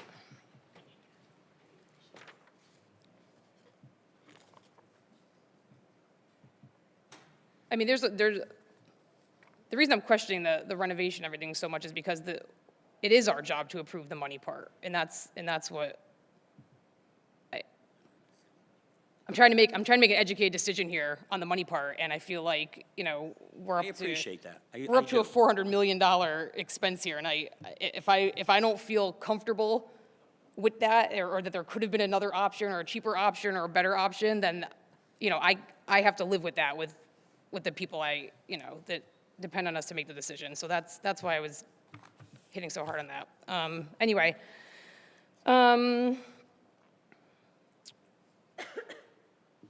we already talked about that. Okay, so my last question on page 21. I'm sorry, it doesn't refer to page 21. I just wrote a note on page 21. So this is a question for Colliers. So you mentioned that you just completed a renovation in Windsor, I believe it was. Wyndham, I'm sorry. If this project goes forward, would you be continuing on with this project? That would be up to the community and to the board, to the building committee. So once you get your funding for a project, or once you pass your referendum, we're helping you to get to that referendum point. But by statute, you're going to have to go out and resolicit services for an OPM, for an architect, a construction manager, all the people required to achieve the project goal. Okay. Well, so all right. We would love to continue on with you guys, but we will have to go through a selection process. But that's not what you're contracted for at this point. At this point, you're only contracted for the planning phase. Correct. Okay. Yeah. And I just want to clear up something you just said. So you said to get us to the referendum point. There's no guarantee that there's a referendum. Well, that's per our charter. The people can trigger a referendum if they so choose, but we've been tasked with assisting to get you a grant filing, shall we say. Whatever the funding process is that it results to being able to file a grant is going to be what it is. And this pardon me for being direct, but when you said how you worked on that other project, what immediately went up my mind was, does Colliers have a vested interest in this one high school project going forward, because you would then be involved in that, or have a chance to be involved in that? Well, we would hope we would have a chance to be involved with it, but my goal is to provide the information to the Board of Education and the superintendent to help them and to help you and the public make an informed decision. Okay, thank you. Thank you, Mr. Chairman. Councilor Risacci? Thank you. Thank you for coming and presenting all of this. This is quite a presentation based on 4 questions, so it's pretty great. So I'm definitely very much aware of all the work that has been put in this. It was actually the impetus for why I even wanted to run for politics, and was very involved as a parent and then as a Board of Education member, now on the town council. And they're very different roles. The Board of Education did their due diligence and made a decision that they felt was best educationally. But as town councilors, we have a different role. And we need to think about the larger implications to the town, what will be done with the existing buildings, the bond repayment. It's just a different role. And so there's much respect for the work that has been done by the Board of Education. It's just a different role. The question that I have is on page 22. So there's a section related to the due diligence of the land on the next steps page. So the phase 1 environmental site assessment, the geotechnical, the geothermal analysis, and the wetlands assessment. What happens if those fail? What is the plan B? Is the plan B where, okay, we're done, we're gonna now make the 2 new high schools? Or is the plan B, hey, we're gonna move everybody to Sheehan? What is the plan B? So I think then that's a discussion to go back to the Board of Education and have further discussions with them. But again, we'd have to have discussions in executive session regarding the studies and the results of those and wherever that's going to go. And so Plan B would have to go back and look at additional studies as to what's going to happen after that. So you'd have to go back and hire consultants to look at if this doesn't move forward for whatever reasons. Then we'd have to look at studies as to what are we going to do with Lyman Hall, with Sheehan. Are we going to continue to look at the 2 of them? We know we have middle schools that are in need of renovation. We know we have elementary schools that have needs as well. And so we really have 12 buildings that are in a lot of need. But those would be discussions that would have to be had and to go back and look at and have discussions with the Board of Education as to where they want to go next. Okay.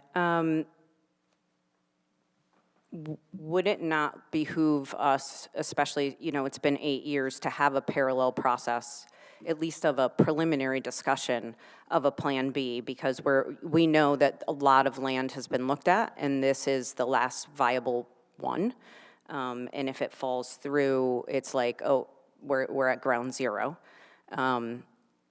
So it's just a thought. And then what is the intent of the community input as part of next steps? So depending on what happens next in terms of the site, then we'd need to get out and discuss with the public and share what we've done so far, get their questions, their feedback. We'd have to go to all of our schools, all community areas, and hold events where we can share about the project and have open community forums for them to give us comments, ask questions. I think, then that's an opportunity for us to share everything that we've done, why we're moving forward with this, what the beliefs are for the Board of Education, and then for them to share their concerns or their comments, questions. So I would say definitely words matter, how we frame that. I think those should actually be called just community information sessions, because you're not soliciting input. You're telling them what will happen, which is fine. Those are informational sessions. We're not taking input from the public and adjusting the project. No, we won't be. We're providing information, Yeah, but we're so I would also say just giving please, them- if you could call it community informational sessions, because it's not input. When we get to that point. And then, so I would say, everyone knows, and I've been very open about it, I am a proponent of keeping our 2 small high schools. I think it's a gift. Also, I believe that right now, our high schools are located near some of our least resourced neighborhoods. That's where they are right now. It helps to improve access to after-school opportunities, reduces reliance on transportation. A new centralized high school will change that dynamic. We are a working-class community. with varied resources, and sometimes even well-intentioned changes can create unintended burdens for families. We saw that even with the reconfiguration. And sometimes when you are a less resourced family, one thing can upset your apple cart, because not everyone is a two-parent family that has supportive grandparents, has multiple vehicles.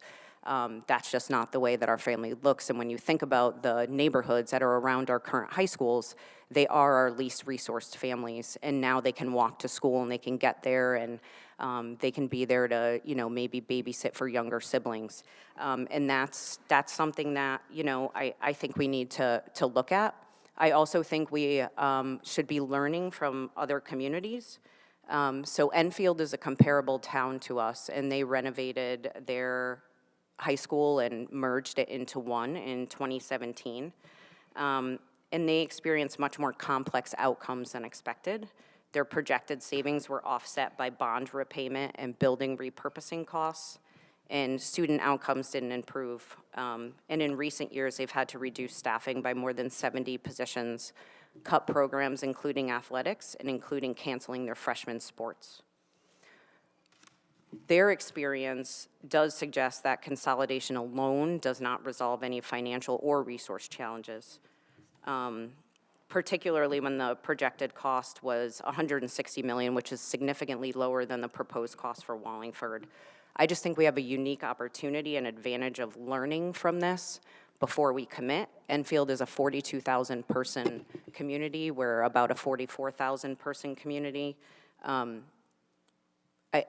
don't want to be an impediment to this moving forward. I also strongly believe in referendum, but I believe that our investment has to be really thoughtful when it comes to this.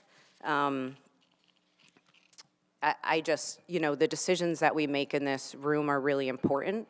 That doesn't define us. What defines us is how our decisions affect our community. And that's what's important to me. I come from a social work perspective, and so I feel very strongly about this. But thank you for your time. Thank you for providing the timeline, and I look forward to seeing how we can move forward together. Councilor Allenson. So, where are the lecture classrooms? They're at Sheehan, right? I can't remember what you called them, but I think they're the tiered rooms, aren't they? It was seminar rooms, yeah.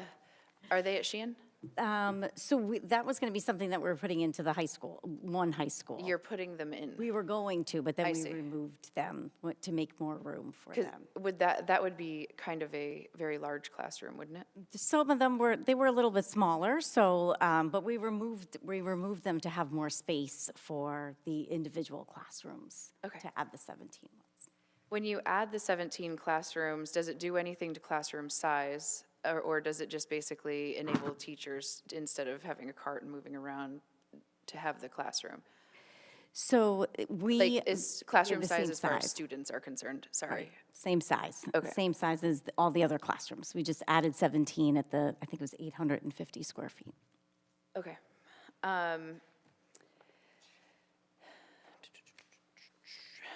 Okay, so.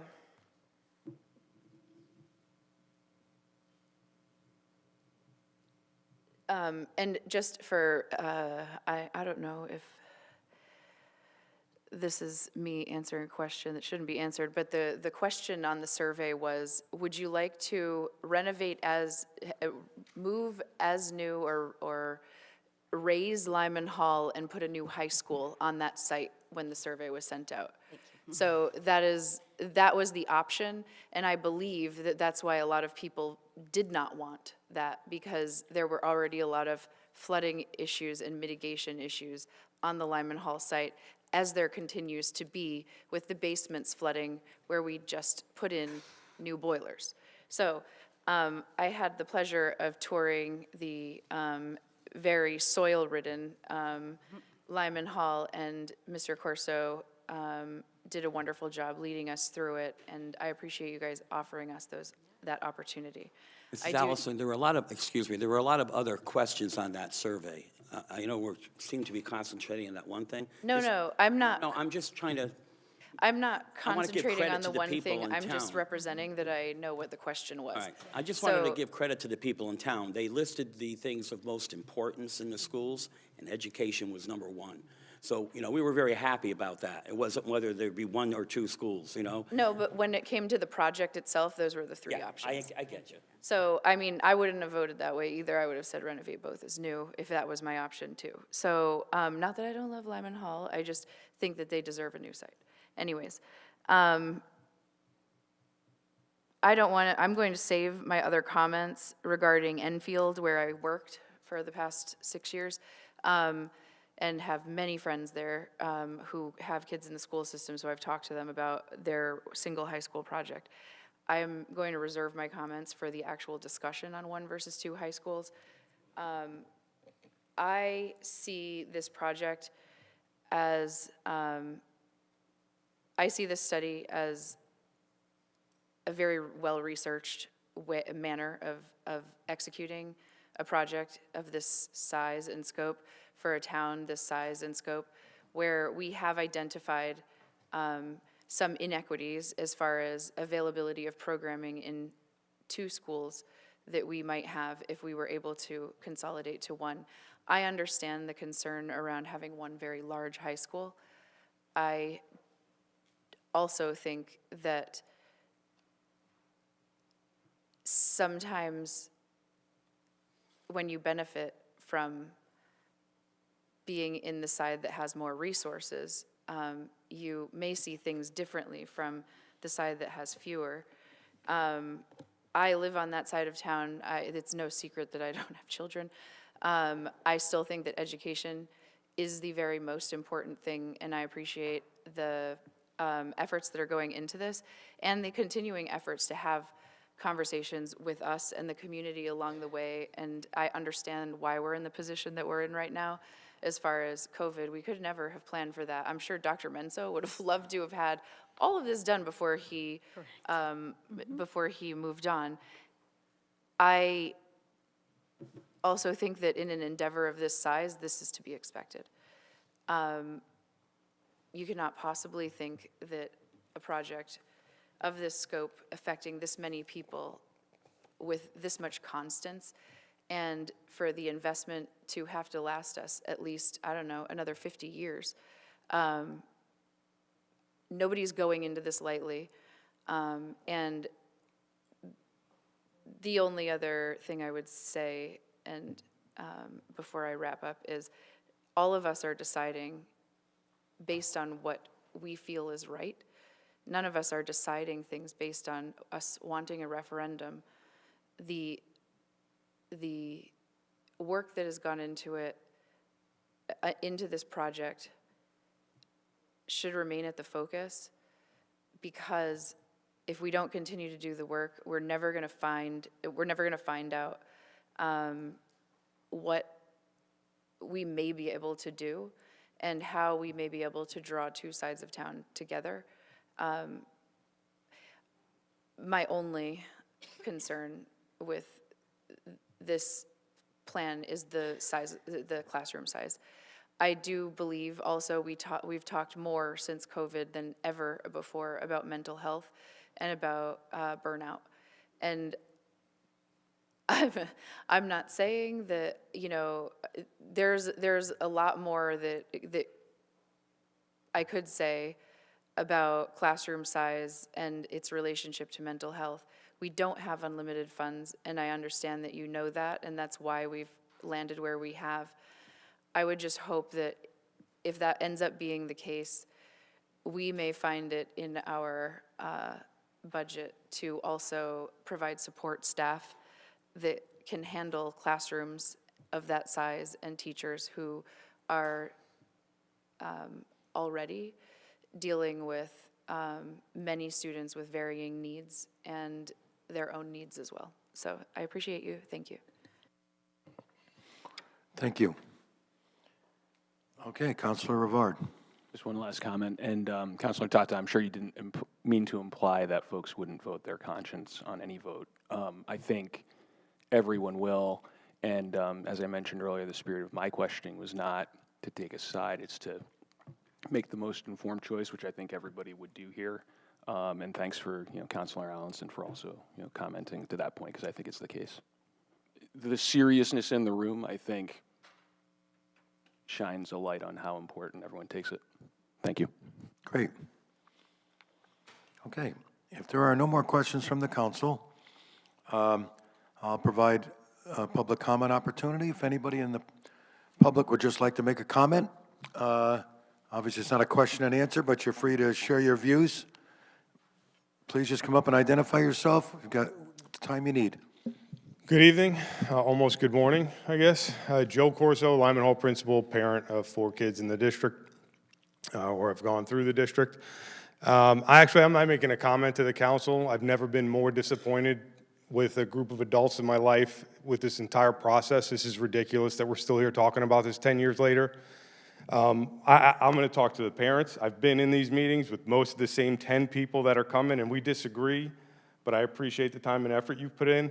I think the community needs to get together and demand action, because this is nonsense. We have let 4 generations of kids go by while we ask questions at the council that we already know answers to. The political games at the local politic level is ridiculous.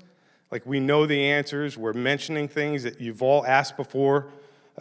We're 10 years deep into this, and I had no heat last year. I have 2 boilers not working right now that are brand new. We built them underneath the water level so that when the next flood that we get, everything just gets fried and zapped, and we'll be out again. But we're going to come up here and ask or answer questions that you know the answers to, or give bogus statistics that are not true, that are not factual, that just delay the process. So my faith in this body getting it done is wiped right now. So it's the community that just needs to demand action. And Councilor Laffin, I'm with you. I will organize the referendum for you on the civilian side here, whether it's for 1 or 2. I don't care whichever way you guys vote. I just want you to vote so that we can mobilize the population. And if I hear one more word about this survey, it was 5% of the population and 10% of the voting population of Wallingford. So your constituents haven't spoken to you. A few mad people have.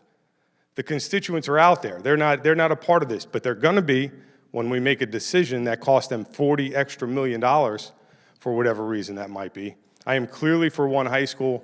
I'm very disappointed. I can't believe we're still here. And I really just call on the community, no matter what side you're on, to just demand action, because it's ridiculous. Because kids are moving on, graduating, leaving, and they have horrible, horrible facilities. Ask students at both schools. I don't know what we saw at Sheehan that makes it that much better, but that's fallen apart. And you ask every kid at our high school, whether you want 1 or 2, if they want a new one, ask them about all the new schools they get to visit when they go play sports. And they don't have to walk around tape. They don't have to walk around caution tape. They don't hit potholes in parking lots. They have boilers that work. They have air conditioning, which we don't. Mark Deptula and his team and my guys have to cut holes into existing windows so we can air condition facilities for our medically fragile kids. But let's keep having these arguments. Let's keep putting up bogus statistics. Let's grandstand on Facebook and just delay this process even longer. So, my faith is gone. I have faith in this community. I think it's wonderful. I have faith in the 15 of you that come to every meeting and sit here like I do, and I think this is how we get it done. It's clearly not going to happen any other way. So thank you for the time, and I appreciate whatever effort you think you're putting in. Thank you. Anyone else? Please, just come right up. You don't have to wait or be shy. Just identify yourself just by name at the, and speak. Hi, my name is Trisha Perone. I'm a parent and a teacher at Sheehan. There was just a couple of things that I wanted to bring your attention to. The study that was done about the space usage was done just after COVID. I was in the building at the time. There was not a lot of people there, So I don't know that that was an accurate representation of either one of the schools and what was being used. So that's something that you need to consider. And Sheehan has an amazing planetarium. I've seen so many kids coming in from other schools, especially recently, and it's being used, it's being utilized. Nobody has said anything about the loss that that is going to impact students, budget, both sides. The middle schools are a concern. So my daughter is now a freshman. She went through 3 years at Moran. It's bad. And I have to agree with Mr. Corso, we've been talking a lot and doing very little. When the decision was made to move forward with one high school, which I completely disagree with, we ignored the middle schools, even though we said we were going to fix them. Why aren't they being fixed? We're spending a whole hell of a lot of money on studies. Where is the action? And I think that speaks to the point that you were also making. Our students deserve better. Thank you. Thank you. Anyone else?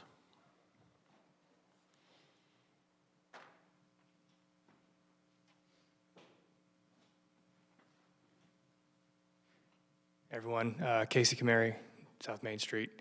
Hard to act to follow, following you guys. I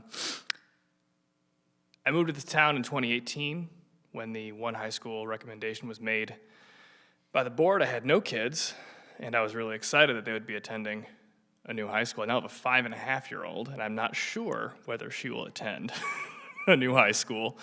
I agree with the call to action, make a decision, do something, and, the time it took to put together the recommendations, the state reimbursement schedule, it's going to be a tough sell. The question is, are sentimental reasons worth anywhere between $20 and $40 million, depending on the bells and whistles we're going to be attaching, bonded over 30 years? Plus, we would be receiving renovated high schools that are rebuilt to their current capacities versus a new facility that would have increased capacities, as Councilor Reynolds was getting at. So, I think one high school makes financial, educational sense. However, I would agree, let's just make a decision as quickly as possible so my 5-year-old gets to go to a new high school. Thank you. Thank you. Anyone else?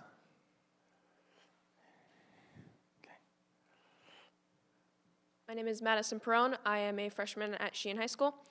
I just wanted to make some points from what I've seen and what was talked about today. There was a lot of things that were highlighted that would be better about the new school facilities, and to name a few, the natatorium, library media center, lecture halls, athletic fields, auditoriums, even the courses that were highlighted and extracurriculars that were highlighted, those are all already at Sheehan. Every single one of the things that was listed is already something that is in the Sheehan building. So if every one of those is already in Wallingford, why are we spending so much money to rebuild them just at a new location? And on top of that, all of those facilities would only get a 50% reimbursement rate because they are not for educational purposes. So also to the survey that was made, if I understood correctly, about 35% of the voters said that they would like a one high school. That still leaves 65% of the rest of the survey that was against the one high school.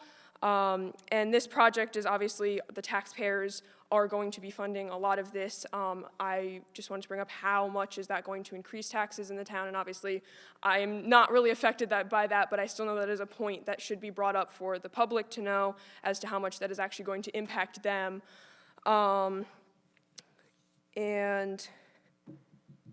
As well as the fact that the expected decrease of students over until 2032 was only 93 students. That was about 1.8% decrease, which is lower than the decrease has been in the past almost 50 years. And the expected enrollment for the new school would be the same as it is right now. I feel like there's a lot of talk about how the enrollment is going to increase and decrease, but from the looks of it, it's not going to change much.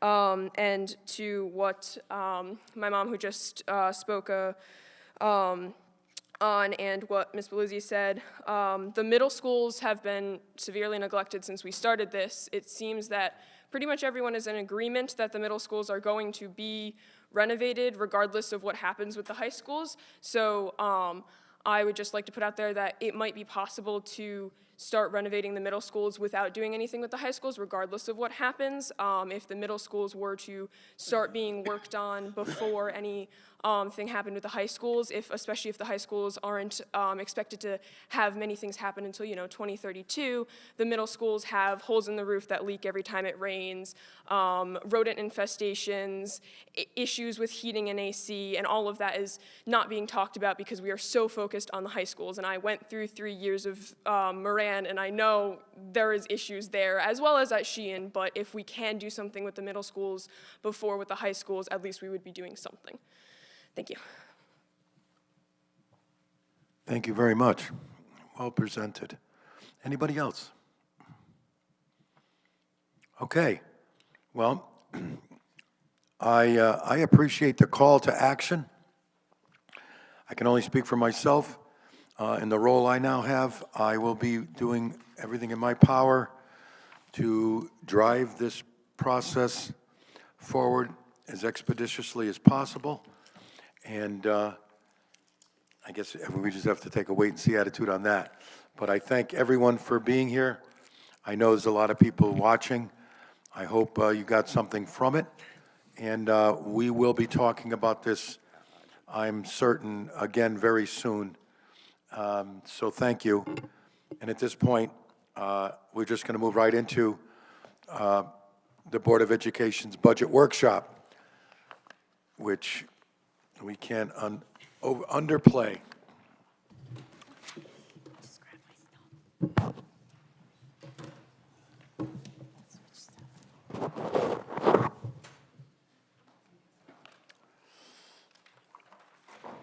Why don't we take a 5-minute break, 5-minute recess to stretch legs and do whatever else you need to do.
Okay, we're back. We are now going to initiate the Board of Education Budget Workshop. If you have introduction, you may present it, or we can just start with our questions. Identify yourself, please, for the Good record, evening. and carry on. Good evening, Dominic Barone, Business Manager for the Board of Ed. Danielle Belizzi, Superintendent.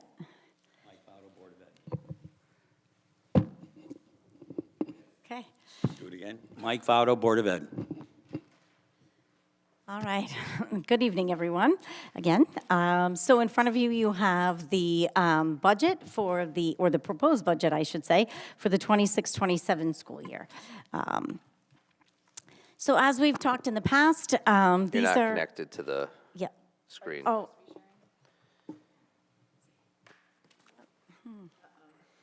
Here we go. Did it come up? Okay, great. Sorry about that.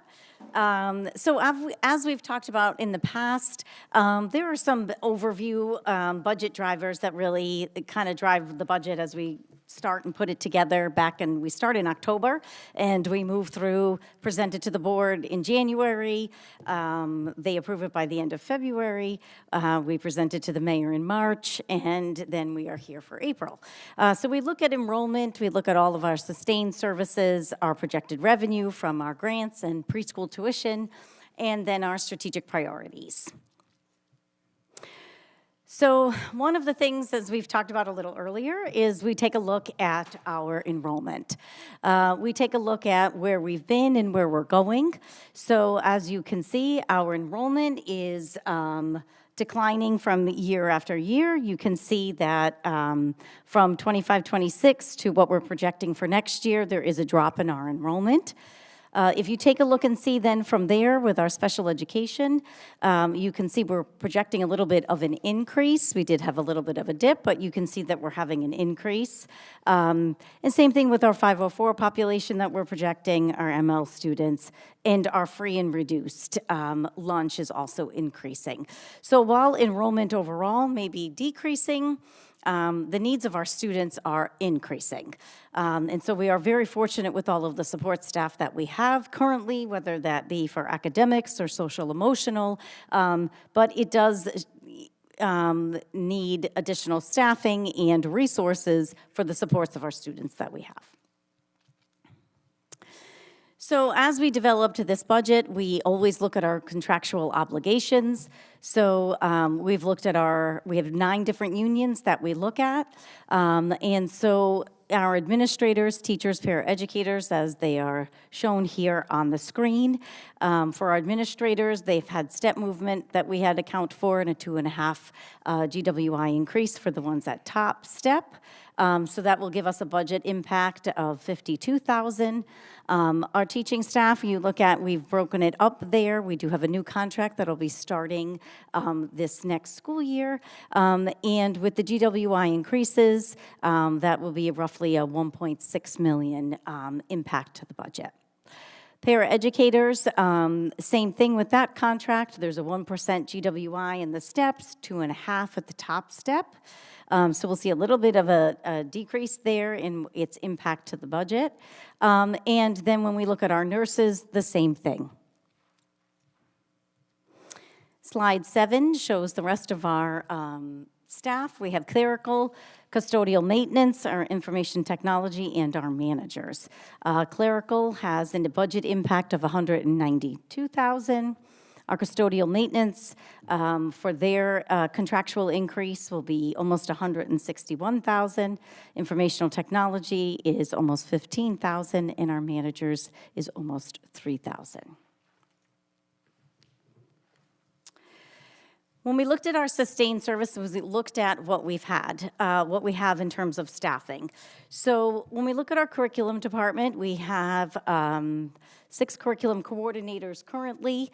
There were some changes at the beginning of the school year. We had an administrator at one of our elementary schools who had resigned, and we had some movement within our administrative staff. And with those movements, we had an opening, because one position led to another position, like a domino effect, and we had an opening this year at our curriculum coordinator level. It's in part of our administrator contract. And so we did fill it this year from now till the end of the year. It's a temporary position.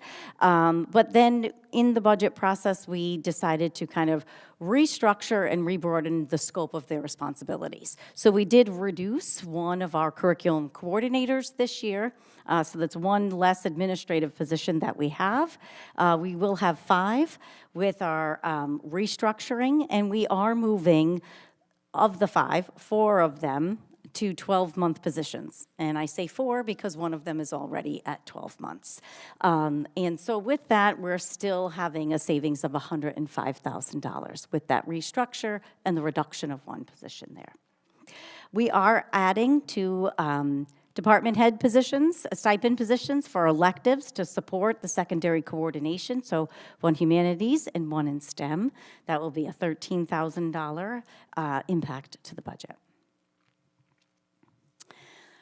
In terms of adding certified positions, these 2 positions are seed grant, they are grant funded, so they're under the seed grant, so we're gonna add 1 full-time bilingual speech and language pathologist and 1 full-time social worker for Pond Hill Stevens, our STARS program. It's one of our specialized programs. And so we see the need there, so there's no impact to this budget because they are grant funded. We took a look, at our certified staff retirements.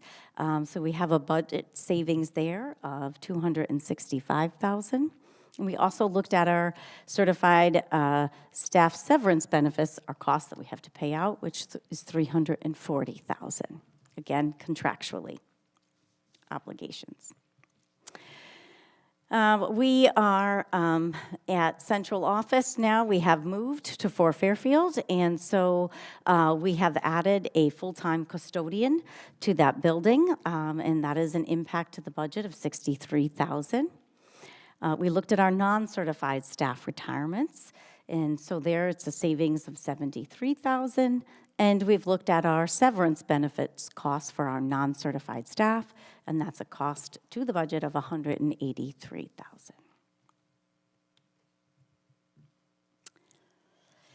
Some other things we did within this budget is we looked at our daily substitute pay.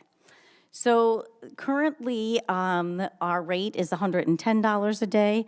When we looked at our neighboring towns, we are much lower than what our neighboring towns pay.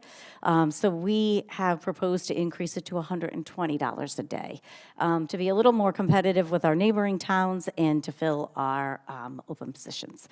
So that's an impact to the budget of approximately $81,000. Through the district calendar, the process, we also looked at reducing 1 student day. The state requires us to be in school, our students to be in school for 180 days. We currently go for 183 days, and we have reduced that through our calendar committee and then eventually to the Board of Education for approval to the student days to 182 days. So that's a cost savings of $54,000. We did make a change to the teacher day, but that was part of the teacher contract and negotiations there.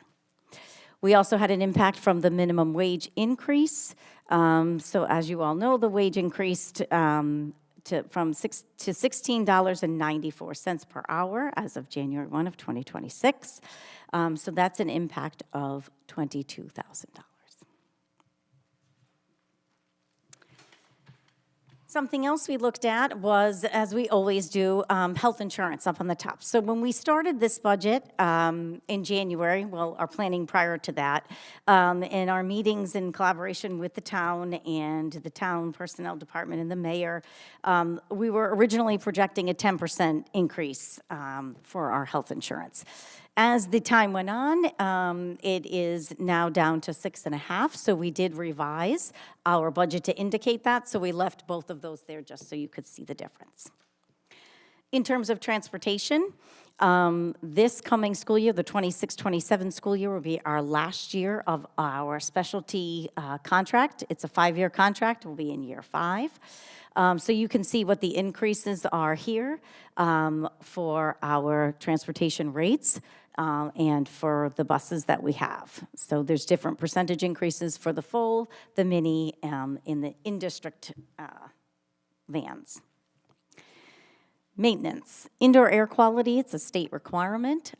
So we looked at our HVAC, it has to be inspected every 5 years, 20% of the schools per year. So we've accounted for 3 schools, that's an estimated cost of $31,800. And 1 new evening cleaning company, which had gone out to bid for Fairfield at night. Mr. Barone, did you want to speak to any of these on this slide? On the, on the utilities? Okay. Yeah, so the water, we just estimated water and sewer, a 3% increase on the sewer, and also adjusted for usage. You know, we added Fairfield Boulevard estimate, and we reduced or took off the 100 South Turnpike because we won't be in there next year. We won't be in there this month. But anyway, so that came off. Electricity, we estimated a 5% rate increase, not rate, just rate, but the rate and the power cost assumption, because that power cost assumption seems to be going up every 6 months right now. In addition to that, we had a large credit for the ASTI building that we had been utilizing over the last 6 or 7 years, and that ran out 3 or 4 months into this year. So we hadn't been paying on the ASTI property, or the ASTI building, for electricity for the last 5 or 6 years. So we picked that up. We picked up Fairfield, and we eliminated 100 South Turnpike. And then on estimated fuel, we took we take our 5-year average.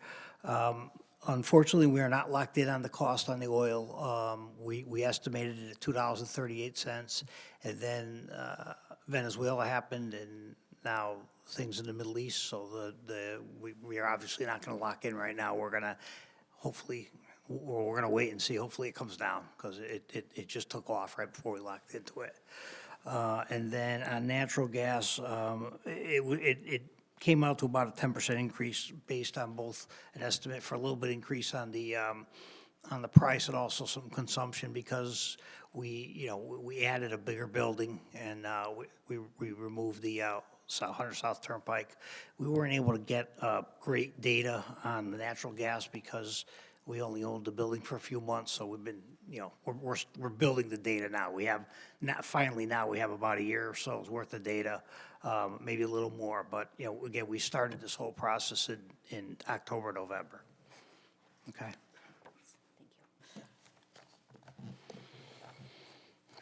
As we do every year, we look at and we share with you our grants. So we have our entitlement grants, and then we have our competitive grants.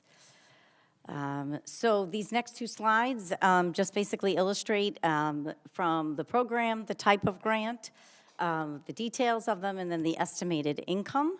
So if you look at slide 16 and slide 17, at the bottom of slide 17, you'll see for our grant types what our total is, which is $6.6 million in terms of our entitlement and competitive grants combined.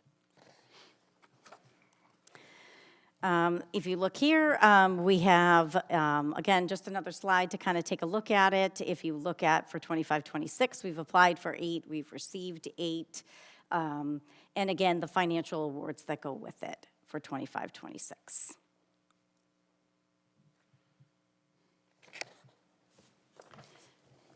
Contingency and surplus. So what we did here was like we've done in the past, we've laid out where we are starting from 22-23 school year with our contingency and our surplus. You can see for the 25-26 year, we have this current year $467,000 in contingency, and for next year we're proposing $570,000 in contingency. And our contingency is pretty much made up of a number of teachers. So we have 4 teachers in contingency, and 2 paraeducators, and I believe 4 aides in contingency to make up that number.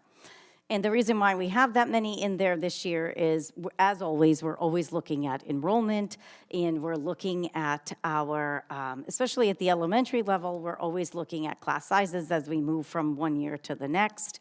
and the number of teachers that we will need at each grade level.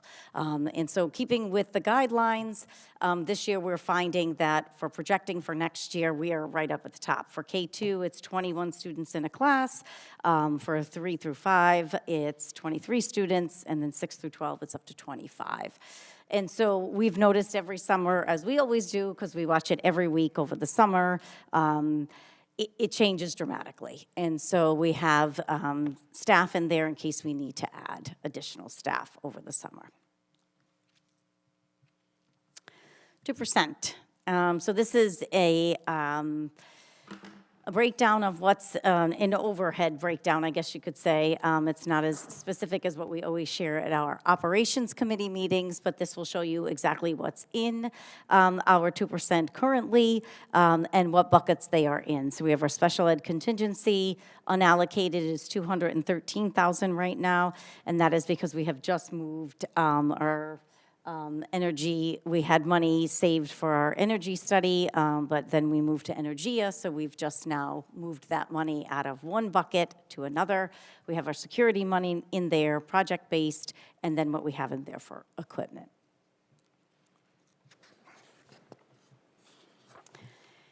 Slide 23 shows you the breakdown of our operating budget costs, our increase to the operating budget, the percentage of proposed operating budget increases, and the percentage of the total budget. So when you take a look at this slide, you'll see where wages, the first line is the biggest piece of our budget, along with our benefits at 12.21%. That makes up a big portion of our budget. As we account for and move through. So we wanted to just break it down for you to be able to see transportation, our special education tuition, and the percentages of the total budget, and then the percentage of the proposed operating budget increase to the budget. Just another way to look at it as a graphic. Again, wages, certified and non-certified, 63% of the budget. Benefits, health insurance and such, it's 13%. Transportation is at 7%. And our special education tuitions are at 6.3%.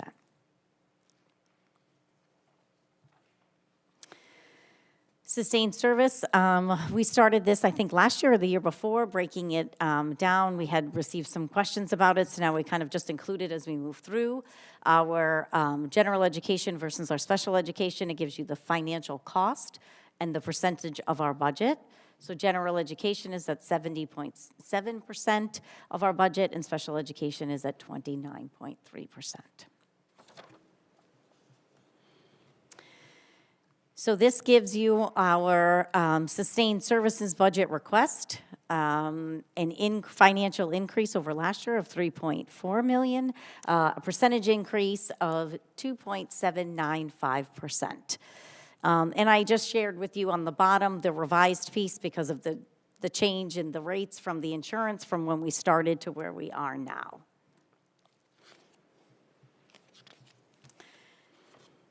This slide is our strategic enhancement, so it's separate than what is in our sustained budget, but these are items that total $601,000 or a 0.494% increase. And what we've added here is a part-time maintenance assistant. We did have one in the budget, and that person retired, and we then eliminated it in previous budget years, but we're identifying that as a need going forward. We have a plow truck in there, which after this winter is really needed, at $57,000. A full-time district plumber at $106,000. That includes benefits as well. And then at the elementary level, we put teacher team leaders in. We have put in for 4 full-time. They are going to be they'll be in the teacher's contract, but required to have an 092 certification, which is our administrative certification. And this is really to provide supports to our building administrators. They'd be shared between their sister schools potentially, definitely between 2 of our elementary schools. We have 8 elementary schools, so we're asking for 4. This number would include benefits as well, but it's really to provide supports to the administrators. Even though our enrollment, like I said earlier, is decreasing, the student needs are increasing, whether that be the number of meetings that they have, either mental health issues, behavioral issues, or others that go with it. They do need some supports at the elementary levels. Capital items, typically every year, we look at our 10-year waterfall plan and we go through and put in requests to the mayor for capital items. This year, our gifts came earlier, and so we saw you in the fall, and the mayor had recommended and you all approved these capital items already. And so at this point, Mr. Deptula and his team are very busy. We are very appreciative of the boilers for our 4 schools and the 2 elevators, one at DAG and one at Mark T. Sheehan. I think this will be something that maybe we can look at over the summer. The mayor and I had discussions that we can revisit what's on our 10-year plan and move forward with some items again before the budget season starts. We certainly have a list of items on there and a tiered system of things that we can look at next. So we thank you for all of these items because these have been wonderful. So thank you. Maybe it's playgrounds next at the elementary schools. This is last year's budget results. So just to share with you where we were last year. Last year, our combined total request was a 3.86% increase, and the financial increase request was $4.5 million. It was approved last year for us to receive a financial increase of 3.7 and a 3.139% increase. Again, just a breakdown of our request for the 26-27 school year, broken down by our object codes and what falls in our sustained budget, what is our strategic request, and then what's our combined request. So 2.795 for sustained, 0.494 for strategic, and then a combined of 3.289 overall.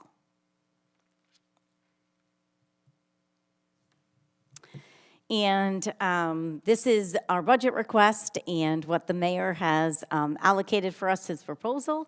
And so you'll see the difference is the $601,632, which gives us basically our sustained request at 2.795%.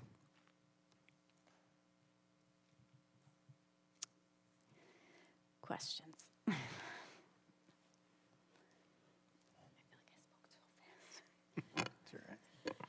Okay, Mr. Carmody. Thank you, Mr. Chairman. I'll be quick. It's getting late. But I want to praise the Board of Ed for really putting together a very responsible budget this year. And I know you did a lot of work on this. And I appreciate the mayor fully funding the sustained budget as well. I think it's so important that we fully fund our school system. This is the future of our community, and we need to be focused on this. That's why I want to ask a few questions about the strategic enhancement budget.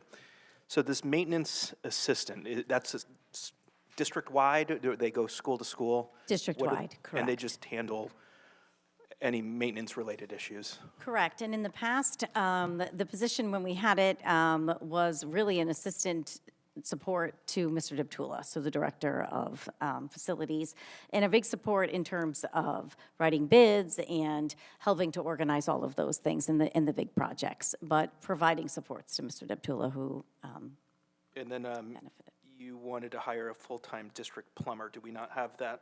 We do.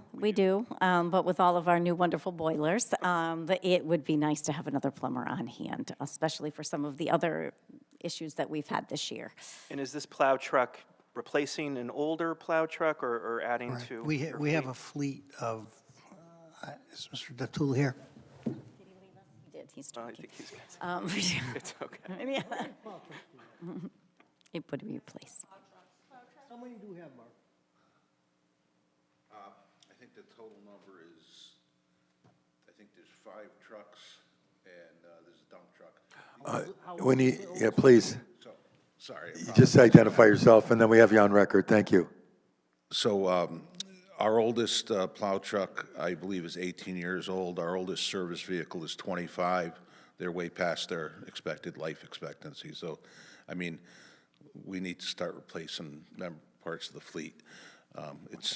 an average of 2 vehicles per year to stay less than 20 years old. And I think you described the teacher team leaders very well. So, I'm going to put this out there. I fully support funding the strategic enhancement budget and would support reinstating it into the budget this year. And that's all I have to say, Mr. Chairman. Thank you. Thank you. We'll go down left and right. Okay. Councilor Rivard? Thank you, Mr. Chair. I concur with Mr. Carmody, and I don't need to add any additional comments. Thank you. Great. Anyone? No? Councilor Fishbein? You good?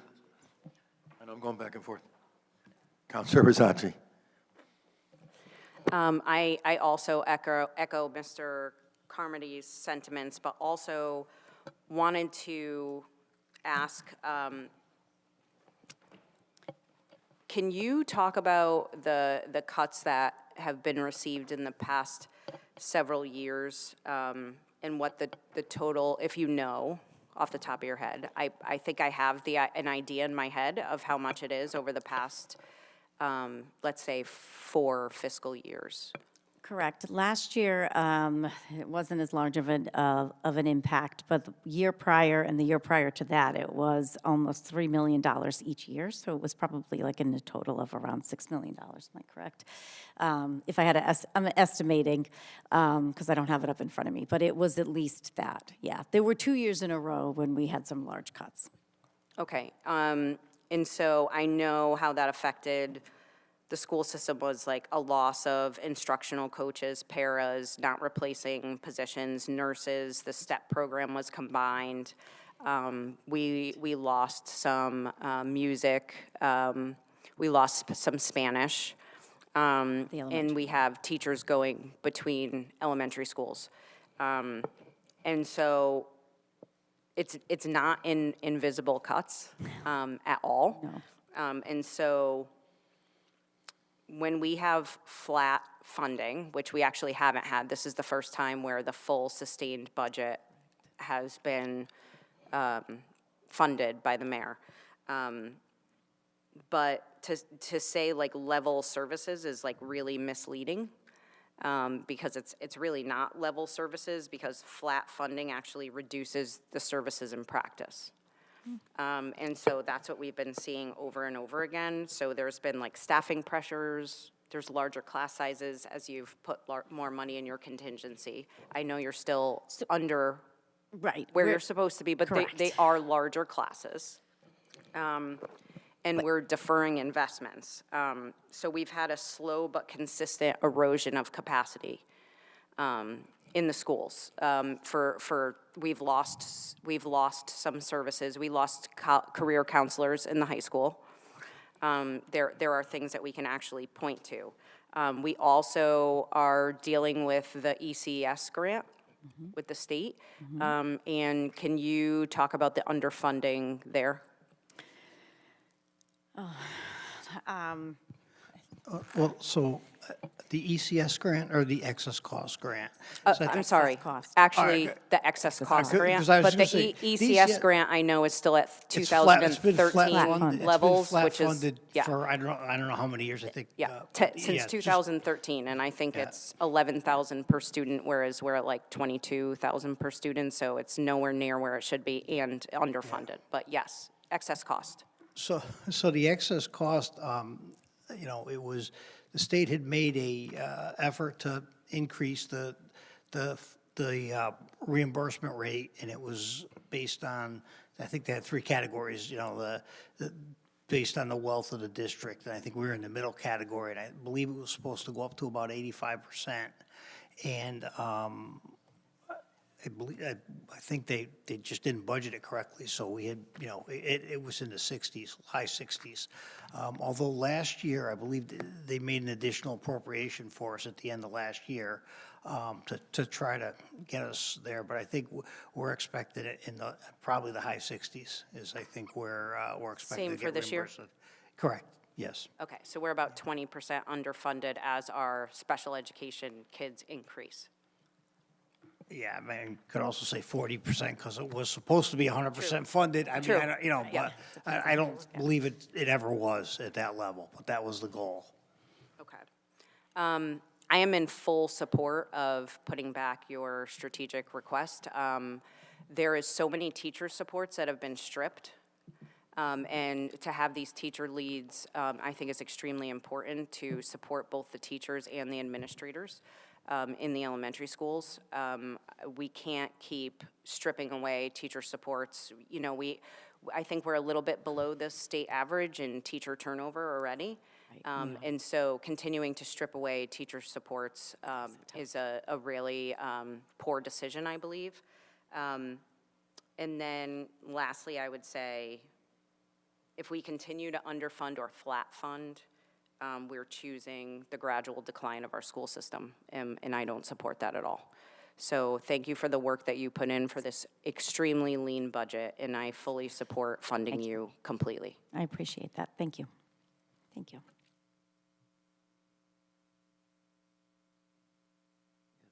Counselor Allenson, please. Hello. I don't know why I have to say hello every time I come to the microphone. I'm so awkward. Anyways, I just wanted to say, you know, again, I've said it before, but, you know, you guys do an amazing job. Board of Ed sitting behind you does an amazing job. I know a 3.289% increase, in my opinion, is not shaking the earth. So I am also in support of, that's the, yeah, and then there's the mayor's is below, yeah. So I am in support of reinstating the remainder that was cut.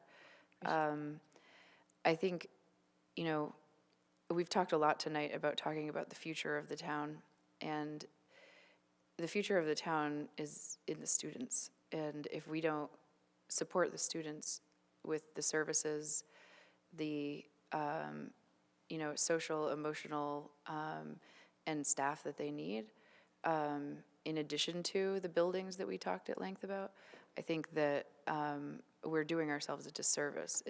These are the people who will eventually be the us's of the world, and we should probably take great pride in the fact that they will make faster decisions than us because they've seen our example. They will perhaps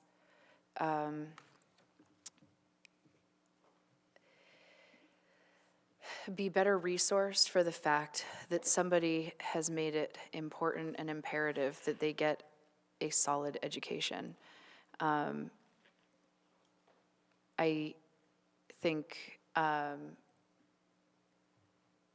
I think that this is a very conservative budget, and I really don't have anything else to say about it. I think you've done a great job, and I appreciate all of the work. I know you start budget workshops, and I catch some of them, albeit not all of them. I did catch the vote, so at least I saw the most important preface to this meeting. But I think that everyone is doing a great job, and I just hope that you continue to do the work and keep showing up for the kids every day like you do. Thank you. Jess?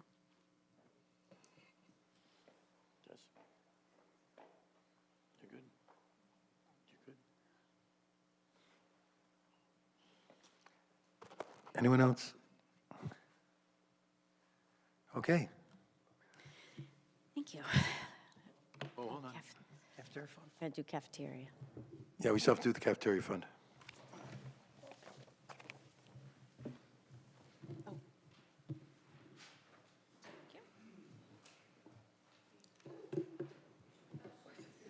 Need to see my kids. Yeah, I was trying to bring. Oh, that would have been good.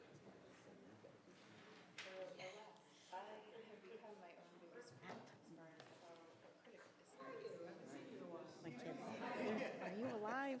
I'm still here.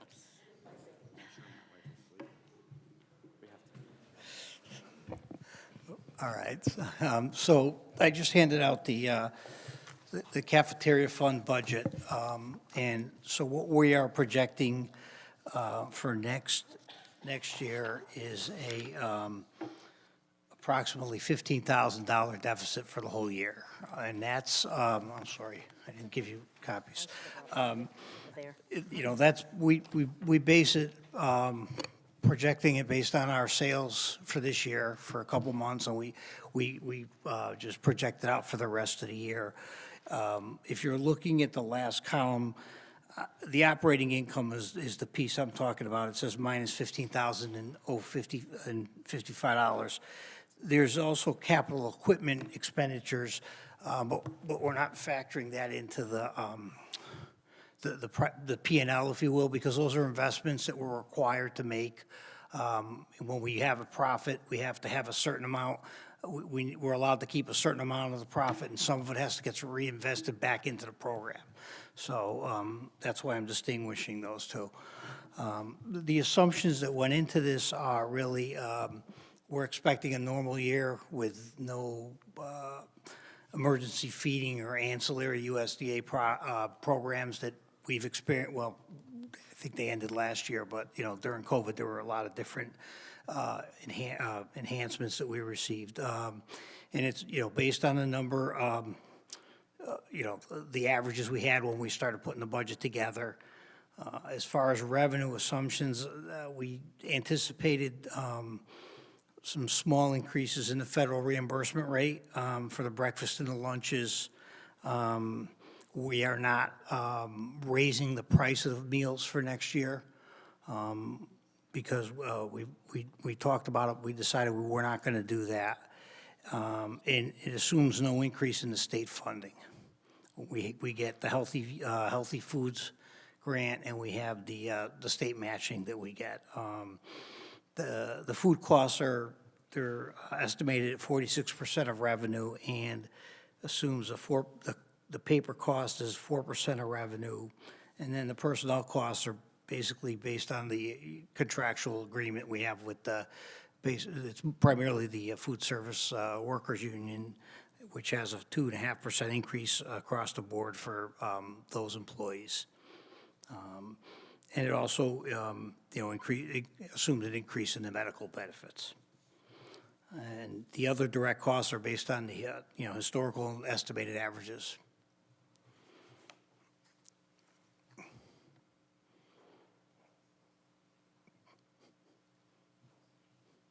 Counselor Laffin.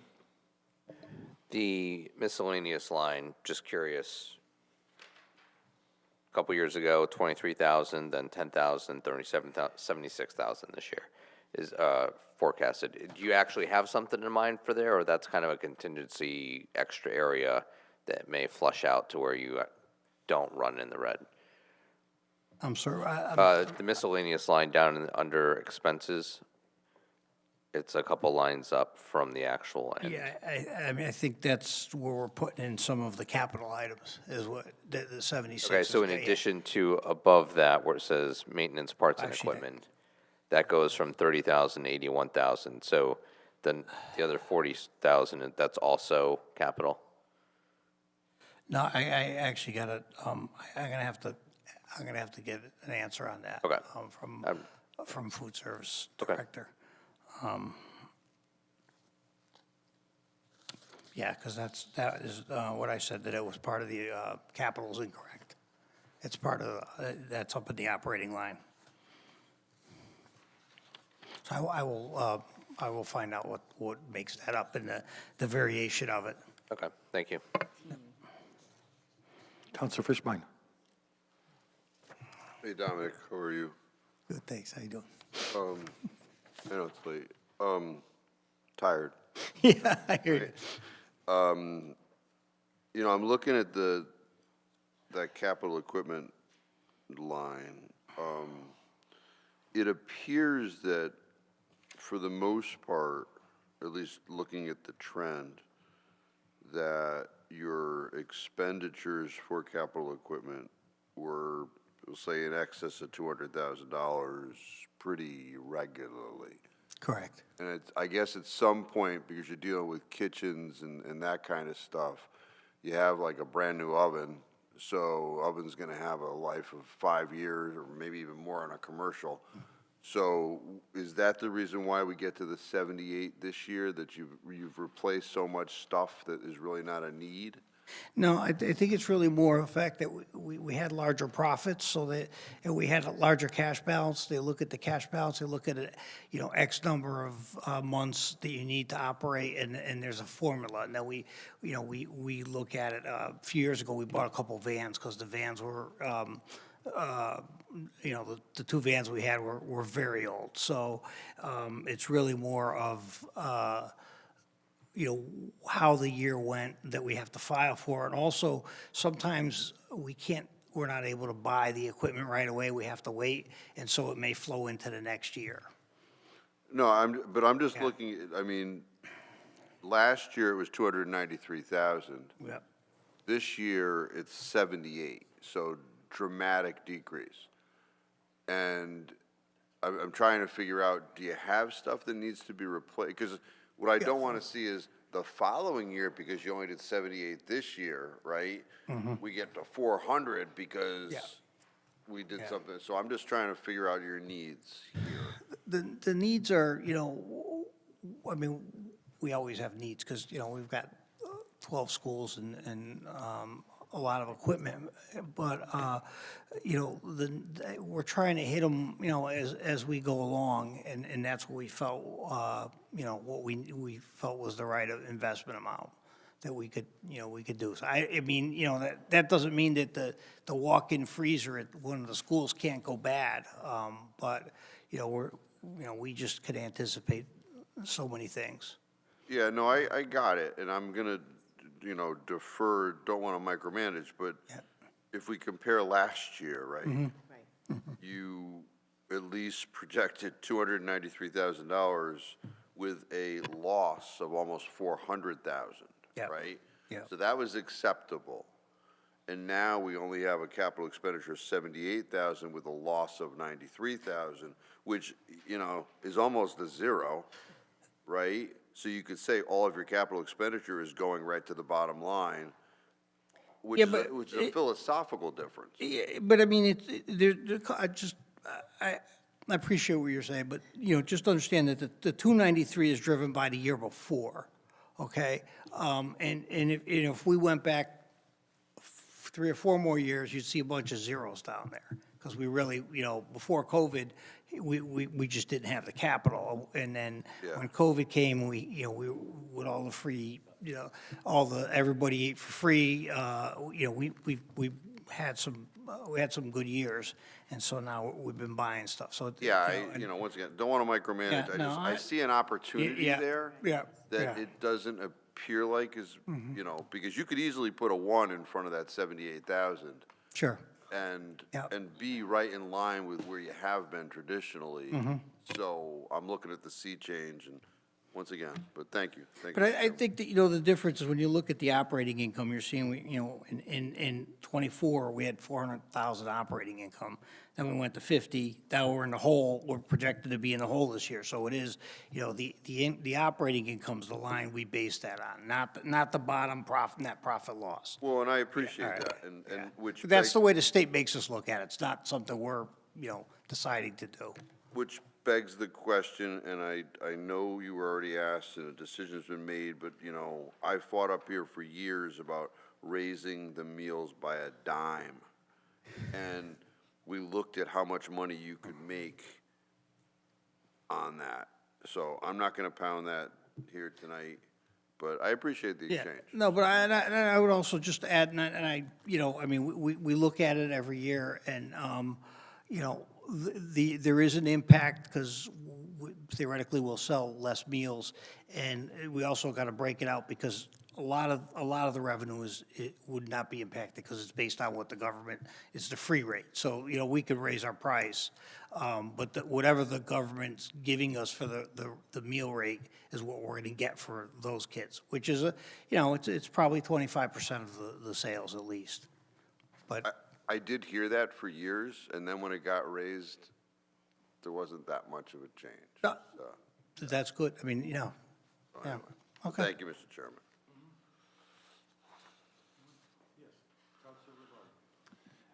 Counselor Rivard. Thank you very much, Mr. Chairperson. Oh, all right, I guess I'll go. Sorry about that. Minor question, indirectly related to revenue, and actually the last question kind of led to it a little bit. Where do we stand as a district today on percent free and reduced lunch qualifying students? And at one point, it was increasing, which is, it's a double-edged sword. Maybe you get better reimbursement, but that's a, negative economic indicator to families and students and their well-being. Is it stable these days? Where is it at, or does it continue to increase? Which was a worry when I was back in It's increasing a little bit, I think, Okay. But I think there's also some discussion about changing, oh no, it was actually for the community feeding, not the actual free and reduced. The discussion about changing the percentage. And if you don't know the exact numbers, you can get it to me later. I don't want to spend time. Or I can find it. But I guess my main point is we talk about trying to match revenue, and you got to a point there where a lot of that is reimbursement from federal, state programs. Sometimes there's a balance there, and it could indicate that our students and their families are struggling a little bit more, and that's always a big concern. Direct budget, I'm fine with it. I think it makes a lot of sense and is consistent. Thank you. Thank you. If you look at, in our budget presentation, the other one, slide 5, where I break it down, you'll see that it's going up every year. So we are seeing, that's okay, no worries, it's okay. But you'll see that it does increase every year.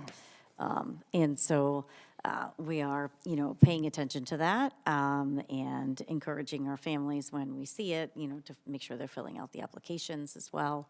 But we are seeing an increase there. Okay. I didn't catch that when we went through that's okay. earlier, and actually it's a pretty significant step up in the coming year. Correct. Okay. And that's what we're projecting, yeah. So you'll see that percentage. And we can always break down for you exactly what it is. Nope, free and nope, I got it. Thank you. The trend continues. Thank you.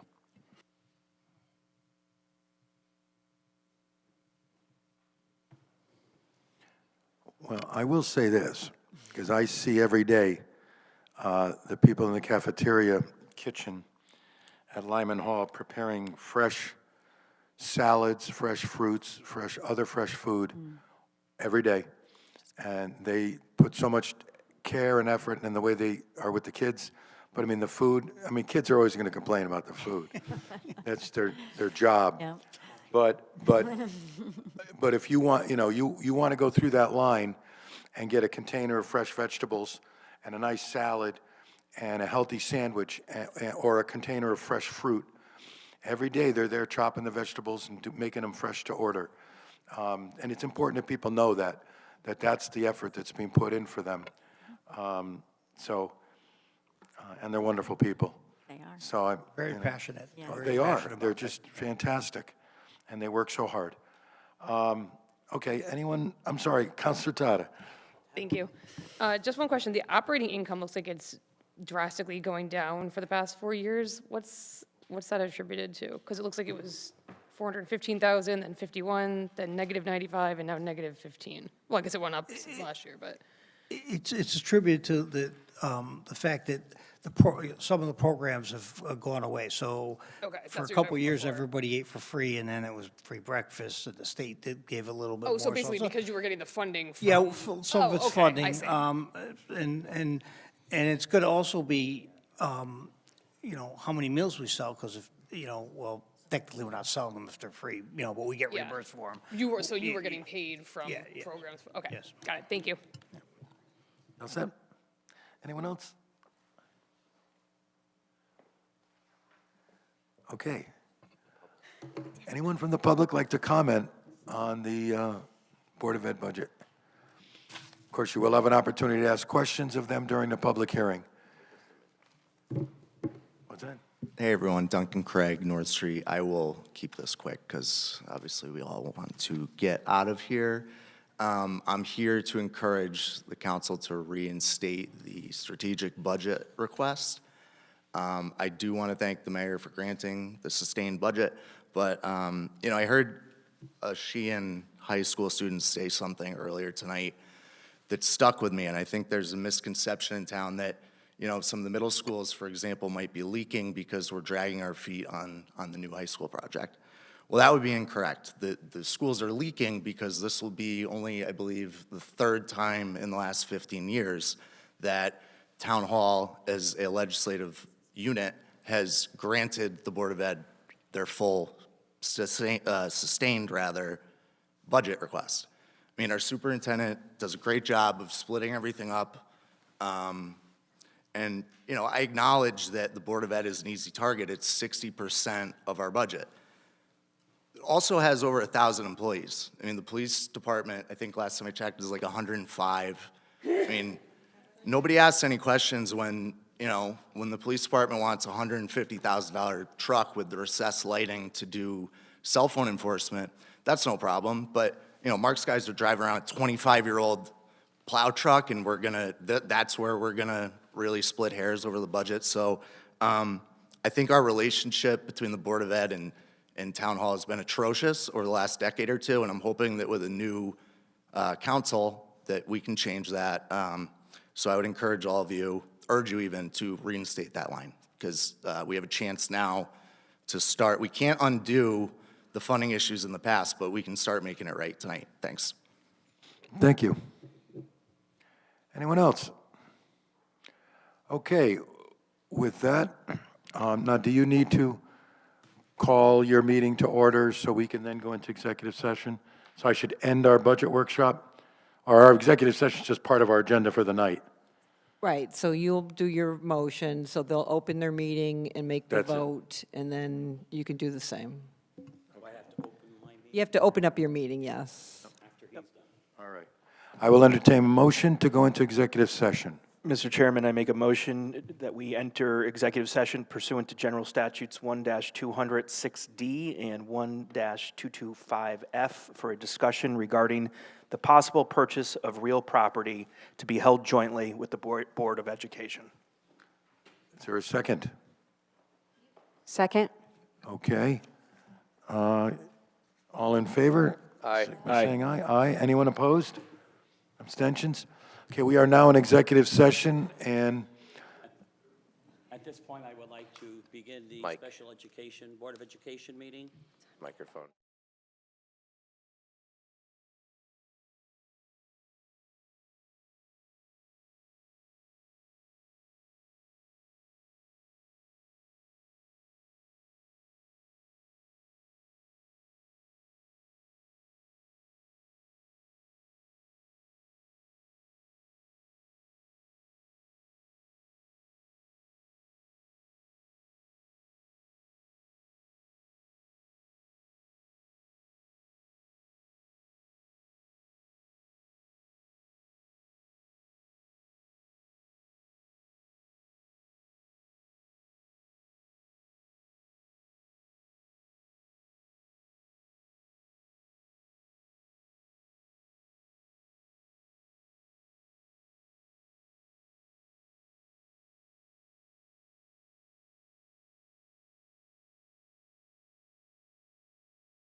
We'll get there. Do we have 5 people here? Yeah, okay. Yeah, who's here?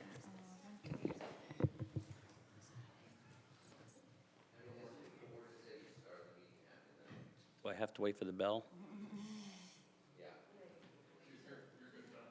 I'm good to go?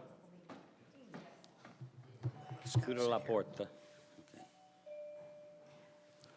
Okay, at this time, I would like to begin the Special Board of Education meeting. And we are going to go into executive session and ask Mr. Pellin to be here. I'd like to make a motion to go into executive session for the discussion with respect to the purchase of property with Mayor Cervoni, Town Council members, Superintendent Bellizzi, Board of Education members, Attorney Janice Small, and again, Scott Pellman from Colliers.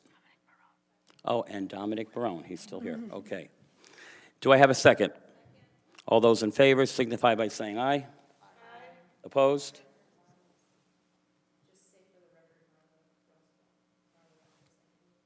Oh, okay, Marla Roscoe seconded, okay, she's got that written down. All right, so let's do that again. All those in favor signify by saying aye. Aye. Opposed? Abstentions? Motion carries. We are now in executive session.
Okay, I'll now entertain a motion to come out of executive session. I make a motion to come out of executive session.